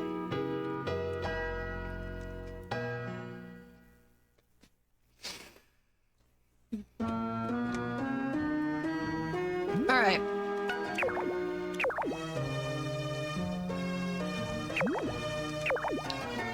Let's go. So, I don't know who was here last time, but it is currently fall in Flower Bud Village. Fresh new season. They destroyed all my crops without letting me harvest them. Cute dude. Oh, my word, Thornstar. Oh my gosh. Come here, dude. Whisper in your ear. Tell me some things I want to hear. Got a sexy ass body. Your ears so soft. Touch it. See if you're soft. Oh man. I rediscovered that song, Thornstar, a couple of years ago. Me and like one other guy who was kind of my age. We were at a party with a lot of younger people who were like in their early 20s versus like early 30s. And we started playing it and we were dying laughing so hard. And everybody else was like, what the fuck is this song? Can't beat the Whisper song. Okay, so here we go. It is 6 o'clock in the morning. This is my new garden grid. I don't know if it's any better, but it's what we're rolling with. We got some sproutage going on here. This is my one fucking patch of grass, which I wish I could get rid of because it's driving me insane. It's super old, Lilakoi. I can't get rid of the grass. The grass is here for fucking ever. 6 a.m., 10 hours too early. Oh man, how do I get rid of that grass, chat? If I'm not gonna allow it to hoe it, how do I get rid of it? All right, so this is where we're starting to run into a little bit of problems with the grid pattern. All right then. So you can see that this covered about all of these squares right here. Now, what do I do when it comes to, oh shit, I still have seeds? Oh, that's right, I got one that fell behind. I ran out of energy. So now what I'm gonna do is I'm gonna do this one. So we still have squares that are not necessarily within the grid pattern of the leveled up watering can. You need a sickle. Okay, so Uzu, you need a sickle to harvest it, but I wanna get rid of it because it was in a variety pack of seeds that I didn't know what was in it. So it just started growing randomly and now it just keeps growing and I can't fucking get rid of it. Do I need to sickle it and harvest it? You might be right, Uzu. We're gonna look into that because I can't fucking stand looking at it. Okay, cool beans. That's nice. I think we're here just to optimize our energy. Is that what goes on in Stardew? Okay. Here we go. Look at that. Look at that. I guess you gotta put your next crops in blocks of 9 with what? Yeah, that might be the move next time, Static. That might be the move. Okay, so I think we're optimizing energy a little bit here. My stamina is looking okay. We are, of course, being overzealous with all these plants, but we want the fucking money. We're here for the money. Oops. What are we at? We are at least 100,000 G. I don't know what that necessarily means. Oh, okay, Thornstar. That still sucks to have to, like, sit, you know what I mean? Okay, so this is my little patch of grass for my... Oh, I forgot! Guess what? We have a sheep now, guys. Oh, look at the sheep. That's Bingus. I forget who named it. I think it was Zelky who named it Bingus. Look at this sheep, he's so cute. Oh my gosh, is that not the cutest sheep you've ever seen in your whole life? Look at him. Oh, he's so tiny, he's got the smallest legs. There's no way that those little feet can hold up that body. Oh, you're so adorable. And this is Dustin. I forget who named him. Okay. I might want to plant more grass if we're going to be having more actual animals. Oh, he's so adorable. Let's get these guys outside. I don't have the bell. Shitballs. Let's go get that.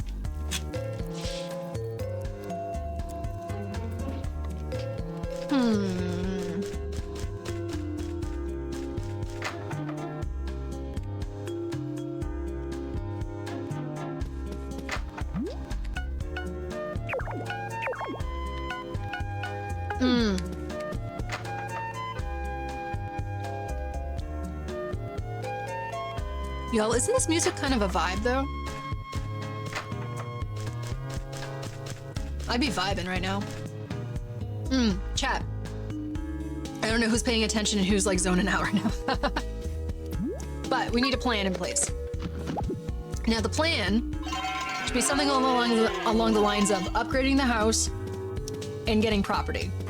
But should we upgrade the house on the property we already have, or should we buy property and then do a new house on it? I'm putting it to your thought process here. Because there's different benefits. Benefits is the word I'm looking for, to different areas on the map. Now, for instance, this is a starter pack, and I realize now that my animals can probably just like wander out into the beach, so I probably need to like create a fence, and that means I'm going to borrow from someone else because I refuse to use any of my own lumber. Come on. Come on. Oh, no. See, it's already doing it. Cow on the beach. Cow on the beach. Shit. Shit. Cow on the beach. And that looks bad, so I'm not gonna leave that there. There we go. We'll just put that there. Please don't drink the salt water, Dustin. And if I could just have you be over here, maybe? Oops. Get out of here.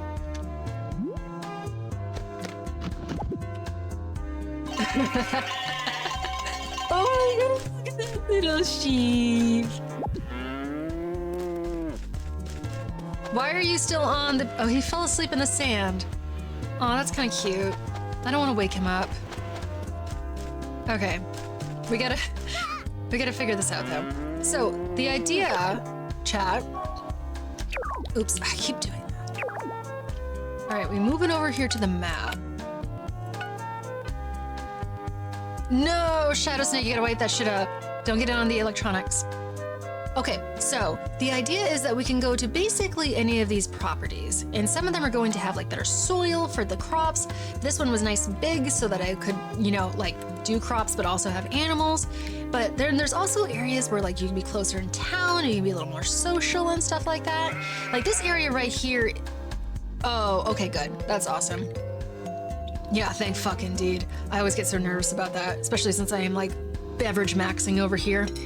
The special blue juice from the veins of the blue monsters. Anywho, mentality. We have area over here. Kind of a cliffside, kind of not. I could buy it. I could put a house on there. Would Carl like that? That is the question. It is all about what is going... Well, you know, I want happiness as well. But I also want to be like, hey, Carl, here's my house. Would you like to live in it with me? So it's got to be impressive, you know what I mean? Let's take a look at what's available as far as property and stuff.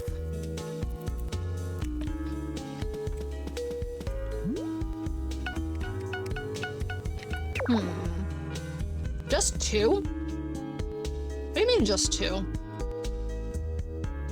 Look how much money I have. I can buy more than just one property.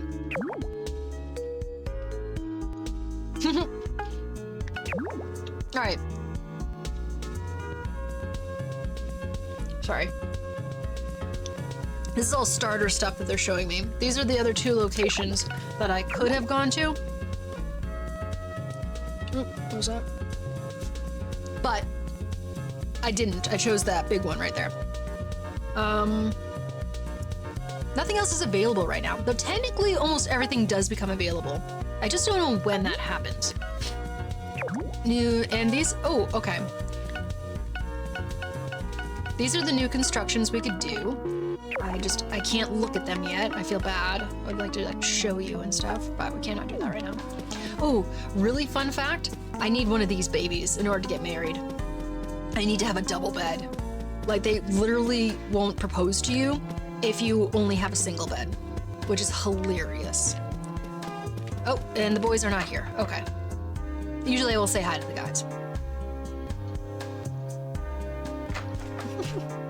Oh no, not the cow on the beach. Okay, I see Lewis out and about. I haven't really had a chance to talk to him. I'm pretty 100% on Carl being the guy, but I'm still like curious to see what he has to say. Sure, let's stop in the inn. What do we got?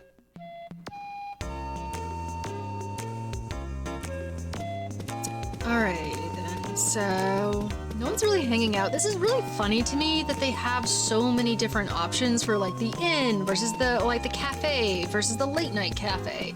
Just like there's not really enough people in this world to like socialize this heavily, but we got the establishments for it. Why can't I pet this dog? This fluffy boy. And this food is so fucking expensive. Oh my gosh. But I can eventually make all this stuff. I haven't really put a lot of focus into actually making recipes and stuff, but I can if I wanted to. I think they also want to encourage interaction in this game by like having cutscenes only happen if you go into places. So I might be missing out on a cutscene if I don't try hard enough. Or if I just kind of like, I know, right, Skark? After I'm able to like pet my own dog. Good morning, Pumpkin. Hello there. Hi. Hello. This is Carl, everybody. I don't know if you were here at during the Tuesday stream, but this is our boo right here. This is what we got our eyeballs on. Look at his cute little tuxedo. He is a business owner. When I came here, I was told I don't have to pet the dog. 0 out of 10 isn't a cat. This is true. There is a cat in here, Uzu. I can pick it up. I'll try to find it and show you. When I came here, I was told at the boat tool booth that, Tyler, what is going on, my friend? Oh shit, you're totally fucking right. I need to change that. Oh, I'm embarrassed. Excuse me. Harvest Moon.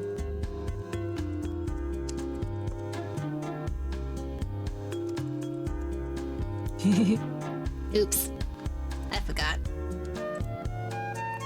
We've updated. We're so updated out here. What is going on, my dude? I don't have Nightbot either. I'm kind of a bad streamer.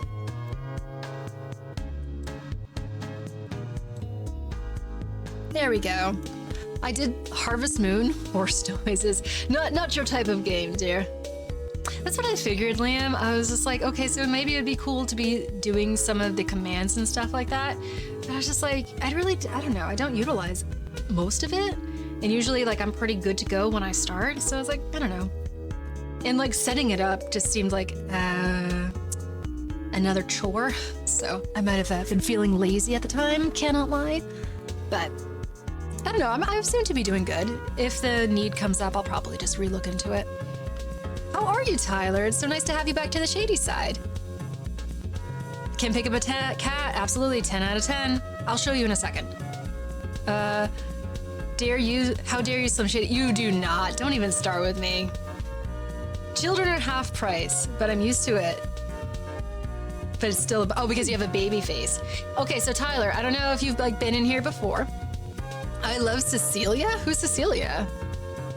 Are you telling the truth, Tyler? Have you played Harvest Moon in the past? I'm a Harvest Moon fiend. Give me a farm simulator and somebody to marry. I'm fucking in there. Shut the fuck up. That's so cool. So unexpected. I hate to profile you. I do apologize. But this is Magical Melody. I know that there's like many different Harvest Moon games, but this is my favorite by far because you can buy a bunch of property on it. So I can buy most of this property, and I can buy different houses on it. One Life wasn't as good. Yeah, there's certain ones that like I'm not really fond of. It's a Wonderful Life only had 3 marriage candidates, although it was kind of like a bigger farm and also like it wasn't as top-down type of situation. But I get to choose from 10 guys in this one. And originally, Tyler, I had the idea of creating different storylines for each one and individually getting all their hearts up, because you got to get your hearts up on them. You got to get your hearts up. Oh, and you can also collect these things, and you're supposed to be helping out a harvest goddess, and it's kind of like secondary. But it's cool, it adds to the mysticism and stuff like that. You can also get hearts up with literally everybody in the entire town. We're up to 4 with Carl, but my original plan was to get them up with all the guys so that they would all fight over me, which I thought would be a really, really funny type of storyline. But now I got there's just so little time to do all that stuff, and you gotta fucking give them gifts and talk to all of them. And I also gotta raise a farm and animals and shit. So I think we're gonna be focusing on Carl for obvious reasons. One, his name is Carl, and we all love Carl. Oh, I'm so sorry. So essentially there's 10 marriage candidates in here, Tyler. These are all of them. Oops, what the fuck just happened? These are all of them right here. These are all the boys. And my original plan when I started streaming this was to get all their hearts up so that they would all be fighting over me, because I thought it would be really, really funny. But that just takes too much fucking time and effort. So we're gonna be focusing on Carl, because he is a business owner. He's a patisserie boy. He likes the pastries. And you know what? He's an upbeat, honest guy, and he's adorable. So we're gonna be focusing on him. We also have an emote for him, so it all kind of makes sense. A Wonderful Life is good if you're the male farmer. I grew up with Muffy. Interesting, Thornstar. So I have the female version.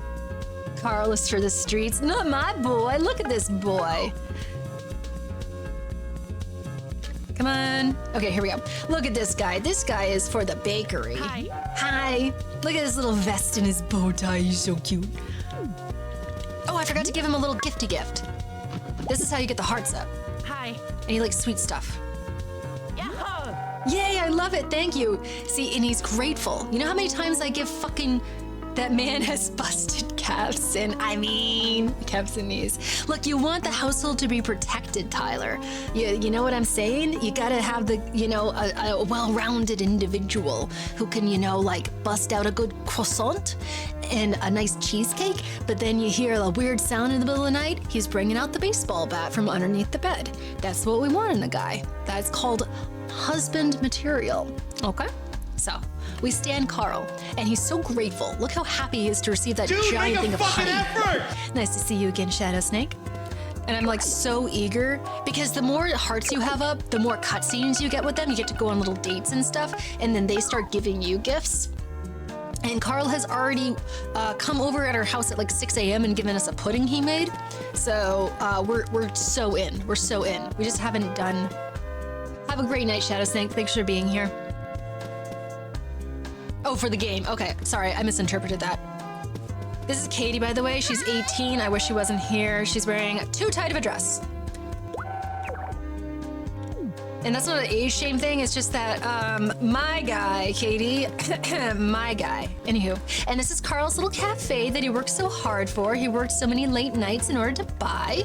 It's got Tabasco sauce on the table along with the salt and pepper. And I'm assuming that looks like napkins.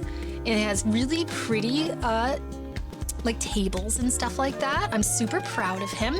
This is kind of a clusterfuck on the countertop. I can't lie, Carl, my dear. But you have a cool phone, so that is, I forgive you. I'm not 100% sure what is going on with this nonsense. You can't do Gifosaurus? What? Really? So fucking help me. Where is Gifosaurus? Oh, maybe it was like a glitch or something. It's working for me though. I almost had a friggin' heart attack. Anyways, yeah, I have no idea what's going on with this counter because it has a counter doorway, but then it also has a gigantic lack of counter here that you can, I'm trying my best, honey. don't know if they tried their best, Tyler. This is distinctly like we gave the fuck up. Or we ran out of money. We just didn't plan ahead. But either way, it's very, very funny. And he has a little bakery and he can make little smoothies. He just needs to get the counter all cleaned up because what's going on here? We got pamphlets, we got a fucking gramophone, but everything looks cozy. I'm super proud of him. I'll see you later, baby. The one bad thing about this game is that their dialogue trees are so intensely limited. You say something to them, they repeat the same thing for a long time until you get more hearts with them, and then they start saying other things. Let me see here. Let's do a little exploring. Let's kind of plan our lives out a little bit here.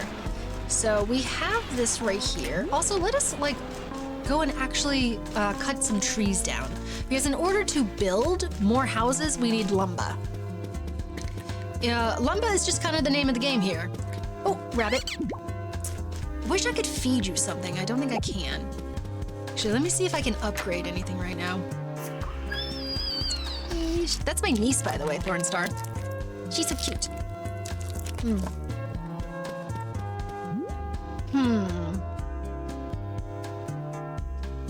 This is all really expensive.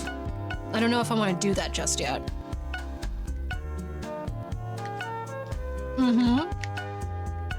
She's so cute.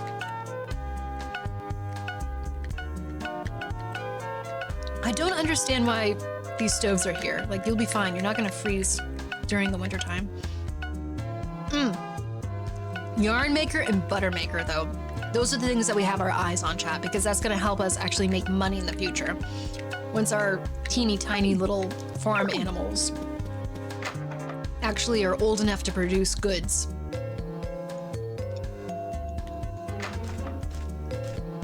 Constable Buttermaker? Lewis, hello. So this is Lewis. He showed up during one of the firework, the festival. So he's brand new. And he's like a little scientist guy. He's super cute. I guess he could be a cute little husband, but I don't know. He doesn't have his shirt tucked in. He's kind of a mess, which I guess for a lot of people would be kind of adorable. He does seem to have a nice watch on though. He does have suspenders, which is cute. I don't know. I'm feeling Carl. Okay, so I need to figure out what I'm doing right now. Now that I actually have a little bit of time, looks like the scientist from Full Metal Alchemist. He does look like a little scientist guy. Okay. Oh, damn it, weeds. I wonder, though, should I just I'm still kind of curious about the timeline of everybody else having cutscenes with me. What should we do? Let's check out the orchard. See, having that new watering can really has freed up my time. Before the entire morning was going to be taken up by just watering shit. Okay, so we have a few herbs and stuff. This is what happens during the planting season. We have to supplement with shit you find on the ground because you can technically sell everything. Let me see here. I wonder if I should actually make friends with the. Oh, damn it! I didn't mean to do that. Because I would like some more cutscenes. I think that would be cool if chat got to see that and stuff. What would you like, Ronald? How are you, my friend? You sure do. Do you want an herb? This is kind of expensive. I don't really want to give it to you. Nice. Oh, he's happy. Okay, cool beans. I wonder if he'll give me shit. He's not gonna like this. Watch this shit. He's gonna hate this. This is Dan. Thank you. I'm happy. Wasn't that an enthusiastic response? It's kind of like our kind of stereotyped boy, unfortunately. Okay, time for planning. I think the goal would be another cow. I think another cow is going to be a good idea. But that just means I need to actually plant a little bit more food for the cows. I'm also so lost. Where am I? Here we go.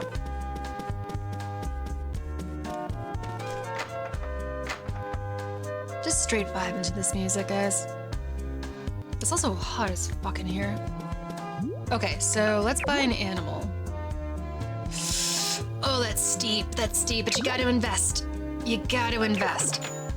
Okay, so we're needing another name, chat. I don't know if anyone's actually paying attention or if you're just second tabbed me or not, but throw a name at me. I will take it into consideration. It cannot be a slur or a body part. Those are your stipulations. What are we naming? We're naming a calf, Static. We're naming a little cow baby. Throw something at me.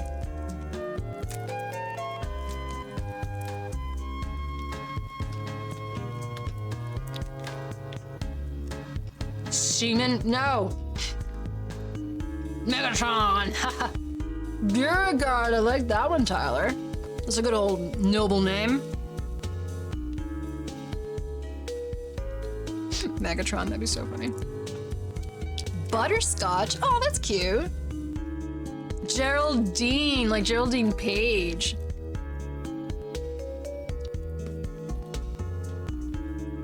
That's a good old... What's wrong with Seaman? Listen, I know what he's trying to get. Moonington the third.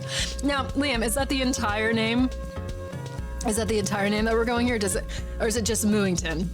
Or is this the third Mooington that we have? Is he in a lineage? Jack the Dusty Duster? What? That is such a specific name. I just have this strange feeling that you know someone named that. Your mom. Oh my gosh. All or nothing. Okay. Gunpowder Gary. Oh my word. Let's check this out. Maria twice. Durst.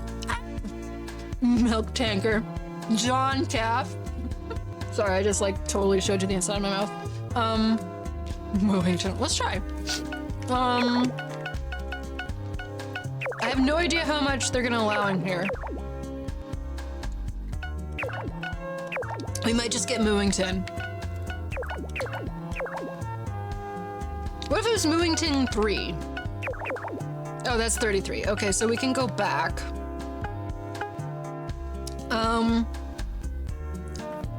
I don't know. I don't know if we can fit it all on there. Angus is pretty good. Are we going with Angus? Oh, because it's a fucking cow? That is a lot of Mooingtons. You wrote Moon? Oh shit, you're totally right. I cannot read or write. I am a complete fraud. Mooing. I'm literally reading how you guys wrote it. Mooing, T-O-N. Megatron, oh. You want... Wait, I'm curious now. Is this gonna fit? Static, what do you think this is right now? What do you think this is? I'm so curious if this is gonna fit. Oh, no shit. Mooington 3rd? It's kind of fitting. There's no space in between, though. Are we upset about the space? Is the cow black and white? They are, Liam. They're kind of like the classic cow. Comet. That's kind of a cute name, Static. Like Tuxedo? That'd be cute. I know you could do a space. Oh, the third. Oh, you're totally right, Uzu. Let's try this out. Will Roman numerals be okay? Nothing wrong with semen. I know what you're going for, though. Don't even start with me. Damn it, where's the O? Black and white in this game. They are. It's a damn good name. No, it isn't. Moving T-O-N. And then we're gonna be doing like... Are we doing the adult eyes? 1, 2, 3. Wooington the 3rd. What are we thinking? It's a very official name. How dare you? There we go. Okay, I have an idea. We'll buy 2 cows. Commit to it. We're gonna commit. So we're gonna buy another cow. Are you putting on me shady? I'm putting some, oh no. Does it look too much like Mooington Owl? Looks a little sus. We're going with it. We're going it with Roman numerals. Okay, we're buying 1 more though. So, it doesn't. Okay. Okay, so Skark really wanted Megatron. Oh, what's up, Time Traveler? Hello there. Welcome back to the shady side. As if they're property and not living beings. I just paid a good price for them, Static. I can't lie. This heat is really rough right now, Time Traveler. I'm very, very tempted to like put my AC on, but it's so loud. It's the loudest fucking AC in the world. And it's great because it's hot, but I don't want it to affect my audio. So, okay, Skark, we're gonna go with Megatron for this one. Because I do like that one. We're gonna have 2 M's. And we're gonna have one that's named Dustin. So, let me make sure if I actually spelled this correctly. After all that lecturing about respecting animals, I paid a lot of money. I can do whatever I want. What do you want me to do, Static? Do you want me to ask the animal what its name already is? You want me to respect its, respect its personhood like that? I promise you it doesn't already have a name. Okay, so we have a Megatron now. The killer and cowies. Okay, so, perfect. We should do one more. We are spending literally all of our money, but I have a strong suspicion it's actually going to help us in the future. It's going to assist with sprinkles. Aw. I don't know. Are we doing Sprinkles the lamb? Because I'm going to buy a lamb too. New animal in the barn? Can I not buy another one? I'm confused right now. Buy an animal. A new animal in the barn. Can I not buy that? I have the money. Spend that dough. I'm trying to. I don't know why it's not letting me. Back from work stuff. Welcome back, Chaos Lord. And I see Ferdinand. Ferdinand's a damn good name. Magellan. Ferdinand Magellan, it goes hard. See, I would do something like Ferdinand for like the full, but I'm pretty sure I'm getting gifted one of those, so I don't want to buy it. It's not letting me buy another one. Do I have to upgrade my... I do, I have to upgrade my barn. Shit. You just got one new baby, they don't want you... But they just let me buy 2 though in a row, Thornstar. I bought 2 calves. I wonder if it wants me to upgrade the barn first. Let's take a look, let's take a look. Because I would like to get another lamb, because then when it grows up, I can shear it and I can get wool and I can make yarn and make money and stuff. Let's take the, try. What the heck did you just write, Chaos? Bucephalus? Don't let anyone, Ferdinand, you're a Magellan. Yeah, I might be maxed. Make a fucking effort! More sheep means more haggis, yes. More sheep means more mutton, more haggis. I mean, I guess I do need to like have some reins on my spending right now. Okay, so we have Bingus. We have Dustin. And Dustin, I need you to get up off the beach. Off the beach. But absolutely let people Magellan your fur. This is true. This is true. Get off. Okay. Dustin, up the thing. Up the thing. Up the thing. Can you get up the thing? Oh, you can. Fantastic. Oh, no, you cannot. I ran into this problem the last time I played. Up. I need a fence. Go in the barn. In the barn. What? What are you gonna say, Shadow Snake? Like, in the barn. No, not over there. In the barn. Go into the barn. You got Bingus, but not Bing you or Bing me. This is true. This is true. I should have... Oh, Uzu, what a missed opportunity. I could have just, like, had this, like, everybody in a row. Oh my word, have you seen a cuter sheep in your life, though? Ultimate cutie pie animated sheep. Hello, Emily, this is your credit card provider. We just want to confirm you spent $500,000 on cows. Sure did. Okay, but honestly, though, there is enough room for one more. Couldn't you fit a teeny tiny little sheep here? Bucephalus is the name of Alexander the Great's horse. I know that from epic rap battles of history. That makes a lot more sense, Chaos, because I cannot lie to you. I read that word and I just saw phallus. That was the first thing that popped out at me. And I was like, nice try. I see what you're doing there. No, he isn't, Static. Carl is not sleeping in the barn. We've already been over this. Okay, but I could fit one more animal there. Why are y'all being mean to me? Okay.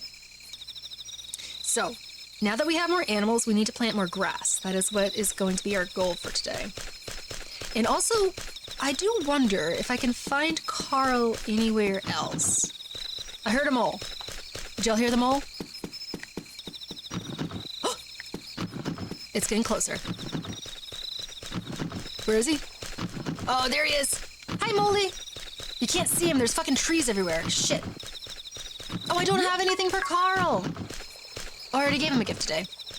Carl doesn't get sleeping in bed privileges. You want him to make you think. If he's living on the property static, then he knows that he's welcome in the house.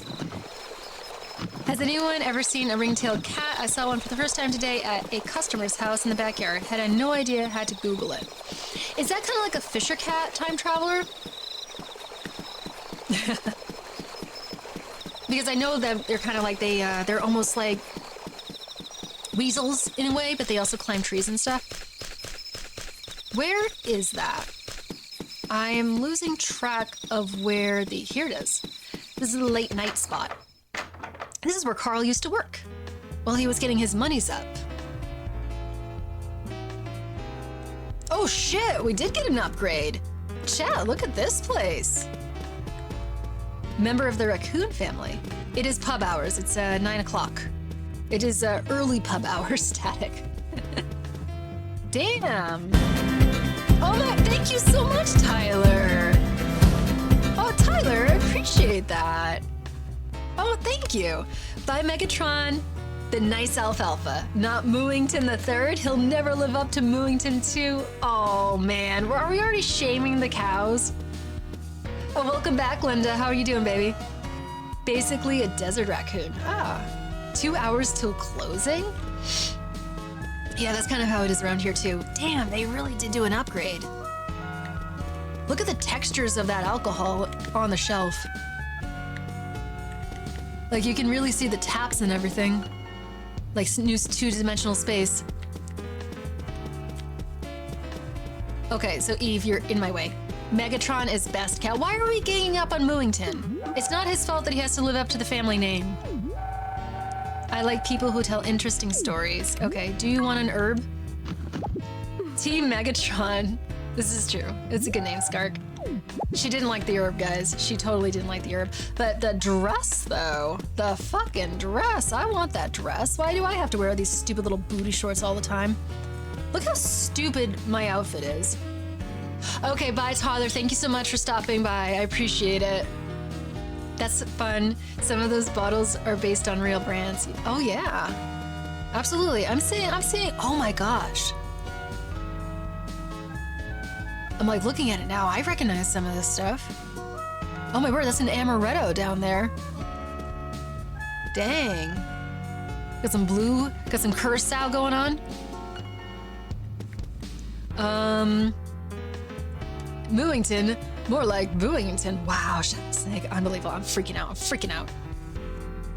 Spot the Englishman. Oh, stop it. That's more like Spot the Irishman. That's a joke. Please don't make it mad at me. What's upstairs?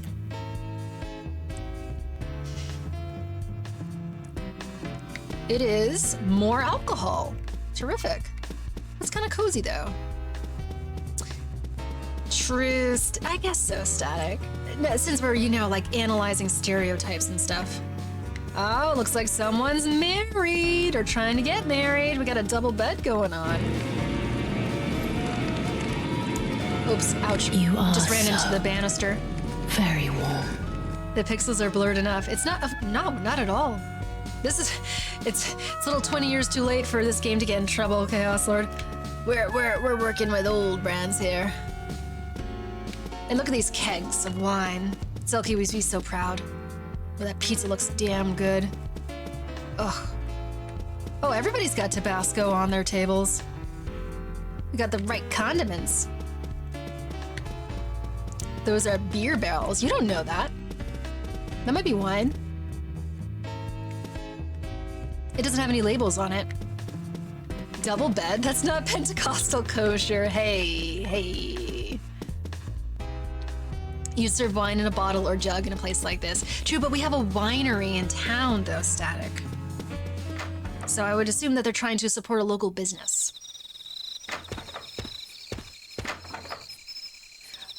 Shady, that's not true. When I streamed OOT once, I got slapped for it. Got slapped for what? Copyright infringement? Oh, interesting. Huh. Things that I never ever considered. Takes just one barrel. Yeah, we just hoist it onto our shoulders. Okay, so Carl wasn't there. Interesting. It was because of like a label that was on something in the game? Is that what you're trying to say? Oh, Uzu, I found it! I found the cat! It's very, very pale. And I can carry it, but I cannot take it into my house. My local does... Hooray! Isn't it cute? It's got blue fucking eyes. Actually, that's true. I've seen cats with blue eyes. My local does takeaway on some ales. Wise, yeah, that's a choice right there. We do not allow that shit in my restaurant. Even though everybody asks all the time, Kitty, is the kitty? I wish I could take this cat home with me. I literally can just carry it around. You probably got a copyright warning, not a strike. I think, yeah, warning versus, you know, strike, you gone. We found a cat. I feel we just beat the game. This is true. This is true. And, I don't know, laws are different places as well. We're role-playing as Linda, for sure. Where's my 19 other cats and my 55 dogs? God bless her sweet soul. She's doing the Lord's work out here. There you go. Don't run away. Don't run away. Stay with me forever, please. Don't go to the beach. Oh shit, I gotta go to bed. Ah, damn it. Oh no, my stamina's gonna be all fucked up now. Fuck. Oh, chat, that late night problems. When you're just like living too much after hours. The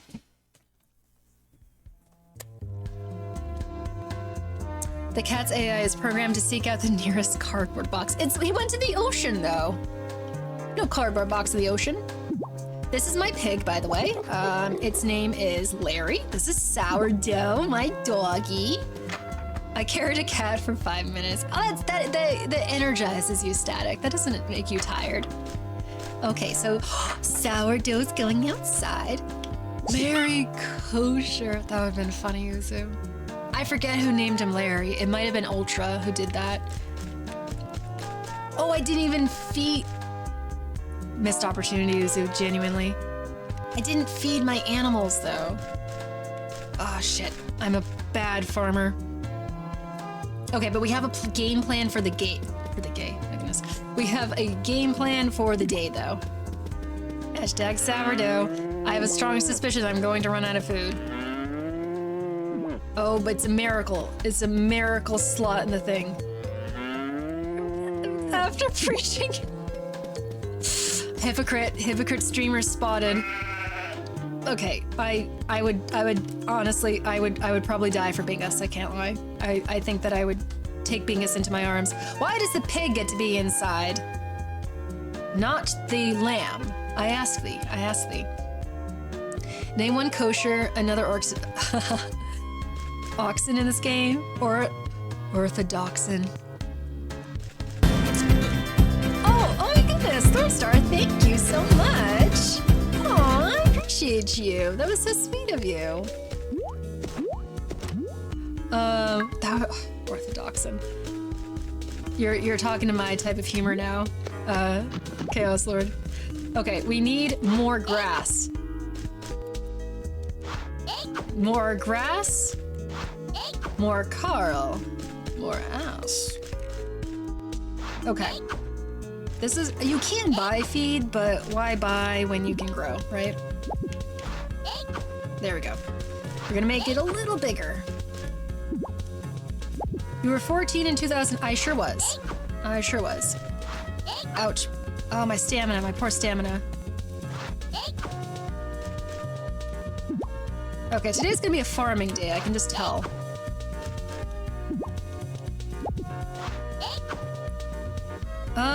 Let's do one more row.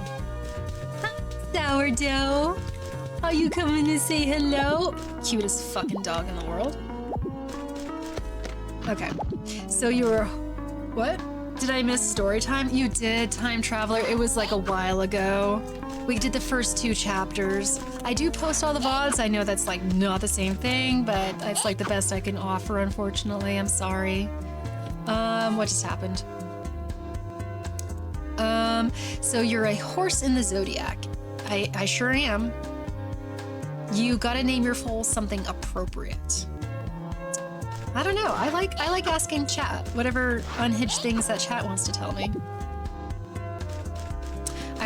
9 was a good year for me. Lots of friends. You were 9 in 2004, Uzu? That checks out. That checks out. Why is the pig here? Do I have any grass seeds? I do not. Okay. What can I eat? The blueberries I can eat. Thank you, Thornstar. I appreciate that. I wasn't alive, sad face. That's okay. 2004 was the start of my problems. It was a good year. That was a very good year for me. I had a lot of fun that year. I discovered I got really into hip-hop, and I wrote my first book. Good year for me. Is that gonna be enough stamina is the question. I really need to start actually saving some of the food that I grow. But look at that texturing. My goodness, Computer Nintendo, go off. Look at all those little individual leaves. I'm fucking impressed. Okay, so what are we doing? I guess,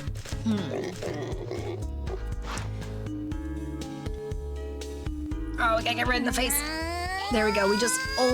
We did the Ultra Hood. Ugh, not Ultra Hood, my goodness.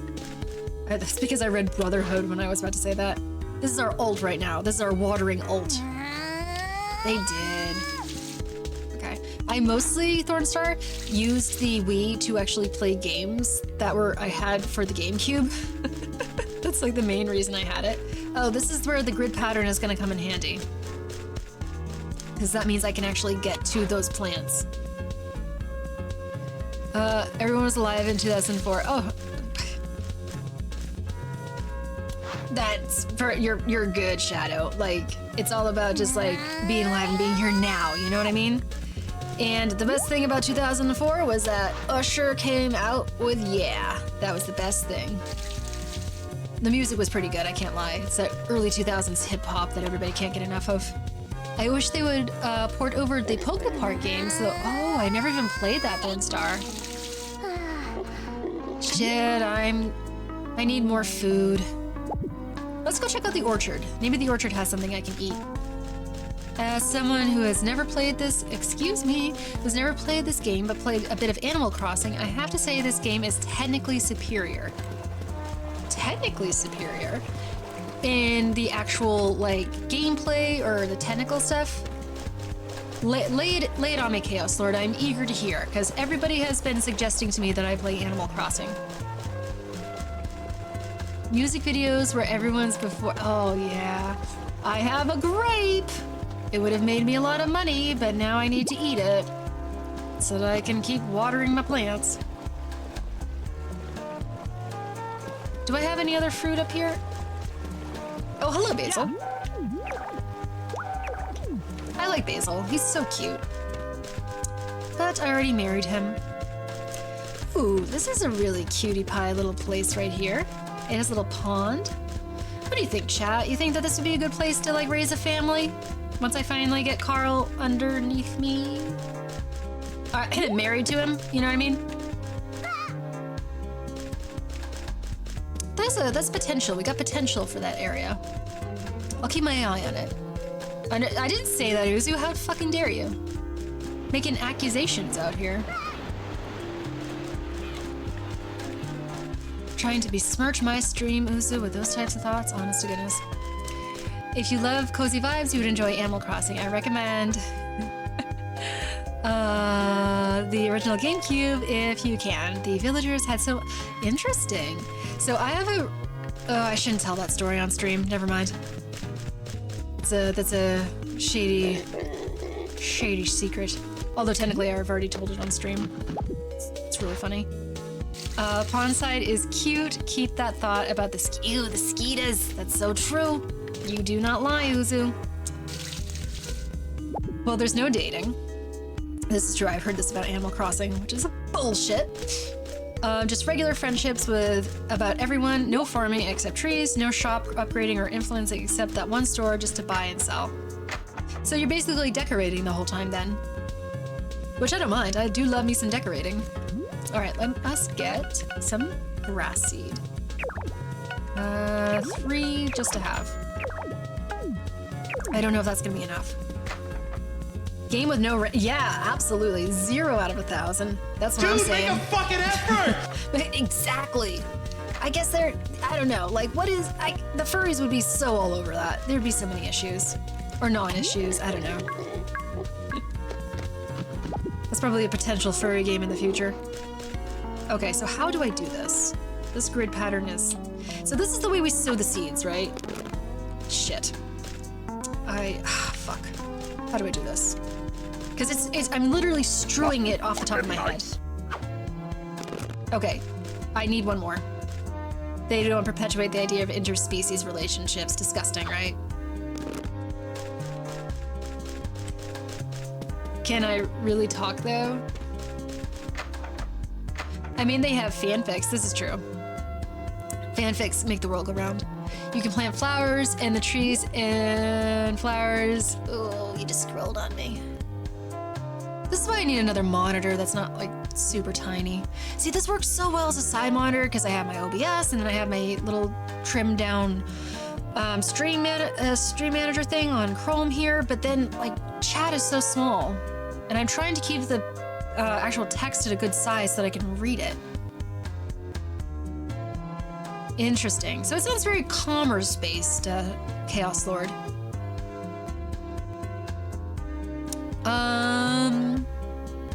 Where are we going? In Animal Crossing, you can... Oops, I just totally messed that up. We'll do a bunch. There we go. In Animal Crossing, you're a human. Oh, and possibly a younger person, and everyone else is an animal. And it's a kid's game. This is a kid's game too, Chaos Lord. This is rated E for everybody, which is wild. It's very clean. It's a clean game. I'm fucking turning it the fuck up. But this is technically a kid's game. Just turn your chat monitor portrait. That's my dream. Okay, so you can't really see it right now, Chaos Lord. I don't know, like if I can like show it. I don't know. Not Chaos Lord. I'm sorry, Static. Oh, I'm gonna totally fuck my camera up if I do that. Never mind. But it's landscape over here. So it's landscape, and I have OBS, and then I have Chrome, which I do want to keep an eye on. And then here, it's like game, chat, and then a teeny tiny little thing for activity feed, just so I can keep an eye on everything. And it's just not enough room.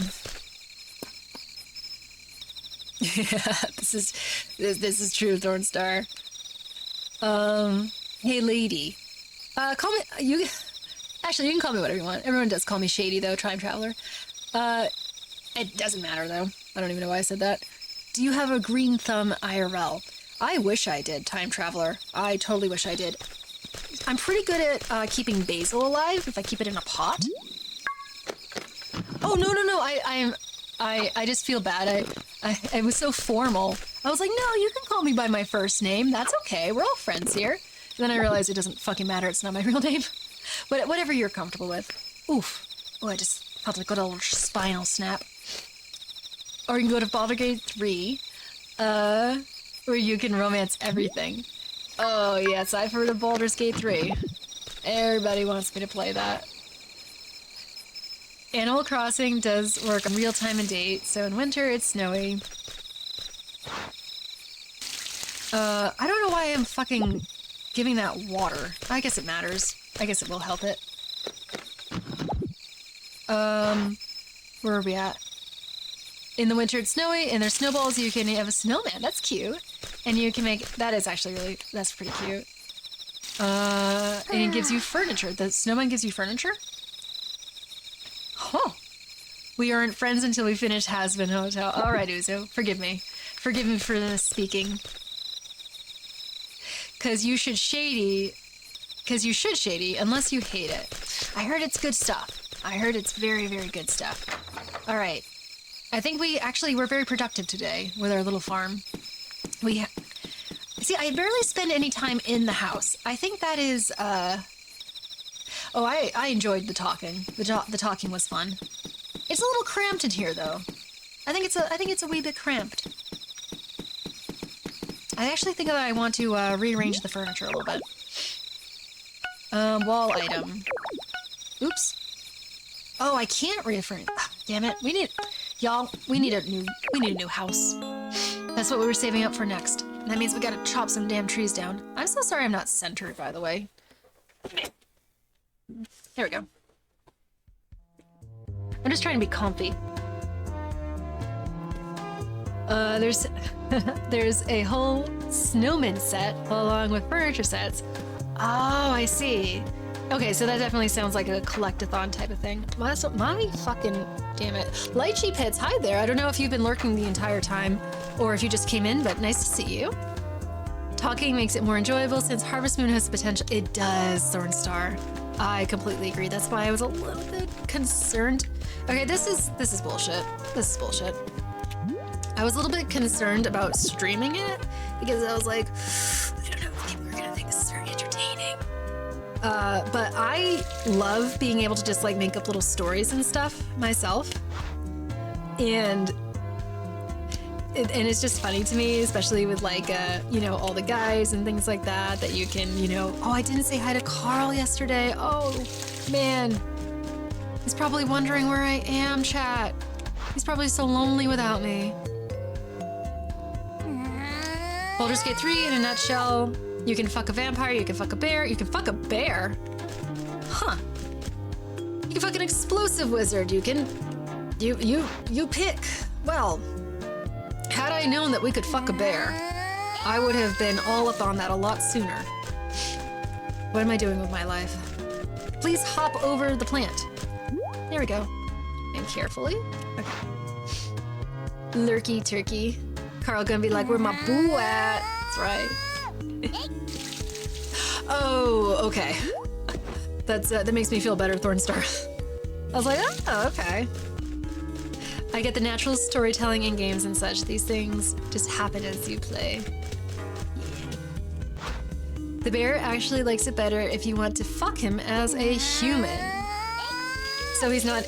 what the hell just happened? Did I run out of water? So he's not into kind of like bear on bear play? You can fuck a goblin too. Based. That's pretty based. There we go. That's what I'm talking about. This grid pattern isn't exactly... So I need to do better math for the next one. AC has bugs, fish, fossils, and paintings you can collect for the museum. Okay. Sounds very, very activity-based. Not that this isn't. This is like very much like build a life based. The bugs and fish are seasonal, and over the course of a year, you get them all. Huh. Interesting. I'll keep my fucking to consenting human adults. Thank you. As I will in real life. Why is your character very angry when watering the plants? So it's like done in stages, Scark. So I have a silver watering can right now. You start off with just like a regular iron one, and you can only do it like one square at a time. And then as you upgrade it, you can do more squares, but you have to like hold down the button for longer. And so I need to get like really red in the face for like the 3rd level for the silver in order to do many, many squares. And I can technically get the gold watering can now if I want it. I just don't know if I want it right now because it's really expensive and I just spent all my money on farm animals, which I don't regret because it will technically make me money in the future when they're adult. I can't wait to play Baldur's Gate 3, but I'm currently playing, what is, DOS 2? I hate watering cans. Oh yeah. Well, she's charging her ult. You know what I mean, Scark? She's just going like, I'm fucking Super Saiyan it up in here. Yeah, Uzu, this is true. This is very true. Okay, this is the real test, chat. Am I gonna run out of food for these guys? She nourishes. I just did. Shit. All right. Let's go figure it out. She nourishes her plants with anger and hatred. It makes the pepper spicier. That's right. Feel my emotions. Divinity Original Sin. I've never heard of that game. But that's not surprising. I haven't heard of most games. You're closed today. How am I supposed to feed my animals? Oh, because it's not you. Well, I can go somewhere else. Divinity Original Sin. Huh. Yeah, there's a whole world out there that I'm super unfamiliar with. I kind of, for a long time, I stuck to just like original Nintendo titles like Zelda, Mario, and the likes, and then basically like Harvest Moon and stuff. Oh, like way back in the day too, we had like the original Sonic on our old ass computer. That was so fun. All right, there we go. Ooh, 600. Ooh, that was a lot. Ugh. Oh, it's the same developers though. That's cool. I heard that if you like D&D Chaos Lord, that you will like Baldur's Gate 3. And I like D&D. Oh, it's an apple, guys. Hells yeah. I have a strong suspicion I'm gonna have to eat the apple, which I don't love, because I would much rather be making money off of it. No, get off of here. Oh, I also realized that this might be a good place for property, too. Oh, it's bitter. The game world it sure is. Heavens to Betsy, it is.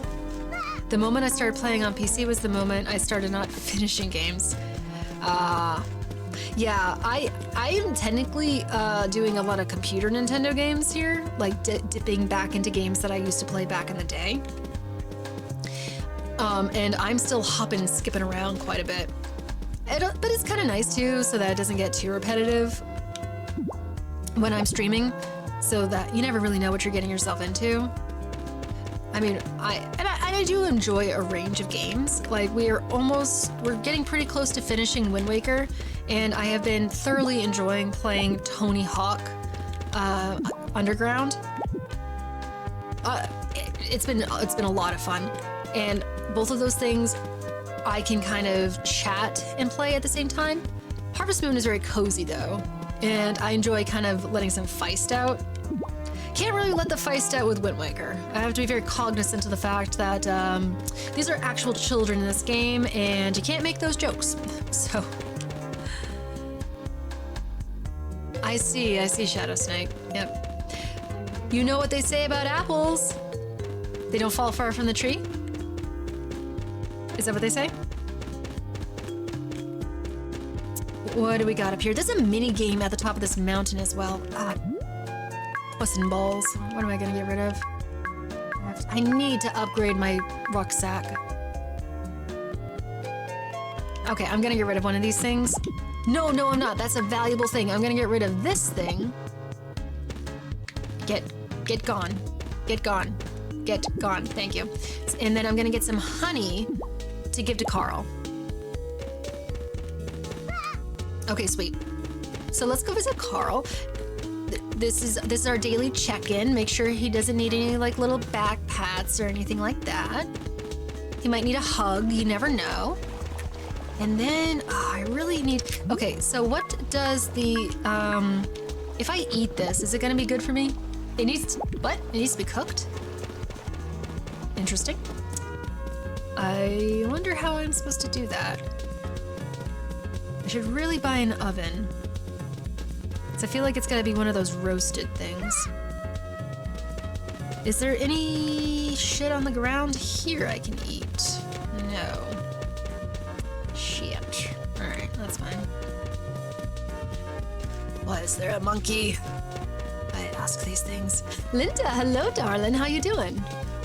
Yes, I like some roasted two things. Hello Duke, you little silver fox man. This is true. And you have a magnificent waistcoat, sir. Absolutely luscious eyebrows, too. What a friggin' vibe this is, though. I have the strongest suspicion, chat, that we're like a good couple of weeks away from Home Goods having a bunch of Halloween shit out, and I'm dreading that because I don't like hopping seasons too quickly. But boy, do I love me some Halloweeny time. So expensive, but we're gonna go for it. We're gonna go for it. We're gonna go on a little spending spree. We're future-proofing right now. I got off the phone with Michael, even though oh, you love him so much. That's cute. I do love me some spooky season, Thornstar. Love it. So what I've been doing, Thornstar, is lately I have been decorating for the seasons. I have been doing that for a couple years. Never used to do that until I started watching certain YouTubers who did that. Like Rachel Maxey and Darling Desi. Those are my gals. Especially Rachel Maxey. I'm such a fan of her. And just watching people decorate and stuff, it made it look like you're really embracing the season and get the most out of it. So what I was doing is just like decorating per season, which is fun. But then I was like, last year I went really hard with the autumn/spooky season stuff, and I got a little overstimulated. I can't lie. It was a bit too much. So now what I'm doing is after like a season has passed, I'm taking a month to destimulate as far as decorations go, and just kind of have a bare minimum approach to it. And then I will get into the heavy decorations, and it's been kind of balancing me out a little bit. Spooktober. Oh yeah, I know. I gotta get some planning going on. Oh, you're gonna do the quarry now? That's what Linda's doing. Possible future branding consultant had a cute summerween stream. Ooh, did scary books all day. I was meal planning. That is cute. That is cute, Linda. I definitely need to do some brainstorming and just kind of like figure my stuff out. That would require me actually taking an afternoon and sitting down and doing that. I love my seasonal decor. I like Jade. Oh, I've never heard of Jade the Libra. Oh, she's all the time spooky though.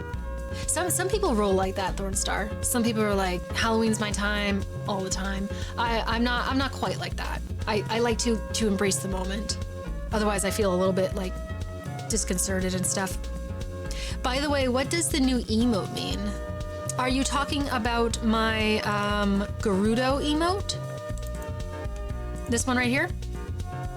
So I did that, Time Traveler, kind of like just, it's obviously anyone can use it, obviously, but I did that because me and Alari Red Fox, who you see all the time, we're mods together over in the Manly Reviews thing, and we like to call ourselves little Gerudo warriors, because we're like the girls and stuff. So I just made some emotes for us, but obviously anybody can use them, but that's why they're there. Last year, last year, since I moved, I put all my decor towards a garage scene. That's cute, Thornstar. I like that. Thornstar, I think you and Linda would get along really well. Like she's planning an entire bear hunt theme for her little girls for their birthday party. Oh, got you.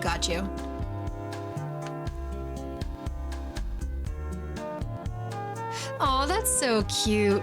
If I ever have kids, I definitely want to do that. Oh, hi, Laurie. How you doing, girly? Oh, I was explaining, Laurie, to Time Traveler why I made Gerudo emotes. That obviously anyone can use, but I made it so that we can have it when we're over in the other stream. And it's like our little, because we're like the Gerudo warrior mods. Just to be cute. Oh, that's right. That is coming up, Linda. You and I need to. That's actually really soon. We need to chat about that off stream. Anywho, what was I doing? Oh, I was going on a little shopping spree. Wood stove. I don't know if I need that. Do I want the mixer? Yeah, fuck it. Let's do it. I'm tricking out this kitchen that I haven't spent any time in. Oh, shit, y'all, we're getting a musical note. This is big. Super chef note. You've gathered a lot of recipes for cooking. You're ready for anything, any dish at all. Super chef, hell yeah. Wait, so does that mean that F unlocked? What? It's a W, what are you talking about? So does that mean that I have the recipe because I have the way to make the recipe? Is that how this is working? I forget how the recipes work in this game. Oh shit, is Carl still open? Yay. I'll be expanding dinner with the skeletons this year into more of a 3D scene for people to interact with. I'm very excited. Oh, that sounds adorable. Oh, you can just buy the gold watering can? You have to earn all the gold. See, Chaos Lord, I thought that you had to do that with this game too. But I guess you don't. It is very expensive though, like so expensive. Bring crafts with you. Okay. Welcome back, Huzu. F is a music. Oh, okay. Sorry. Hi. Hi, baby. Good evening.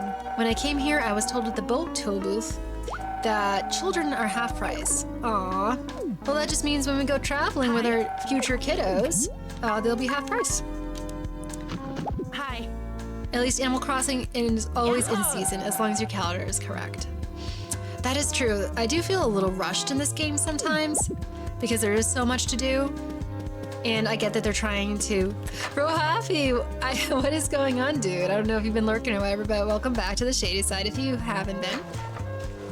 I think that it was like a tax. What are you up to? I think it's just like, you know, like a ticket to like ride the boat, not sell them. Static, oh my goodness. This is also true, Chaos Lord. I cannot deny what you're saying. Okay. Oh, I feel very prepared right now, chat. I think that we are in a good place. We are working our way up. But I do wonder. Failed dish, fucking A. Okay, so let us. What can I do? You're right. What? I'm back. What? What, Bro Happy? What is the camera for? Are you trying to capture something? I know. What? I'm not selling children. Is that what everyone's accusing me of? Okay, let's try the oven. Let's try the oven. Caught in 4K, Shady's. Oh, how dare you, Rob?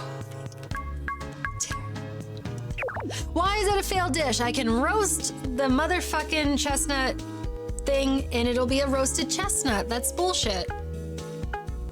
I don't understand. Okay, that's fine. Whatever.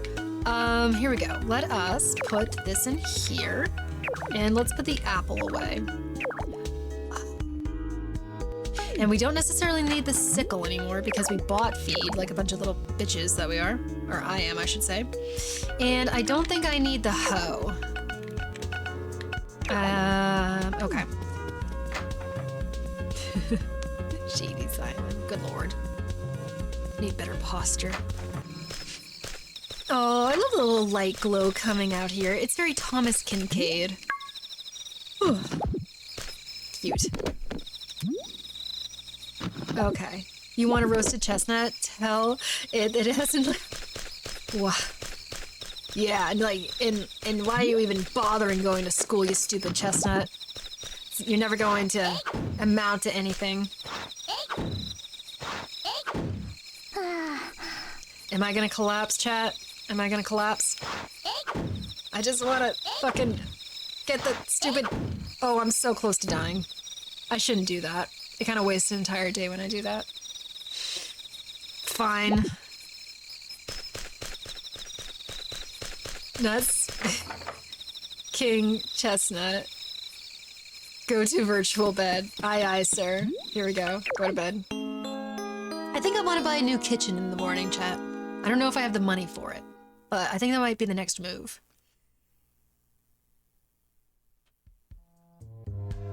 Oh, I thought we were gonna get a cutscene. Shit. Because this is so cramped. I technically need a whole new house. Because there's no way I'm moving Carl into this. He's not gonna be impressed. Hello, sourdough. Hello. Come outside with me. We are getting a cutscene, guys. Oh, it's these little fucks. I want to buy a new kitchen in the morning, which... Emily, how's it going? Today we're gonna teach you a recipe. We're getting taught a recipe, y'all. We're gonna teach you, yeah. I hate the way they talk. Put milk and mushrooms into a pot and slowly simmer. Am I adding cheese and making an Alfredo sauce? Or is this like a soup? I don't have milk, though. My cows aren't old enough. Do I have to buy it? Oh, it is mushroom soup. This is true, Lychee, but like I need to rein in the man. Don't put any toadstools in. That's good to know. That is good to know.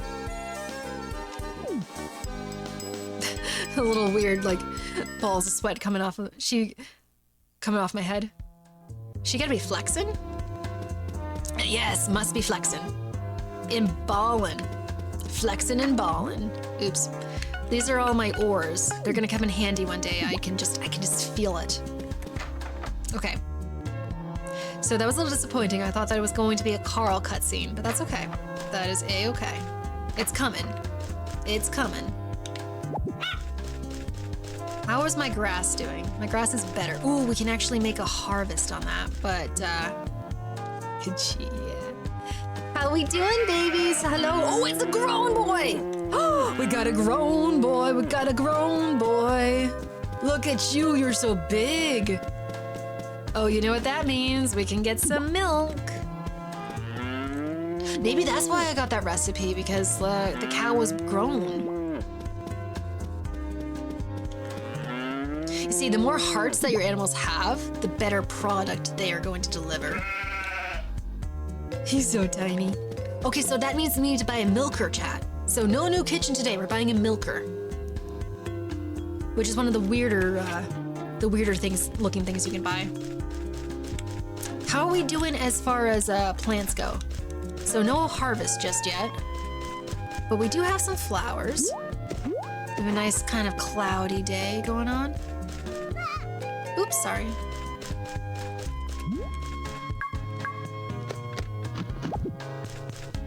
I come to the realization too that if I'm gonna let my animals out in this area, they're gonna need a fence or else they're gonna wander away. And they're just getting bigger.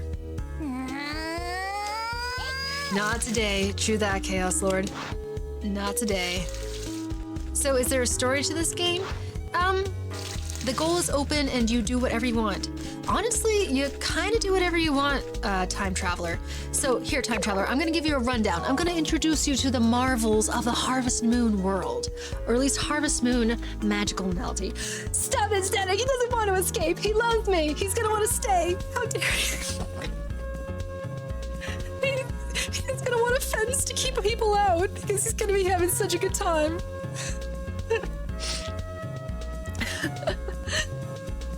Oh yeah. Anyways, Time Traveler. So, in this game, when you start it, you get to pick if you're gonna play as a guy, gonna play as a girl. So, I chose to play as a girl, obviously, and Linda, go, be at ease, be happy. So, these are all of like the village people, Time Traveler. There's quite a few of them. There's heart next to everybody. And I'm missing someone. I'm not sure who it is. I can't quite remember. I'm missing a few people actually. Now you can create relationships with all of them, and the more hearts you have, the more cutscenes you're gonna get. It kind of adds to the gameplay experience. And that getting hearts includes just talking to them all the time, giving them gifts and stuff. It's like a long thing. But the ones that I'm most interested in are all the marriage. Watch the Mia be hotter than Carl? Mia?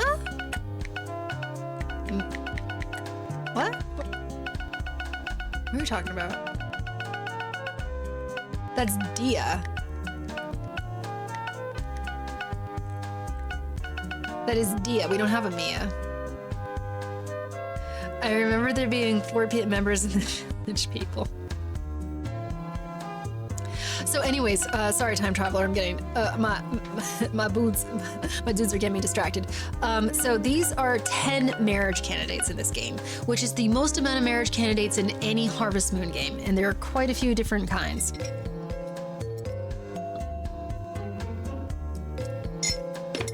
So we get to have 10, and my original plan for playing this game on stream— Dude, make a fucking effort! Was to get hearts up on all of them so that they would all be trying to date me, because I thought it would be really, really funny. But that requires a lot of time, gifting, and I have a farm I need to run. So I decided for this run, we're going to be focusing on Carl. He's our little patisserie boy. He's super cute. He has his own business. He's always very upbeat, works very hard. And not to mention, we are all big fans of the Carl emote and the Carl voice in the other stream. So it all seemed to be serendipitous, if you know what I mean. Demon's Souls. Being a title tailor-made to get the maximum amount of spit all over my laptop screen. The cutting room floor in my brain. Same static, same though. Every time I'm about to like send a chat in any or a message in any chat, I'm always like rethinking it over and over again. I'm like, is this funny enough?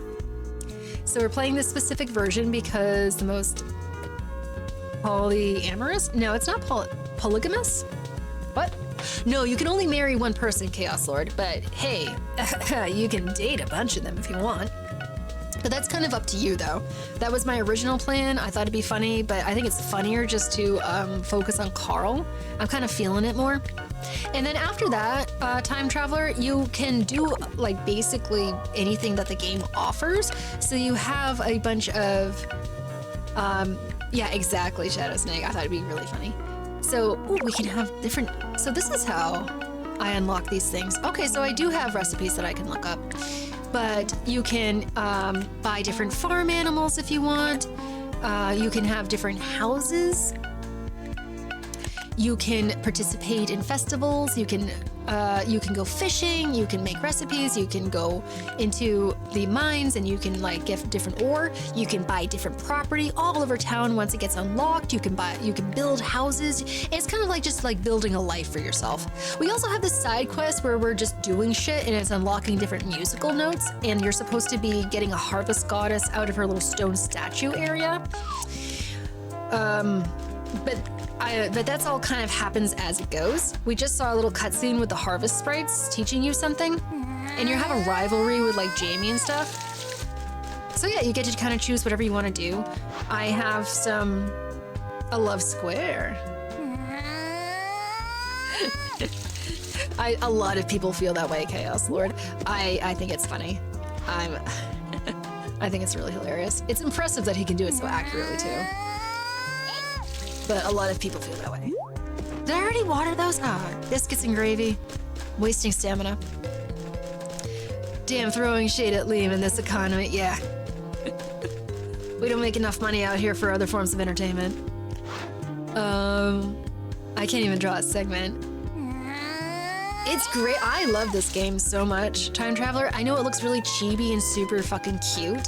And a lot of the other Harvest Moon games look a little bit more mature than this. Although most of them are actually, you know, pretty well animated and stuff. Can't even draw a segment.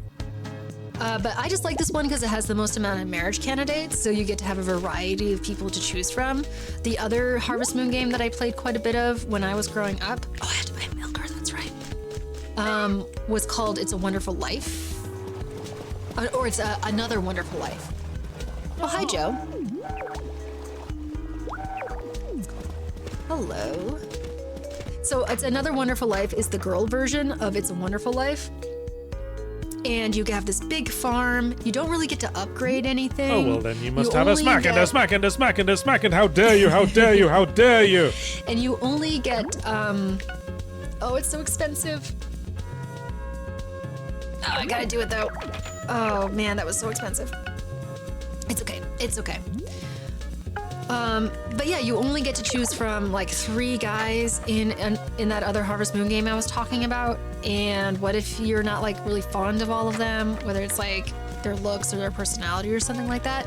But this is a lot more fun. You get to do a lot more stuff with it. And I've had some runs of this Time Traveler where, oh, I went so ham with it because you make money doing different things like selling ore that you find in the caves or the crops that you plant or the animal products or the animals you raise, or you can like plant a bunch of fruit trees and like slowly, gradually get fruit from them. There's all kinds of things that you can do here. It wasn't very kosher. Don't tell my mama. But in this particular area right here, so I'm up in the mountains right now. So like, I remember I bought property up here in one of my runs and I built a big ass mansion on it.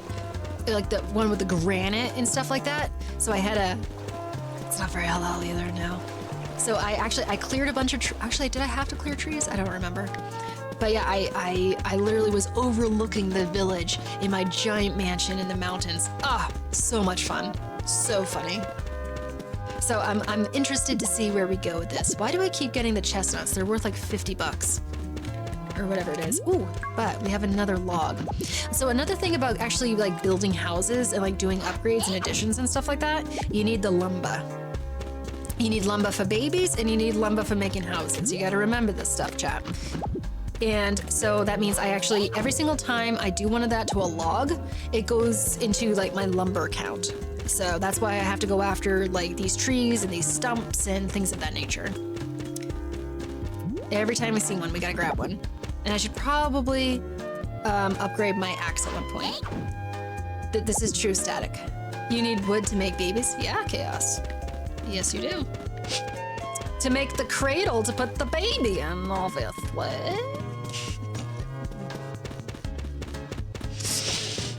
In the next few years, I plan on retiring and moving to the mountains. Oh, cool. See, that's real life Harvest Moon right there. Much bigger moves than I'm capable of. Okay, so let's see if I've collected enough musical notes to unlock an instrument. Just to give you kind of like an insight on what like the side quest is here. Oh, but we have unlocked an instrument. Awesome. Let's see what we get. So when you collect 5 musical notes, they become a musical instrument. What are we getting?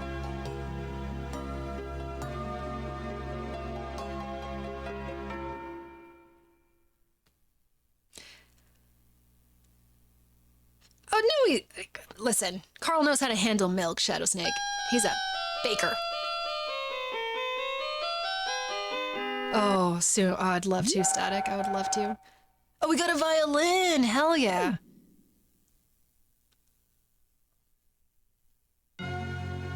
Look at all our little orchestra going on there. No, Static, I'm a huge fan of Beatrix Potter and like the English countrysides and stuff. The romanticized part of England. 30, holy shit, baby. What a baby.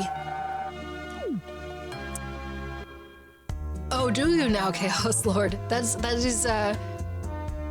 sounds like it would actually save you some money. Listen, why y'all hating on Carl? Carl's my boo thing. Why y'all gonna hate? Oh, Skark, thank you so much for hanging out. It was so fun having you here, and you stayed for the reading and everything like that, and you stayed for Harvest Moon. I appreciate you so much, dude. I know this is probably not your usual content or something, but oh my gosh, I am so deeply honored to have had you here. Please go to bed. Go get some sleep. Coolest pillows, warmest blankies to you, Skark. Thank you for being here. Well, if you do, let me know. I have a friend in the proper middle of nowhere in Yorkshire. Do you know? Oh man, that'd be so fun. That sounds like a thing to plan. Good for you, time traveler. I am nowhere near that. I do make good money though.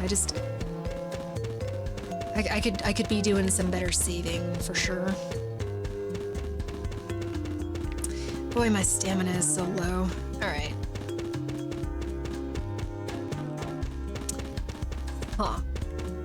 What is my money looking like? Oh, it's looking bad. It's looking really bad. Oh, chat, money ain't looking good. We do be spending. See what I mean with the spending? That's okay, we future-proofed. We had to spend some money to make some money. So we got all the little animals. Oh, we gotta go fucking milk the cow. Hell yeah. We have the animals. We can buy. Oh, we gotta save up to like get a butter maker.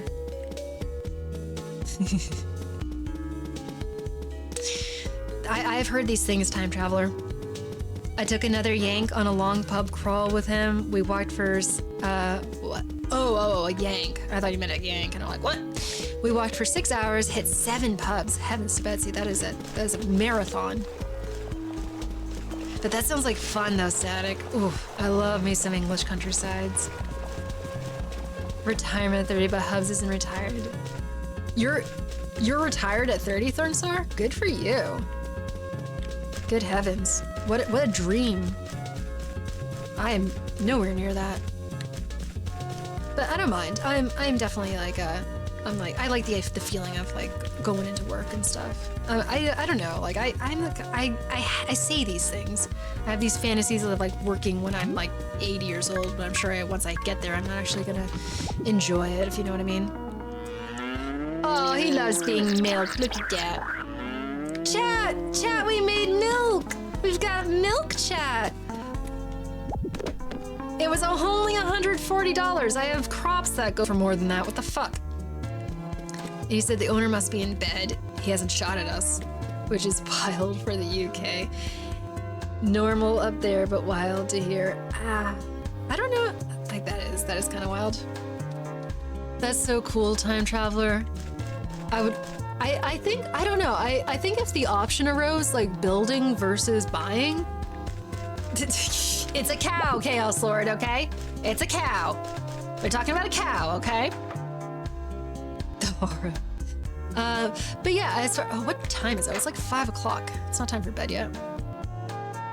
But as far as like building versus buying, if like the option came up for a house, I think I would want to buy.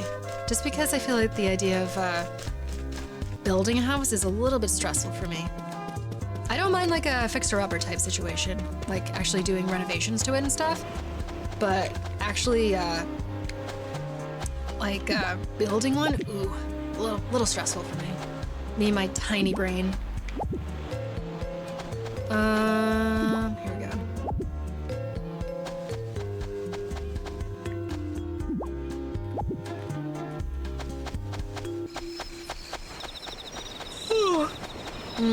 I'm so chillin', chat. I'm chillin' like a fucking villain right now. Big EP, but I'm having so much fun. For evidence. Listen, we're talking about the cow! Look how fucking bullshit this is. 50 cents. This is coral. 35? How is the chestnut worth more than coral? What is that nonsense? Here, I'm putting this into my cupboard.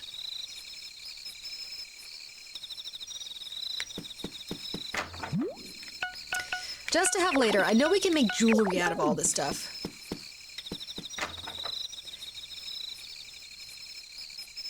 Oh, interesting, Thornstar.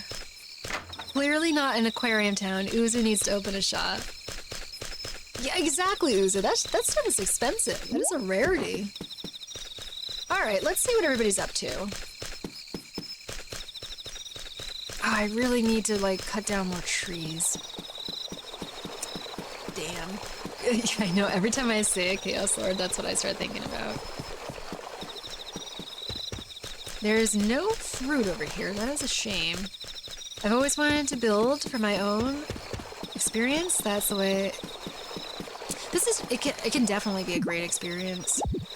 You get to pick everything out exactly as you want it. I'm actually talking to a friend of mine right now because she's doing that. Or she's hoping to. And like, she's already in real estate, so she sells houses a lot. She's actually doing quite well for herself. She kind of already has like a 2-unit thing going on.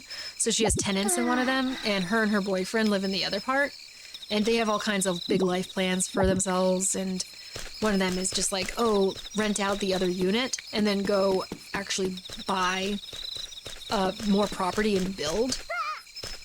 She's cracked. She's got the whole system under her belt. Oh, yes. Chat, I think I need some like more regular water. I think I'm getting a little dehydrated, so I will be right back. Where are you? Where are you? Oh, there it is. Okay. Give me 1 second.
Oops. Okay.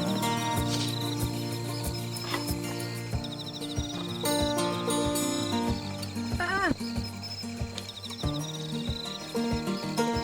Hey folks, we so back. We so back. What are you guys talking about?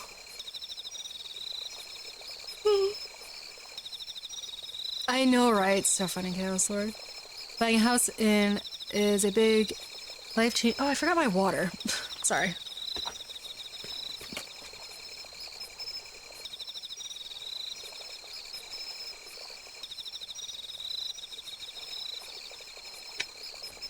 Sally. I'm back. So back.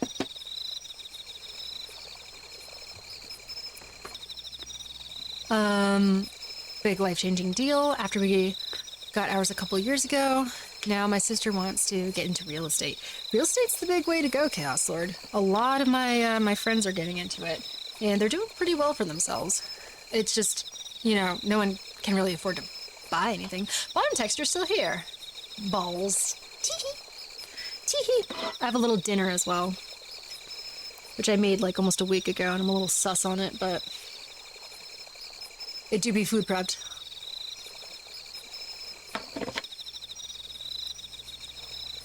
Mm-hmm. Here too, Static. Here too. That's why I'm playing Harvest Moon.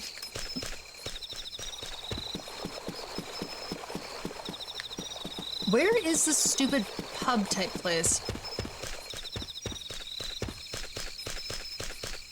Up here? No? Oh, down here. No. Boy, I'm confused. Alright, whatever. Let's go over here. I don't know about your area, Shady, but it's disgusting in this country. Oh, there's just... Even like the tiniest... Okay, so like trailers that usually would go for like, you know, 20 grand are now going for 100 grand and higher. It's absolutely ridiculous. Even like these teeny tiny little houses are going for $300,000 in this area. And I understand it's kind of like common too for most places. It's basically everywhere. It's not like just my part of the country, like as I thought it was. Oh, I have a raccoon! Oh, so cute! Is it a raccoon? Is it a bear? Look at its little paws! Oh my goodness! Oh, they're so cute!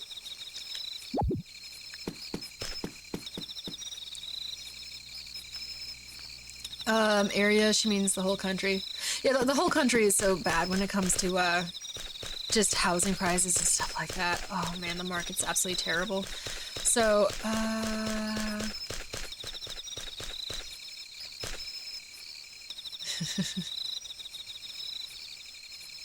This is true, Chaos Lord. A lot of people ask me about that. They're just like, oh, are you making money off Twitch? I was like, I can. The potential is there, but that doesn't mean it's gonna.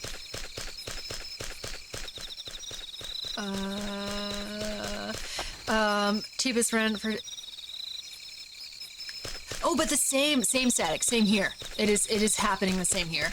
That is 100% why I'm where I am at right now, because, you know, might as well save money. It's absolutely ridiculous, and it's all because of COVID. Like, it's just ballooned ever since then. Like, my brother, he has a house, but I think that his mortgage right now is pretty low, but that is because he got in right before COVID started. I think his house was like 150,000, and it's not a big house. It's a small house for sure, but now it could go for upwards of like 350. You know what I mean? It's 350,000. Absolutely friggin' insanity what has happened in the past 5 years. 100% time traveler. It's so discouraging. It is insane to think that, like, okay, so even if you wanted to go through the hassle of making enough money for it, what you could have literally done beforehand, or what it could have cost you beforehand versus right now, is just very depressing. You hear that? It's raining. You know what that means. Oh, did I not sell the herbs? Oh, bullshit. Bullshit. Okay, so we'll swap that out. We're gonna go to the mines. And we're gonna bring something to eat with us. We'll bring an apple. What do we got here?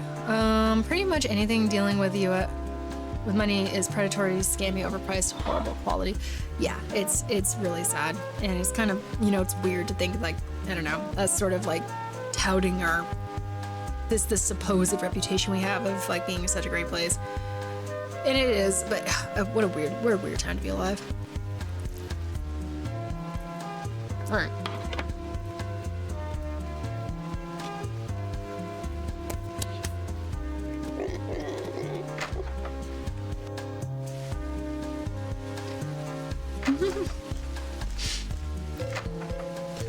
Hell yeah, chat. Oh, sorry.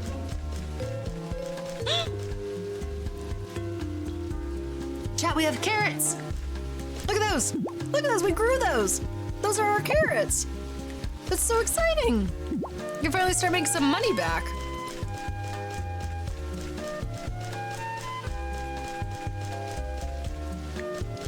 Literally, it's so sad, Chaos. Lord. Should I keep a carrot? I should keep a carrot. Like right now, I'm so happy and blessed to work where I work because I know how much I've made what I could make being somewhere else, you know what I mean? Plus I also get health insurance. So even though this is definitely not a job that can last me my entire life, if anything, it's probably like destroying my quality of life as time goes on because it's taking such a toll on my body because it is very physically exhaustive. And I'm already like worrying about my joints and things of that nature. I know that going somewhere else means like losing that health insurance.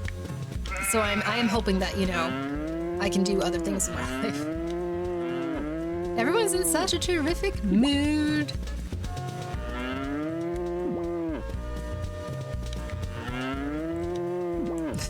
Do it anyway. There we go. Everybody grew up doing nice and big and strong so I can make money off of you. Comfort injuries? I believe so, Bornstar. It's a very well put together company.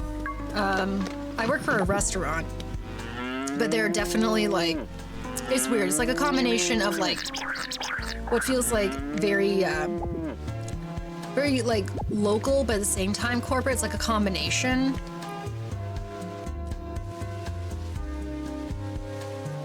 Yeah, oh, I agree, Chaos Lord, which is why I'm just so happy, and why I'm so happy to give too if I see an opportunity.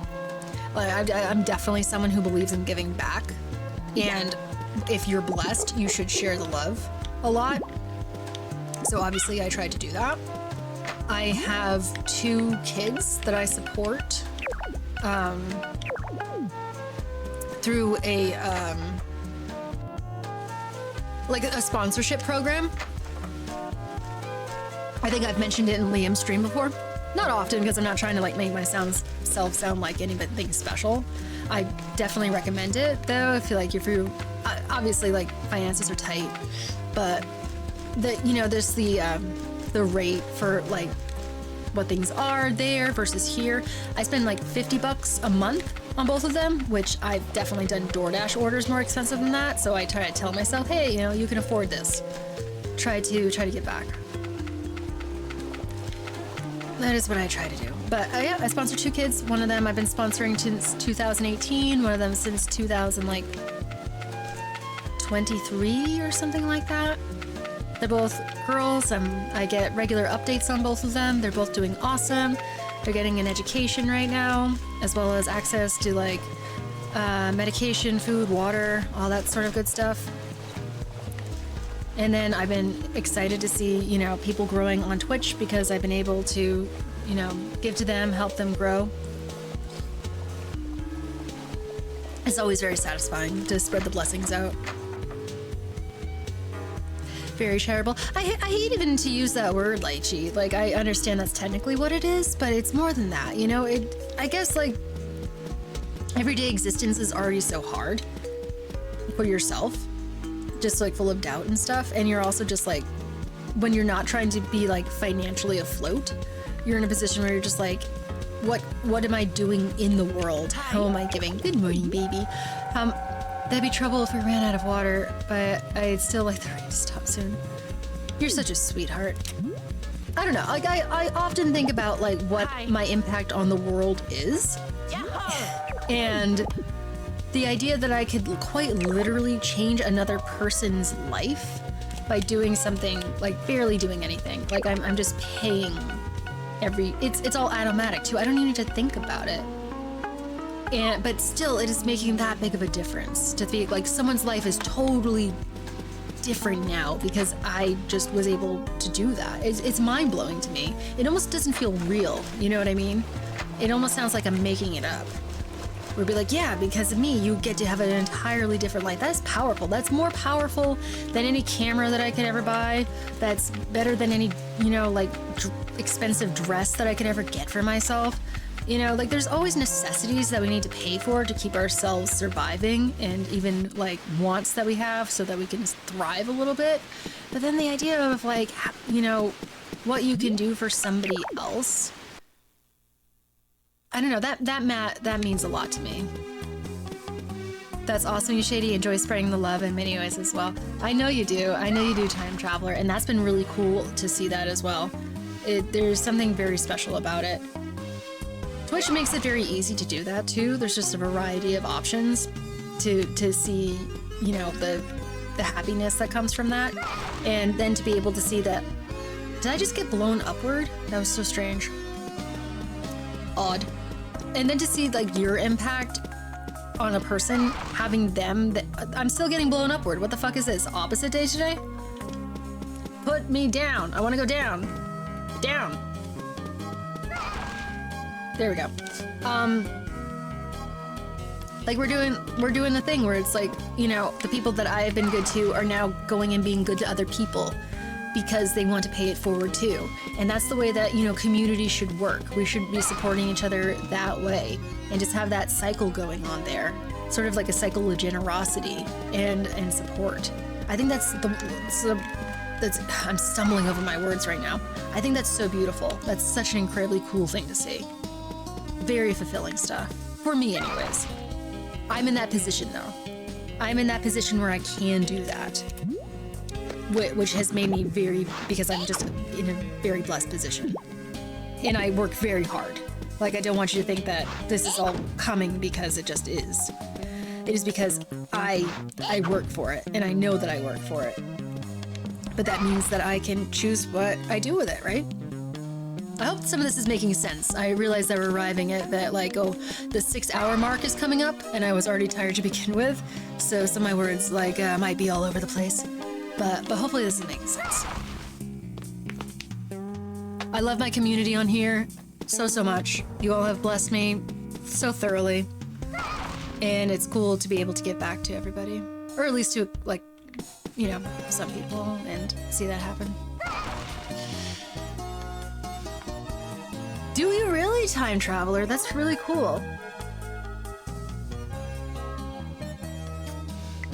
Aw, thank you, Shadow Snake. I got big love for everybody on here. No, I do not want to go up there. Big love. Like, at some point, I'll do a testimonial stream where I kind of talk about the year that happened before I start. Except you. Oh, yes, you Static. You make my life so friggin' difficult. Just kidding. We stand the Static.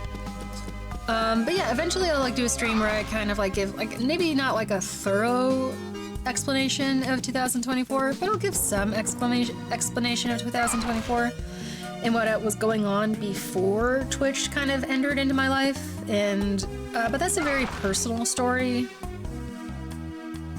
You do a wonderful job. You're the most wonderful antagonist. Ooh, we're at sub-level 44. Here we go. Hell yeah. Pick up the ore. Okay, we're getting into the rare stuff now. It is 2:20, and we have things to eat. We're doing fantastic, chat. Amethyst! Fucking right. That's what we do. And rare ore. Rare ore wasn't really worth very much. I think we're gonna try to get some gems, since we have the time. No, don't blow me upward. Blow me down. I'm not getting blown correctly. It sucks. There we go.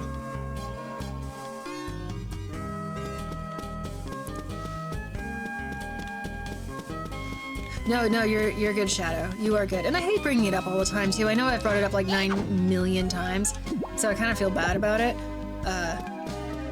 But it just is so mind-blowing to me. Stop blowing me up!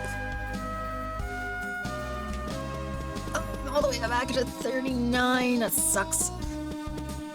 Come on.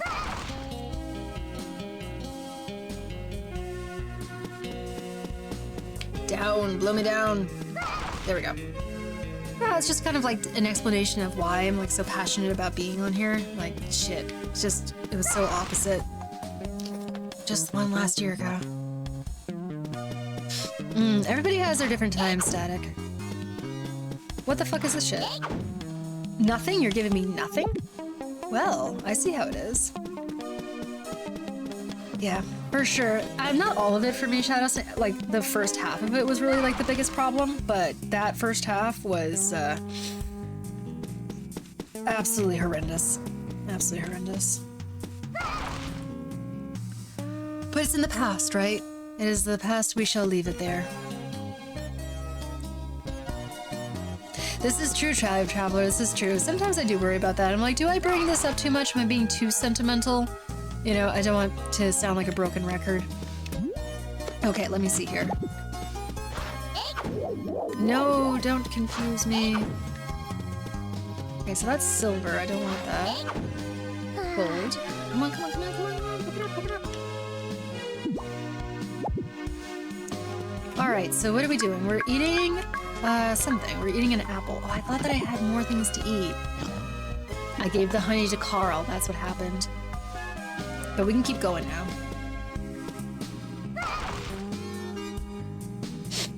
Hmm. 53. How far can we go down? There's gotta be diamonds somewhere. I do remember seeing diamonds and like stuff like that. It's 55. I wonder if I can go to the 100. Is it at 100 I get diamonds? I don't remember. Genuinely don't remember.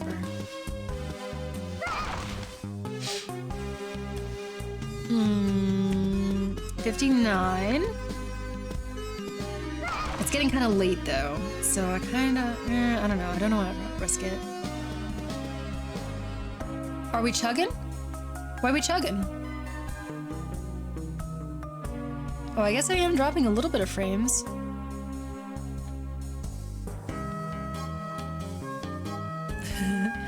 I found Static, moved to a new state, went out of the country for the first time. Oh, I'm glad somebody had a good 2024 Uzu. Static, are we buffering? It does say I dropped a couple of frames. But, doesn't seem to be saying otherwise. I don't quite know what could be doing it. I really only have the game going.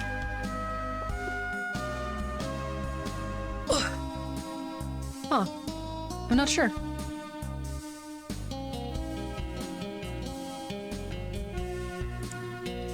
I keep refreshing. Oh, I'm so sorry, guys. I have absolutely no idea what's wrong. Oops.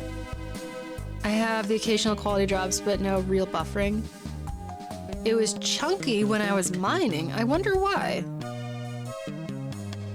Huh. No, I appreciate you giving me the heads up. No. It does say that, like, I did drop some frames, but it's not saying anything crazy. And Twitch is giving me that whole, like, thumbs up, you have an excellent thing going on, but Twitch is not really, like, a good example of what's going on. Sometimes it just be telling me stuff. Huh. I have no idea. I'm not really... Pick up the ore. Pick up the ore. Pick up the ore. Pick up the ore. Pick up the ore. Pick up the ore. Okay, perfect. Alright, now we can leave. Is it the mines? Am I so far down, like I'm not actually getting good internet right now? Ha ha ha ha ha. Huh. Mystery. I'm so sorry, Time Traveler. I genuinely don't know. It says everything should be okay on my end.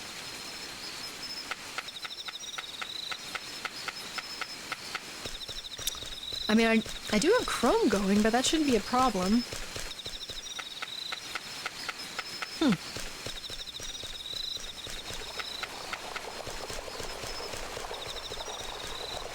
I'm so sorry. Sometimes it's probably, yeah, it might. True. I don't see anything that's like crashing or anything. Sometimes it's so difficult to tell with streaming with just like, oh, is it my internet or is it their internet type of thing?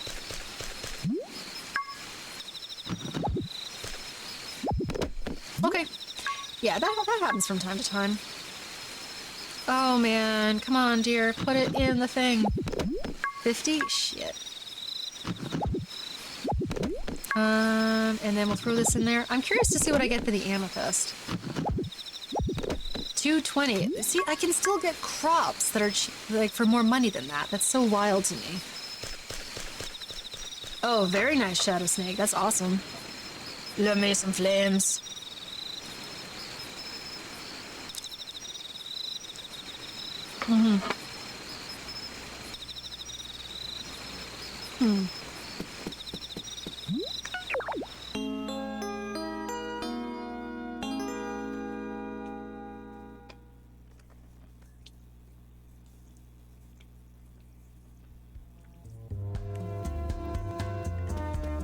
No, it looks okay to me. We'll figure it out, though. Okay, so now... Let me see here. I wonder if I can actually make some jewelry. Smolder holder, that's so funny. Why aren't I getting any damn cutscenes with Carl? I ask thee. But I have yams, guys! I got yams for Carl. Carl loves a yam.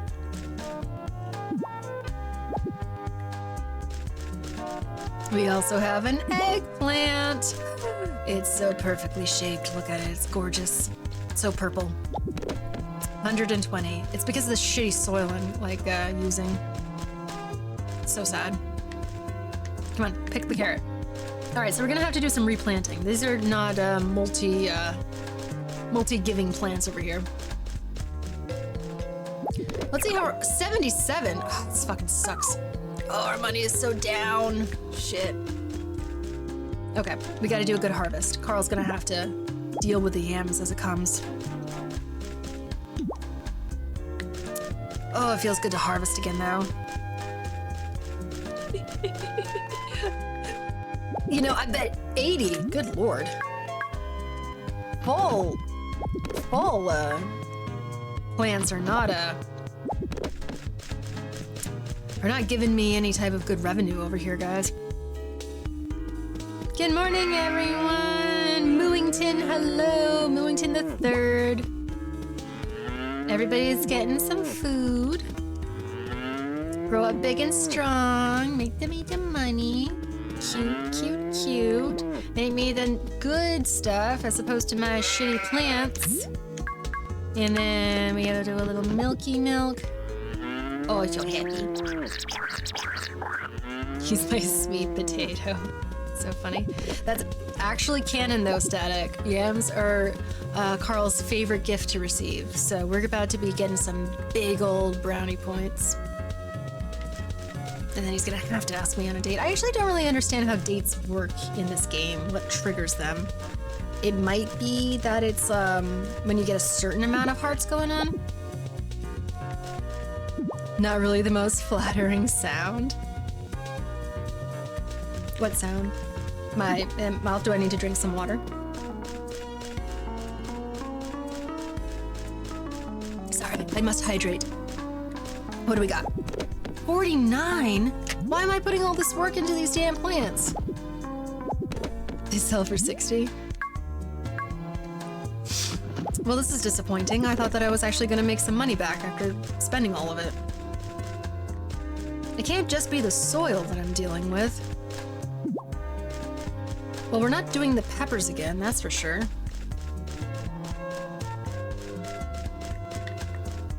Here's the thing too, chat. On the other side of fall is winter. And in winter, you can't grow anything. So it's kind of a season where you're mostly like into the mines and stuff, which at this point is looking a little bit like more, what's the word for it? Lucrative? I don't really know. But let us put some, actually, how many? Oh, we have enough yams. Okay, so I do want to hop over here to see if I can make any jewelry.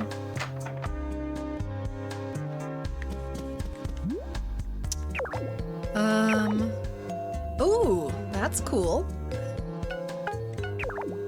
Oh, I don't need both. Okay. Here's the thing. Once I get these, I just put them back in the cupboard. You can't actually wear them and see them. So I don't quite know what to do with that. Oh, okay, Chaos Lord. I just remembered. I can upgrade for far less all my tools here if I also bring the ore in. The plant often found in trail mix. Was that the kind of date you meant, Shady? Oh, the plant? No, I was talking about like, No, what did I do? Oh no, guys. Oh, my plants are all gonna die. I gave away my watering can. Oh, I did a big stupid. Oh, I just did a big stupid, guys. My watering can is gone for 2 days. Shit. Oh no. Oh, I spit on them for moisture. I need to save the spit for other things. Oh my goodness. Oh, that was dumb of me.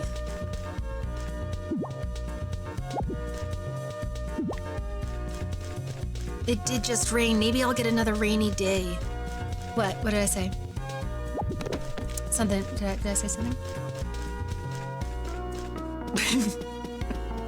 What? What, guys? What are you talking about? Ooh, a mushroom. I can make mushroom soup. Ah, fuck. That's okay. Let's go make Carl's face light up. Oh, what's going on? Boop, boop, boop, boop. Oh, nothing's going on. Okay. I thought I was getting a cutscene. Never mind. You need to predict the future for you. Yes, time traveler. Is it gonna rain at any point in this game? Because I totally messed up and gave my watering can away. I know Chaos Lord is cute and I can't pet it. It's a friggin' travesty. I do feel better though, knowing that the yams are worth virtually nothing.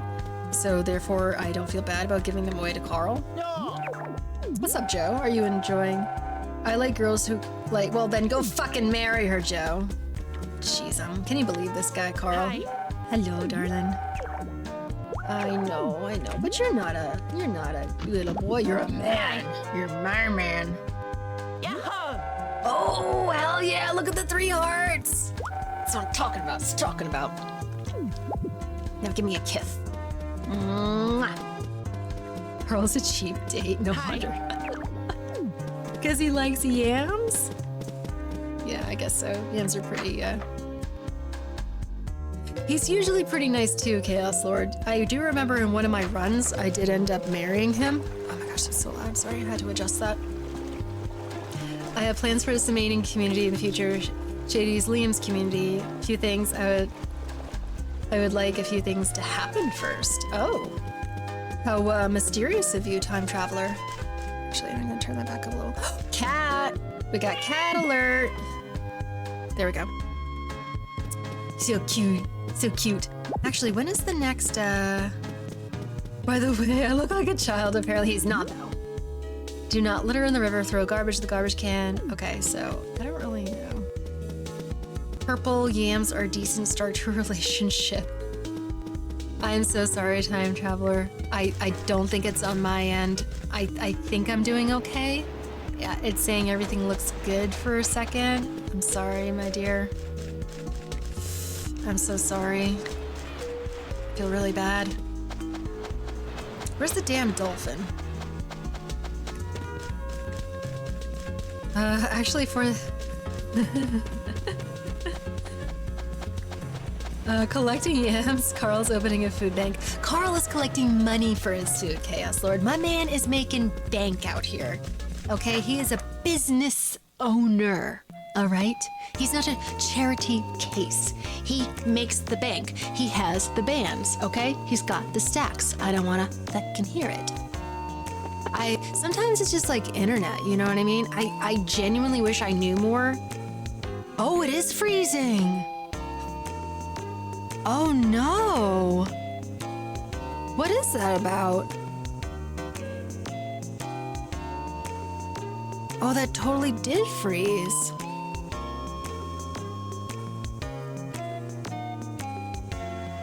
Huh.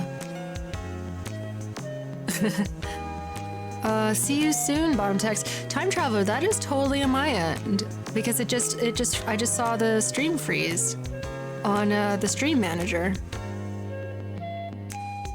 Huh. I have no idea. I shouldn't have done that.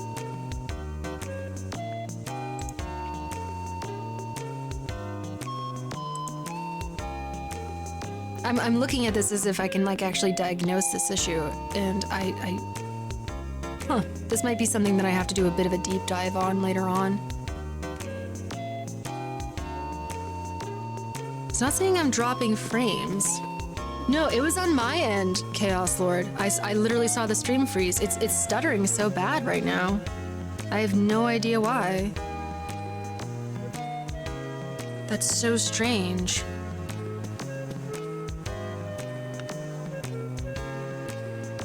Is it on my end? It's saying that it's good. Okay, so I'm losing time here. I'm on Ethernet cable. Yeah, I know, Static. I just feel bad. I also feel a little bit like nervous too. It's like, why is it doing that? It could be, I guess so. Yes, sir, Static. I'm stopping. I don't want to incite the wrath. Okay. Maybe background maintenance or something, perhaps? I don't really have anything going, though. Maybe it's a Twitch thing? It froze on my end, Time Traveler. And I actually saw that in the stream manager. I genuinely don't know why. Genuinely don't know why. It says I'm not dropping frames on my my CPU usage is really, really low. The internet says it's fine. So I'm sorry everybody. It's like maybe a Twitch thing or something.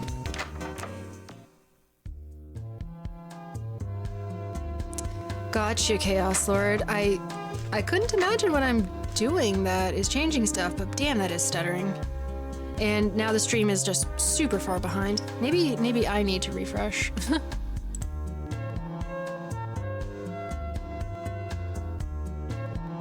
Okay, so I even refreshed on mine because I was like so far behind. If your total bandwidth goes over 6K and tank your stream, they might just be tanking stream, not the lower resolutions. This has happened. This is very true. I feel like sometimes you just be unlucky. That's how I've spent a lot of... I'm like speaking utter nonsense. I'm so sleepy. And it's so warm too. It's okay. I'm so happy I took that dress off earlier and changed. I would have been so uncomfortable. Where was I doing? Oh, I don't have the fucking watering can. I totally lost track of like everything. I'm so lost, chat.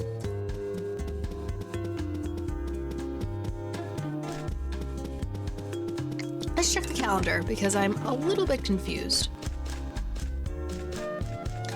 Oh, wait a second. I know what I was doing. I was checking Carl's heart numbers because we just gave him... Hell yeah, brother. Look at that. Look at all those damn hearts.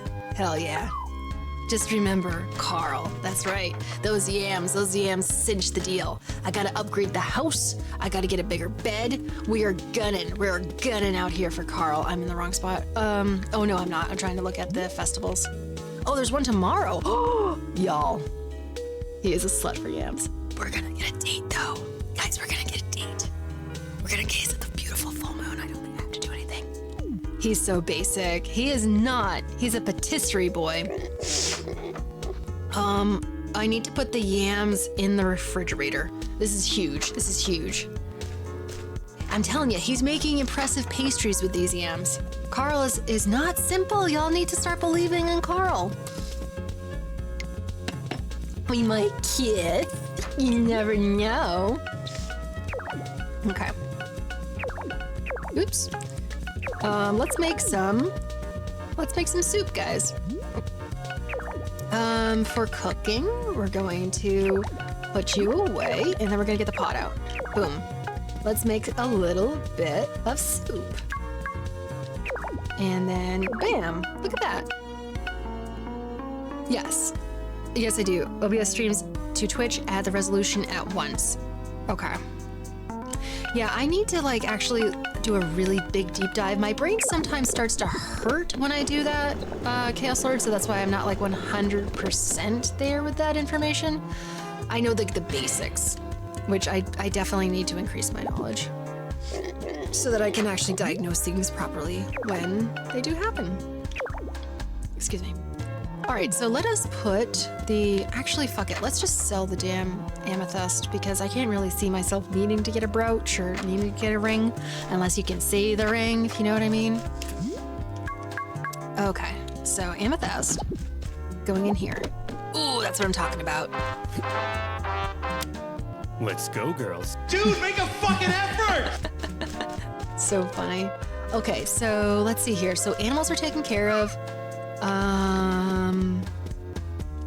That's done. That's done. Let's just kind of get a basic idea for what we're looking at as far as what we need for money. Oh, we're totally in that phase of like spend money to make money. It's so frustrating. Hi, Kurt. Yes, sir. I definitely would do that.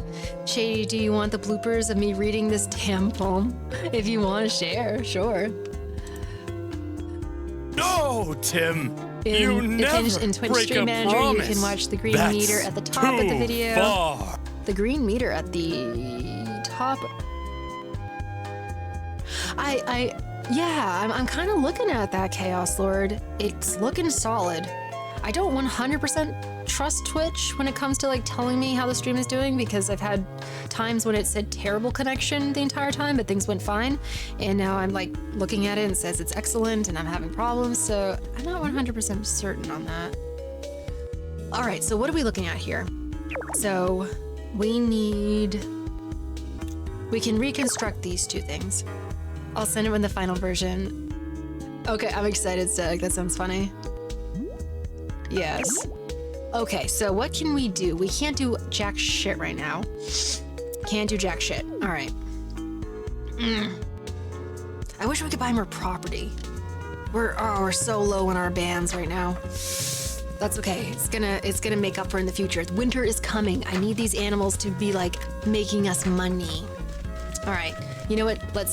I feel so bad that I didn't water those plants. They're all gonna die on me. Shit. That's okay. You know what? Let's do a little bit of something productive here. We can actually cut the grass. Here we go. Let's get the sickle out. Winter's coming. She said the line. I love those little emotes. They're so funny. Let's see here. So we can cut some grass. We can cut some trees down. All right. So we're gonna have a productive day today, even though we can't water the plants.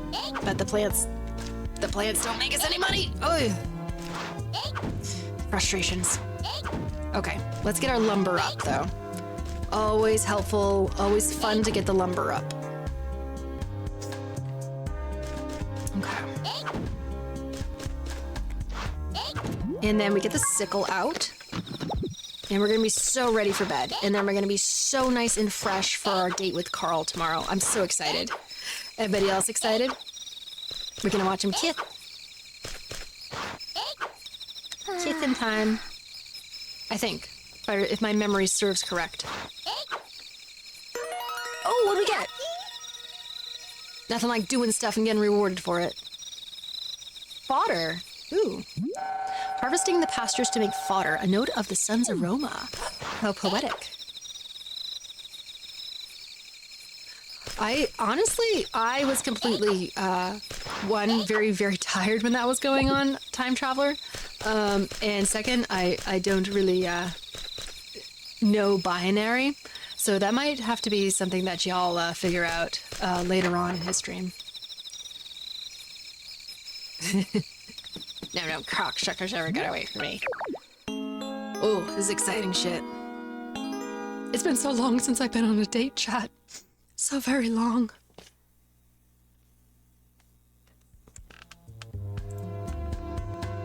It's festival time.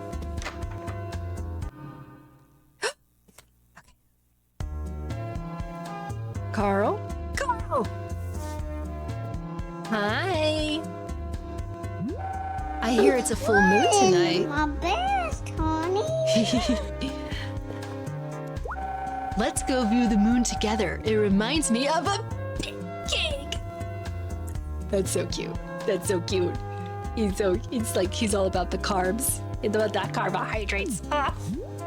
Yes. Oh, I forgot I could say yes or no. Oh, I'll be waiting. He's gonna be waiting for us, chat. Gosh, I hate my outfit in this game. It looks absolutely horrendous. Why couldn't I have had options? Oh, that's the one thing about this game that I dislike, is there are no outfit options. Drives me batshit crazy. How's the fishing going these days? Any better? I'm not too bad. Let's go out together and catch the big one.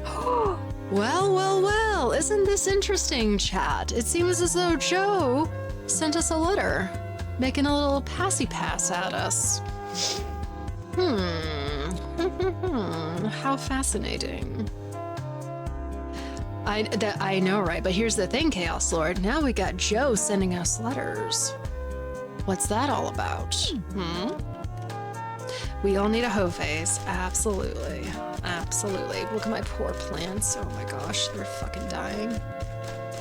A Joe phase, if you will.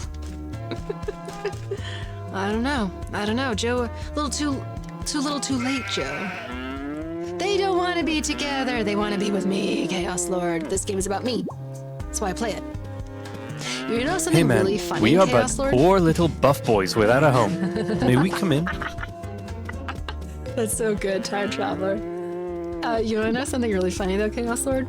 There's another game that I bought on Switch because I thought it was kind of be like the Switch version of this particular game, Magical Melody. And this will be a fun 6 months moment. Wow. I said I was vain. You can be vain if you want to. Anyways, Chaos Lord, I bought Story of Seasons Harvest Moon, and that one, not nearly as good as this. It was kind of dog shit in comparison, but they have you do cutscenes where other characters are flirting with each other. Like, you just have to stand there and watch. It's bullshit. I'm like, why am I playing this, if that's the case? We're a veiny chat, very veiny. Got like lots of veins going on. Little veiny hands. Oh man, my poor. I wonder if he'll give it back to me early. It's kind of an essential tool. Oh man, I totally fudged up on that. I saved a lot of money though. It's locked? When does it open? Oh, it's a fucking festival. I can't do anything today. Everything's gonna be closed. All right, I guess we're just going over there. It's 8 in the morning and let's go on a date. This is really pretty though. We're going all the way over here.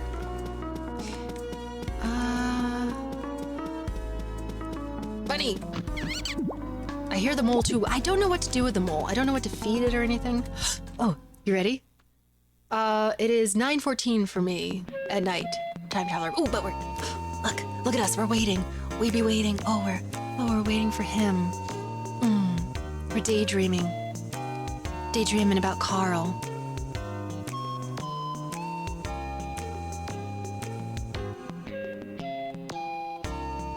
We're waiting for him to shop.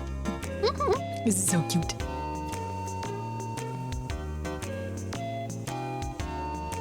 There he is.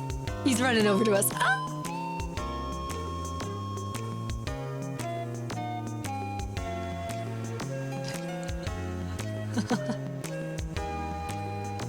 No words needed. We just walk silently side by side, understanding each other. In sync. We don't even have our eyes open. We know we can feel our way forward.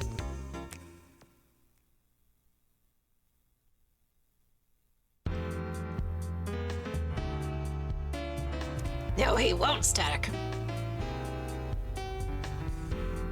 Look how excited he is. He's super into this. We're at the Overlook. Oh, he's so bashful.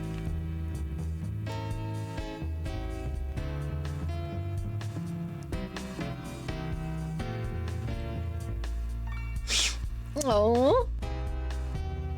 Bid me if you trust him more. But we're looking at the moon together, Static. Haven't you ever looked at the moon with someone before? It's a real bonding experience. It's said that one can live longer by eating things.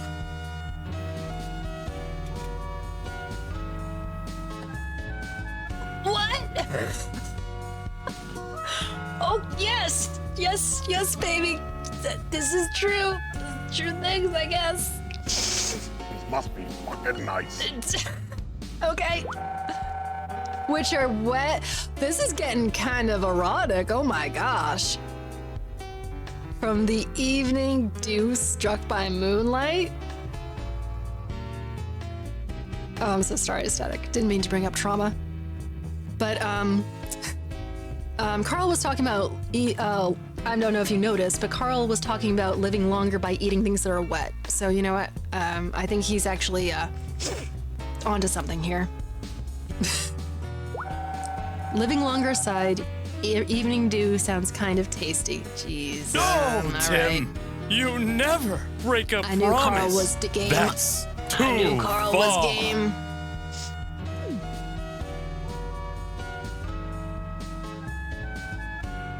Carl be dropping some hints out here.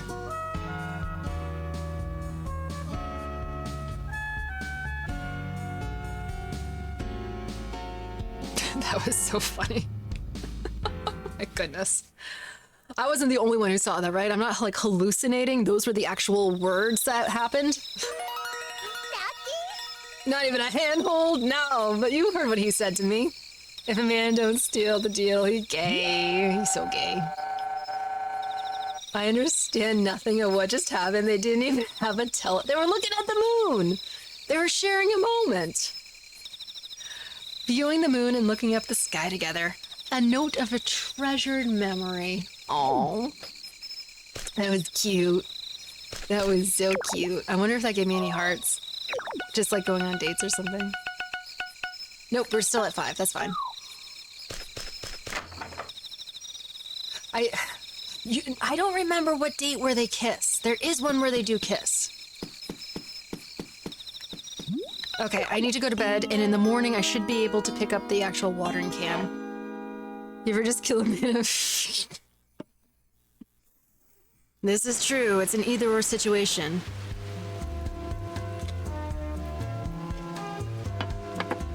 Now it's raining. All right, that works.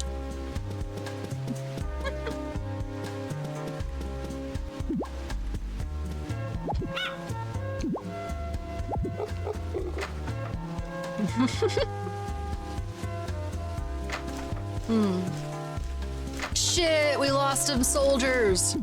Fuck me. All right, let's get it out of here. Get it out of here. Who'd we lose? In Minecraft, absolutely. Many, many deaths piling up in Minecraft. All right. We need some strategy going on here, chat.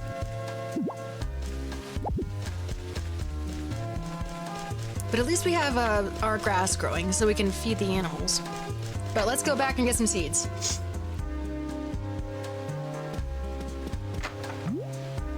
What are we looking at here? What would make us money? We haven't done spinach yet. Let's try some spinach. Let's see what it gets us. I have a feeling that it might be like one of those pick it once and you're done type situations. Although in real life, spinach actually gives you many harvests. I could be wrong though. Oops, I'm in totally not the right spot.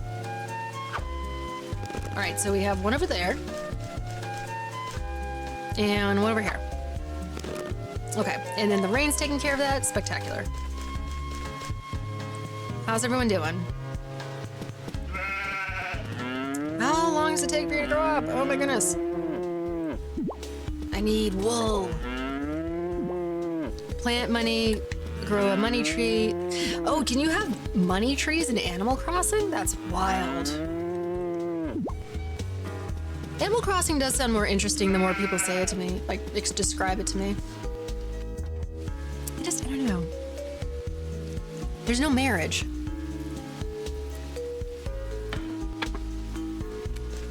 Well,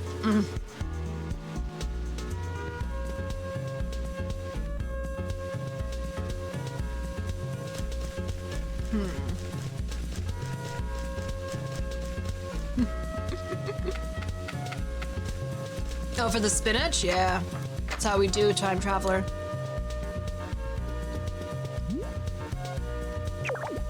Oh, thank heaven it's ready. That was making me so nervous. Oh, look at that though, chat! It's a gold-plated watering can. We're so going up in this world. I am what I am. Ooh, Yam! Thank you for reminding me, Chaos Lord. Although I don't think that he's open just yet. I can't believe we didn't kiss under the moon. I wonder why. At some point we will kiss him. Right? Exactly. Gotta save some of them. What's up, Basil? Y'all up in their garden over here? Yeah. It sure is. See, I do like Basil. He's like a poetic dude. This might be a tree chopping day there, fam. Tree chopping day. But what trees to chop? That is the question. Oh, actually, well, I'll just run back the other way and say hi to Pookie.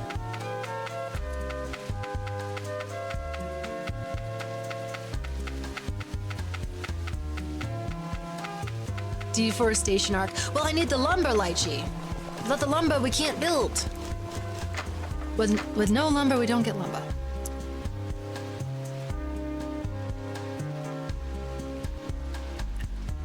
Ooh, what was that? A dodge mechanic in Doom Eternal? Ah, you playing Doom Eternal. I see, I see. I know. He's such a baby. Little baby face. Good morning. You are so right, honey. You are so right. It would be terrible to run out of water. Is it okay if I have this? You're so generous. Thank you. Now. Bye. Hi. See you later. You sure will. Okay, what's your name? Katie? Stay the fuck away from him.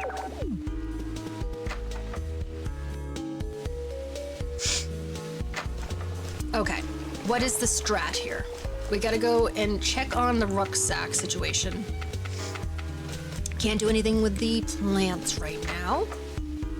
We gotta, okay, tree chopping day. That's what it is. And I do wonder when I'm going to be able to get a new rucksack. This is absolutely silly. Why doesn't he just let me do it?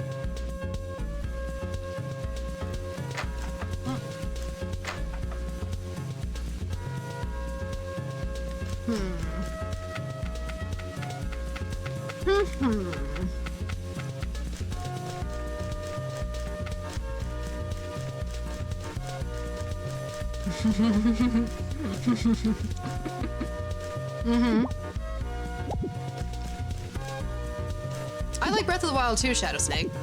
And Tears of the Kingdom. I actually really enjoyed Tears of the Kingdom. Okay, so before we do that, let us do this. Wait, do I have the... I do, okay. Oops. I miss playing Tears of the Kingdom, actually. That was like a very happy time for me. Here's the thing with Tears of the Kingdom, though. You just kind of wander around. And I do like some wandering. I feel like sometimes it's boring, like, for chat.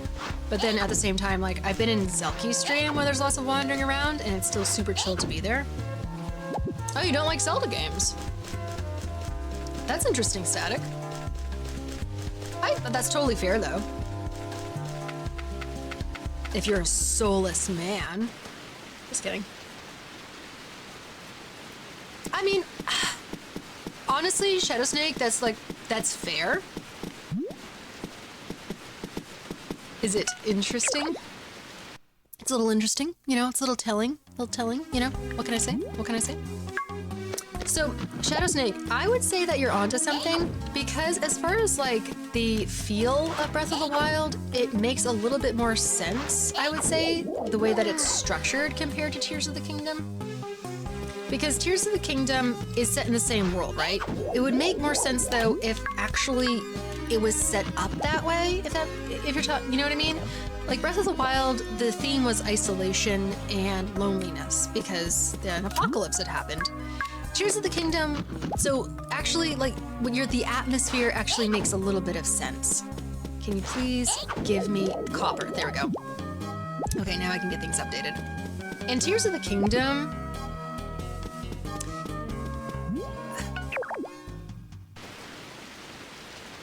it felt like it needed to be fuller. It felt like the theme of it had evolved past what it already was. So it didn't feel as right, whereas Breath of the Wild, you're like, oh, this makes sense for what I'm doing. Granted, there still wasn't as much stuff to do, you know? Oh, for heaven's sake, why is my cat outside right now? It's dark out.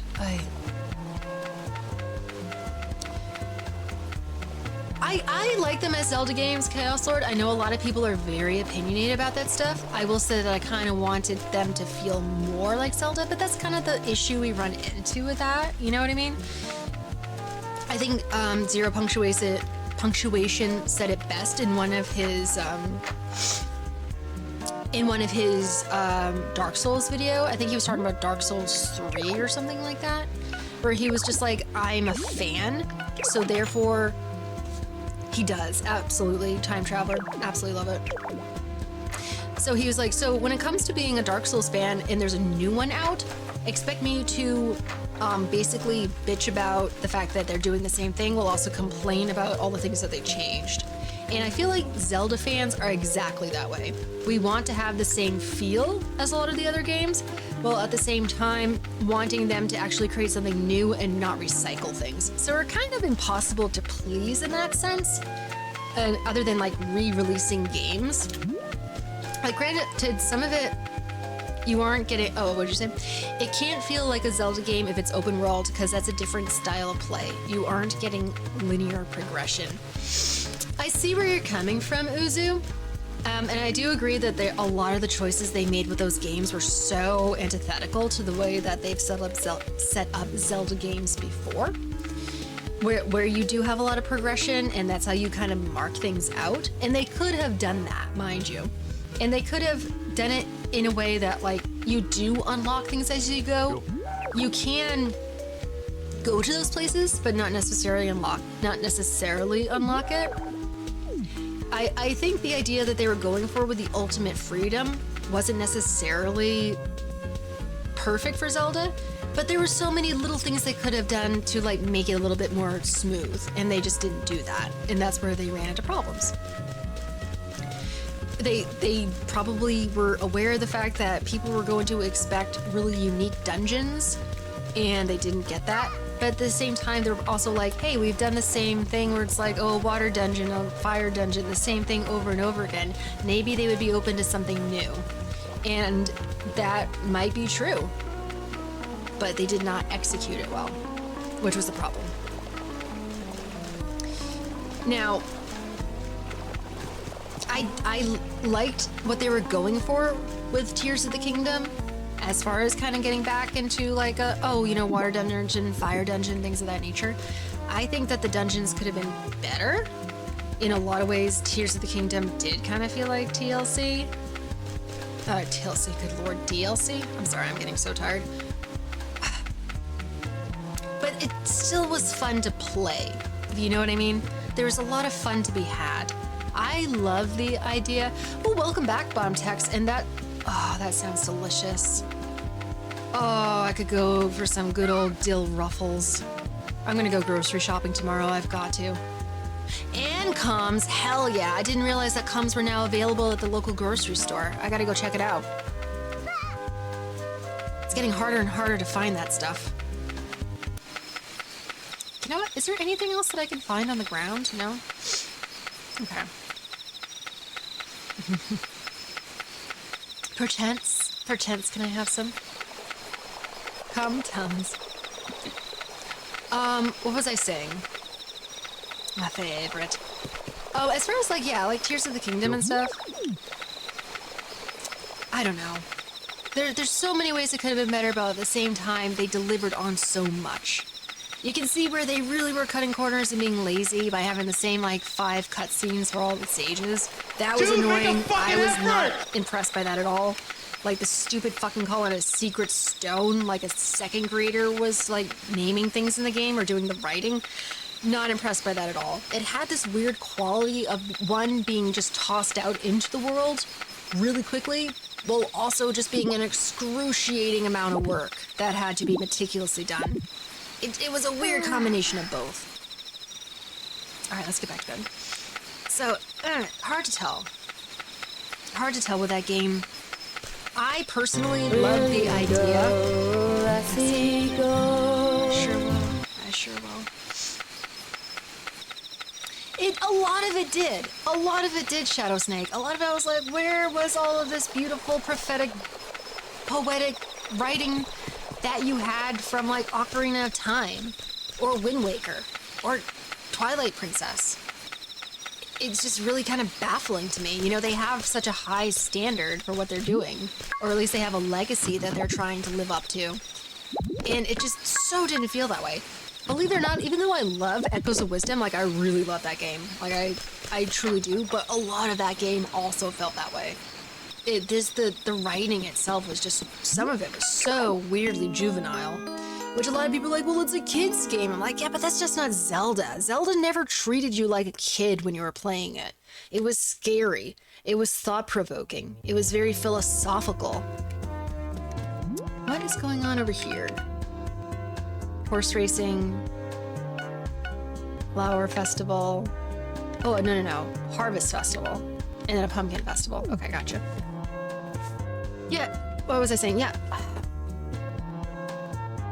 Zelda never treated you like a child when you were playing it. It really challenged you, which is, I think, why a lot of people were drawn to it. They enjoyed the challenge. They enjoyed like having more grown-up thoughts and feelings. I think that a lot of media was like that before a certain time period.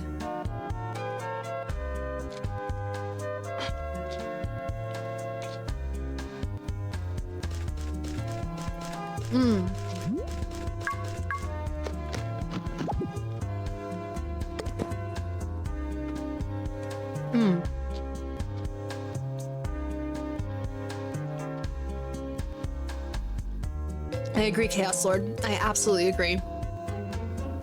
It could have been so much more if they actually gave it a little bit more story and something that you could build up towards. Yo, did you just see that shit? I went total Super Saiyan on that. Oh man, that was dope. That was hella dope. Let's do it again. We totally making it rain. We went Super Saiyan as hell. Dude, that was so fucking cool. Oh, this totally changes the grid patterns. Like the grind of old Pokemon that challenged me. It gives you a continual thing to do. Now they hold your hand, so you're fine. Ah, yeah. And you're so right, Uzu, in many aspects of that. Oh, I'll show you one more time, bottom text. Rain Dance unlocked, absolutely. It's super cool. Okay, so I think this is a good way to do it. Bottom text, pay attention. So we're going to charge the alt. So that's the third version, that's the third version. And look at how many squares. Oh, super satisfying. 9,000 droplets, that's right. Got one tabbed. Hold up. Gotta fight. Oh, go fight. That totally comes. That's right. Oh, what was this? We're still talking about Breath of the Wild. Megatron, hello. Hello, Moolington the Third. And of course, Dustin. You can never forget Dustin. See, I think what they were going for with Breath of the Wild, and then they just kept it going with Tears of the Kingdom, is that they were going for exploration. And Zelda's a fantastic game for that stuff. I mean, when I was playing not Tears of the Kingdom, Lord, Twilight Princess quite a bit back in the day, that is what I enjoyed playing. Oh, we have gold milk, hell yeah. Give me money. 200, that feels good. That feels nice and good. Oh, we're so low. And then, so the idea of getting that Zelda wandering around, exploring things, it is piss. That was very valuable piss that I just sold. Had to happen. Yes, PP. Yeah, I know. I know it's PP. But people are paying good money for it, okay? And we're here to make the bands. Boy, I keep getting distracted. Oh, I already have the sickle on me. Okay. Pee pee poo poo. Comster, Testicle, all the inappropriate names. Ass-Poo Productions. I have no clue what Doom Eternal is, Shadow Snake. I am a big old idiot when it comes to that stuff. I am just out here, a simple little farmer gal trying to bag me a boy and harvest grass for my animals. We are not the same. I'm far less than you. Oh, you're asking, chat. Sorry. Not meant for my eyes. Bag a boy times 10. Oh, I wish I could, bottom text, but it's so much time and effort. And I'm just digging on Carl right now. Shit, I gotta go find something to eat. Oh boy. I did like oh, hello, Henry. I really should spend some time getting to know these people, though.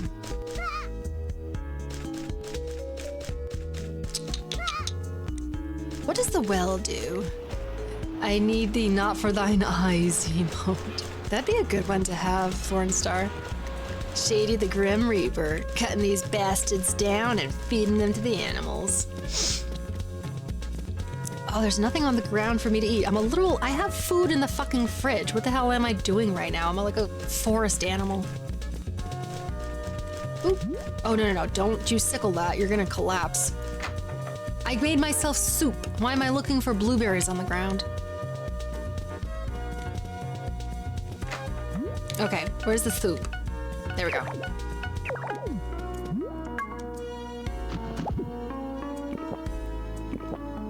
Oh man, I literally could have gotten that much stamina back from eating blueberries. Getting them bags so you can bag Carl. That's what I'm talking about. This moon sure is harvested. That's what we're up in here at Bottom Text. I appreciate all you hanging out. I hope that this is like somewhat enjoyable. I know that it's like a lot of just doing the same thing over and over again, but I can't admit. So is Dark Souls. You're just doing a lot of fighting, which is exciting. I get it. It's kind of an adrenaline rush, but raising a bunch of pigs, selling teeth, and townspeople keep disappearing under mysterious circumstances too. What could be happening? You've helped the plain fiasco be more enjoyable. Boom, got him. Hells yeah, Thornstar. That's the encouragement I need.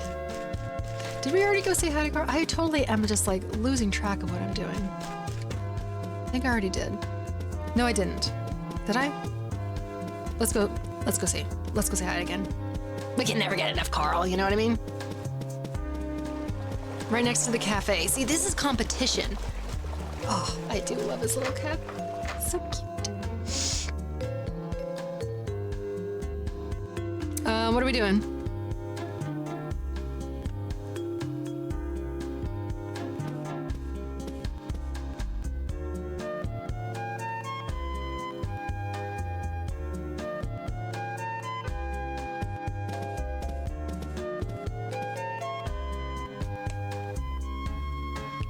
Everybody getting along?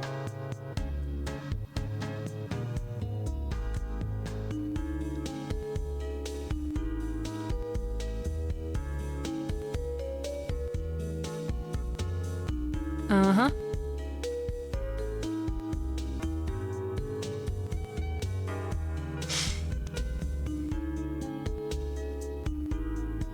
Bros being bros. We better be being bros in here and not be arguing. That is a big no-no up in here.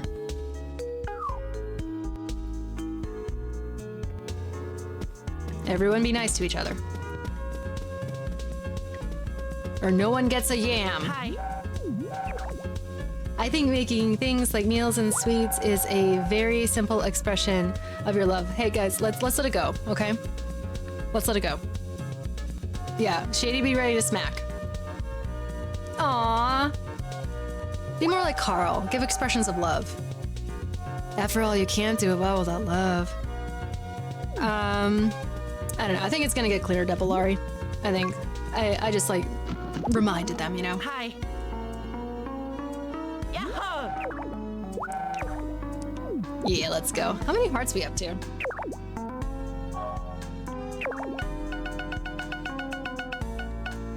Still 5, but I got a new dialogue tree. Very interesting. Okay, that's better.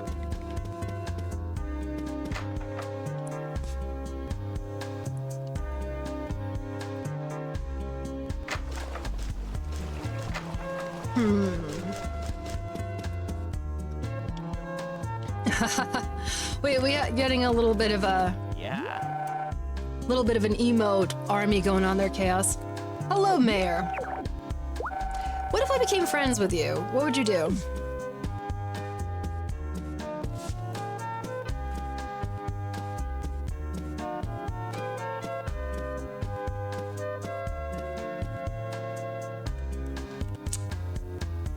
Why didn't it go off? Thank you so much, Time Traveler. That really means a lot to me. I thought that I had that redeem figured out. I fixed it. I fucking fixed it.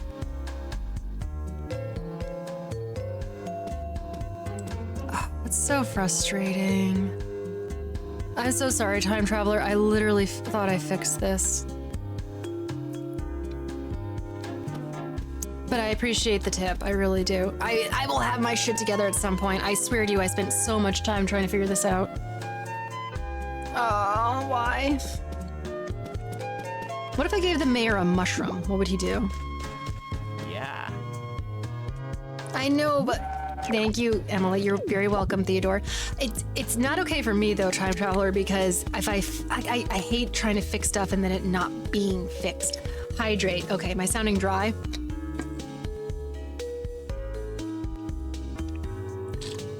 I apologize for being less than hydrated when I'm speaking into the microphone. What's going on, Lila? Thank you so much. Do you want a yam? I can't give you my yam. Give the mayor a mushroom, record his bad trip, blackmail him, profit. That is how we do. That is the pyramid program that I am part of.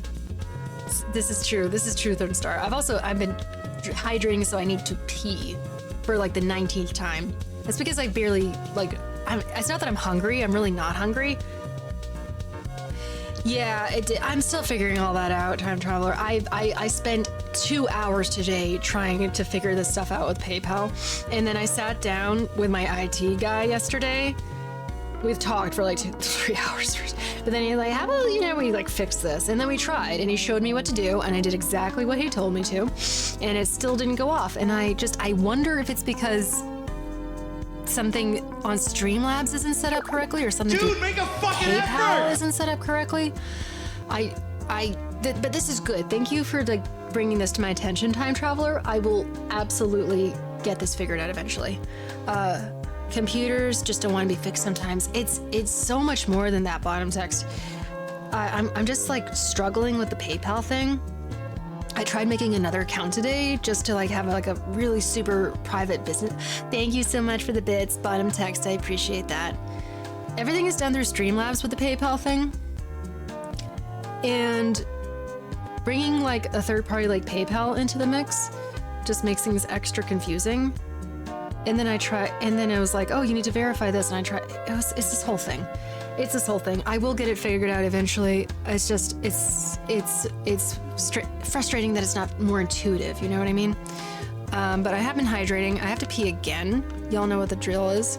Wish I could pee outside like some people, but I can't. Must use the lame old bathroom. So give me 1 second, guys.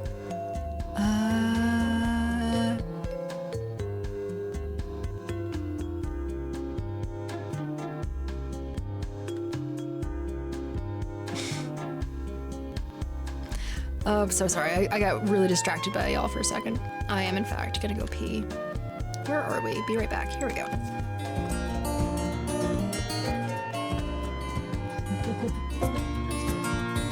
Atmospheric pisses.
I just need to rest. I'm having a hard time.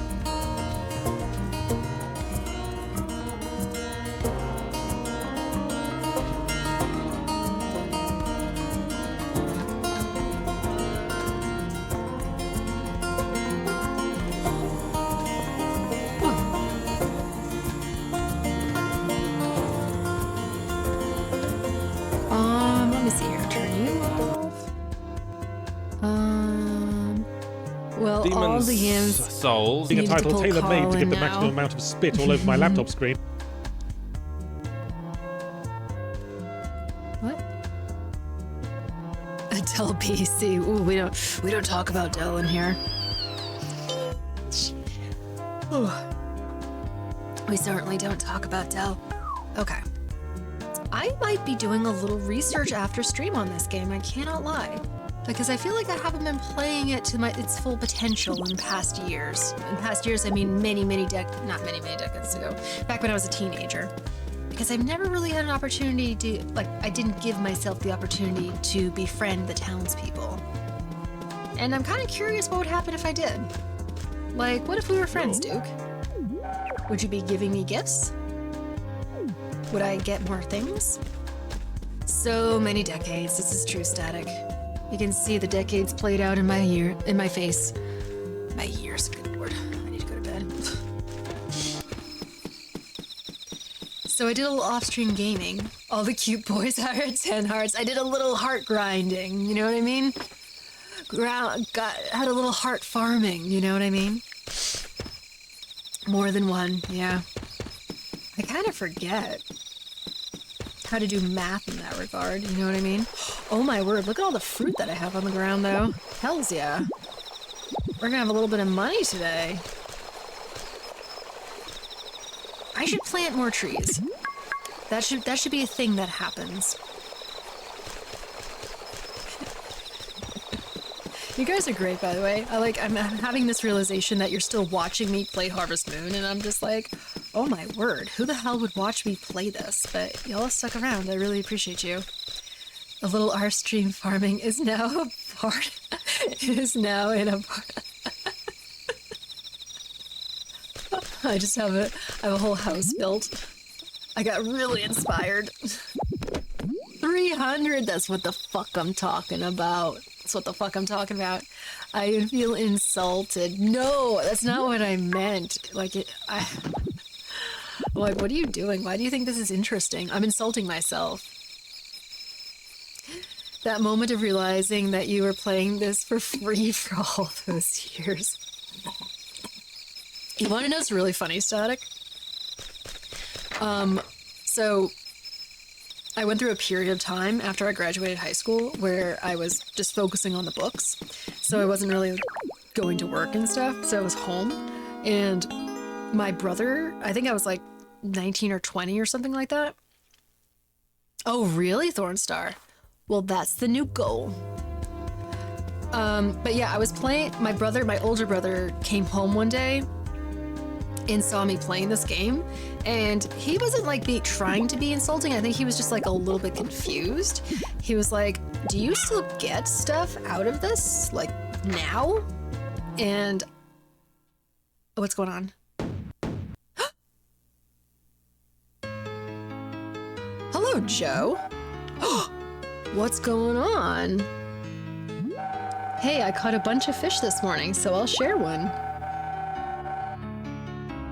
Not so good raw, I should probably cook it. Chat. No, it didn't, Static.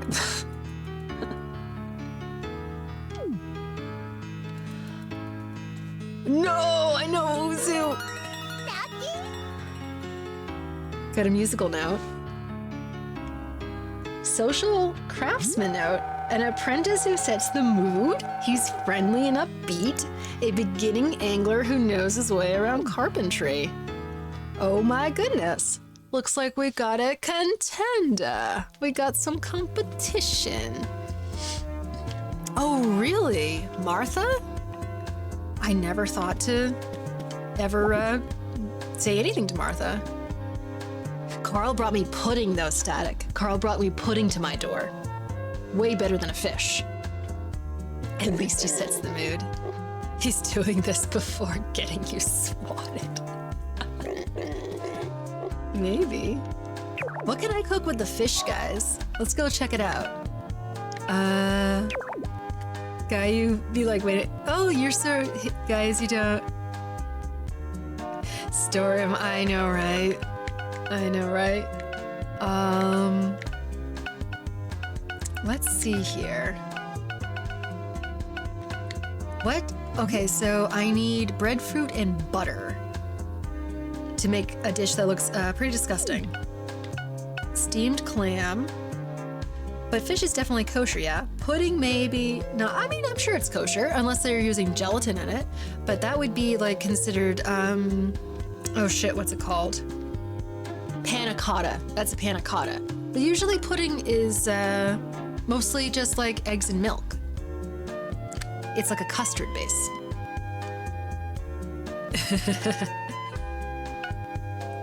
What is a toadstool sauté? Just butter. Okay. We can make a tortilla. We can make a boiled egg. Ooh, pancakes. Oh, that's so much fucking ingredients. I'm poor. I have like 2 ingredients. Ooh, grilled sardine. I need an oven and an herb. Okay.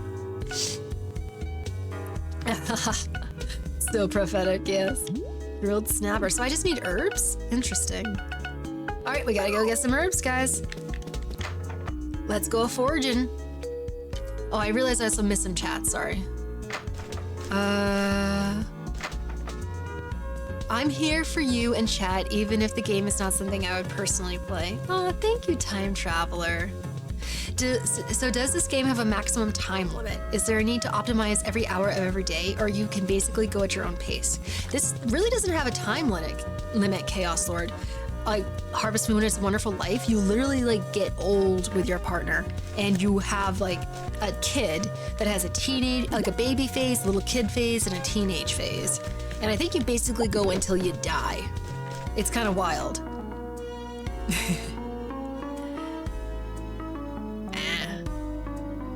I don't know.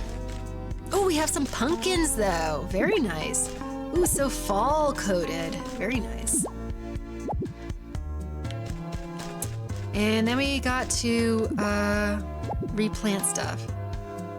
If you give her 2 fish shells, what? She'll, what? If you give a woman a fish, she'll feed you for a day. If you give her 2 fish shells, suck your loaves. Should I put this in the fridge? I feel like I should put something in the fridge. Let's put some food away for the winter time.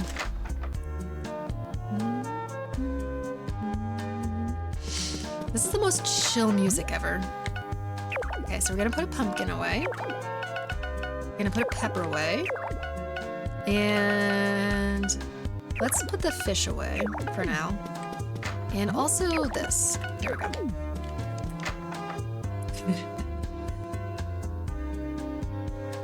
Joe Mama. Ooh. I didn't expect it. Big up fridges. Life is so hard. This is true. Could never deny that. I'm a little bit curious now, chat. I genuinely didn't expect another guy to show up and start giving me gifts. Should I continue on the timeline of just like flirting with everybody? I don't know. I'm a little curious. I'm curious to see what they would give me for gifts. Yes. Should I do it? See, it would take up more time. Get them notes? Okay, Thornstar. I feel you. I feel you. I don't mind to slut it up a little bit. That's so sucky. I can't believe that redeem didn't go off. Have that harem gangbang. No. Autumn Texas is a one at a time kind of a game. I don't want to make Carl jealous, but you know. Date Carl, but get your fun from Joe until you're totally committed. I got distracted by reading Bulma Vegeta smut. Oh, don't blame ya. You know what smut that I used to read, or I've read before, Linda, is Luffy and Nami smut. That stuff goes hard. I need to plant more stuff, more things over here. Okay. Note. Look at that shit. Did I already? I'm so confused. Okay.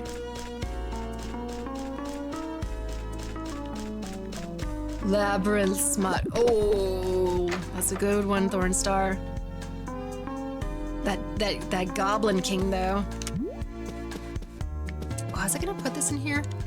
No, I already did. Oh man, I am getting hell distracted. I need to actually put money in the thing. Put the veggies in the thing, make the money. That is what we're trying to do.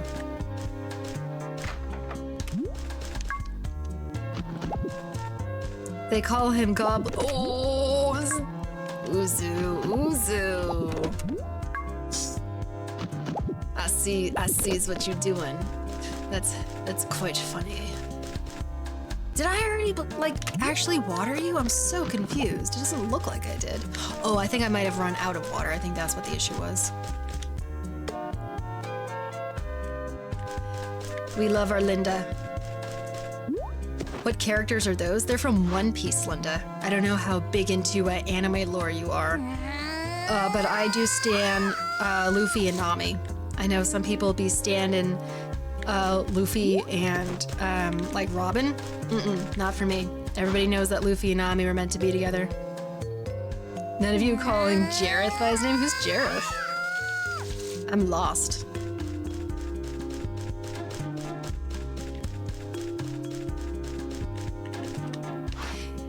It's so sad that One Piece doesn't have more romance in it. And I know that the creator does that on purpose, but it breaks my heart just a little bit. Because boy oh boy, it's primed up for it. There's so many boobs. So many boobs.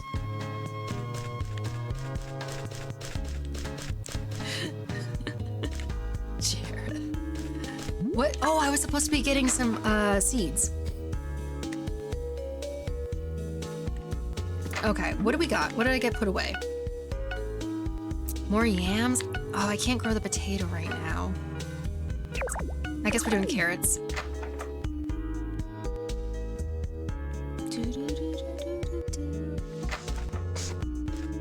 Okay.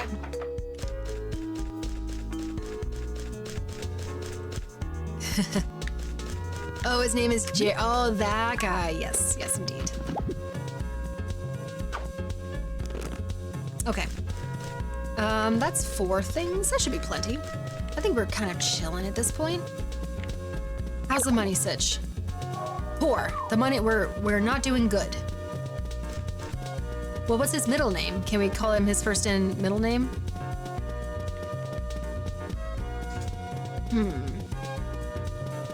You know who's an easy one to seduce? Is Carl. Oh, Carl. What's going on? Oh, I'm in the wrong building.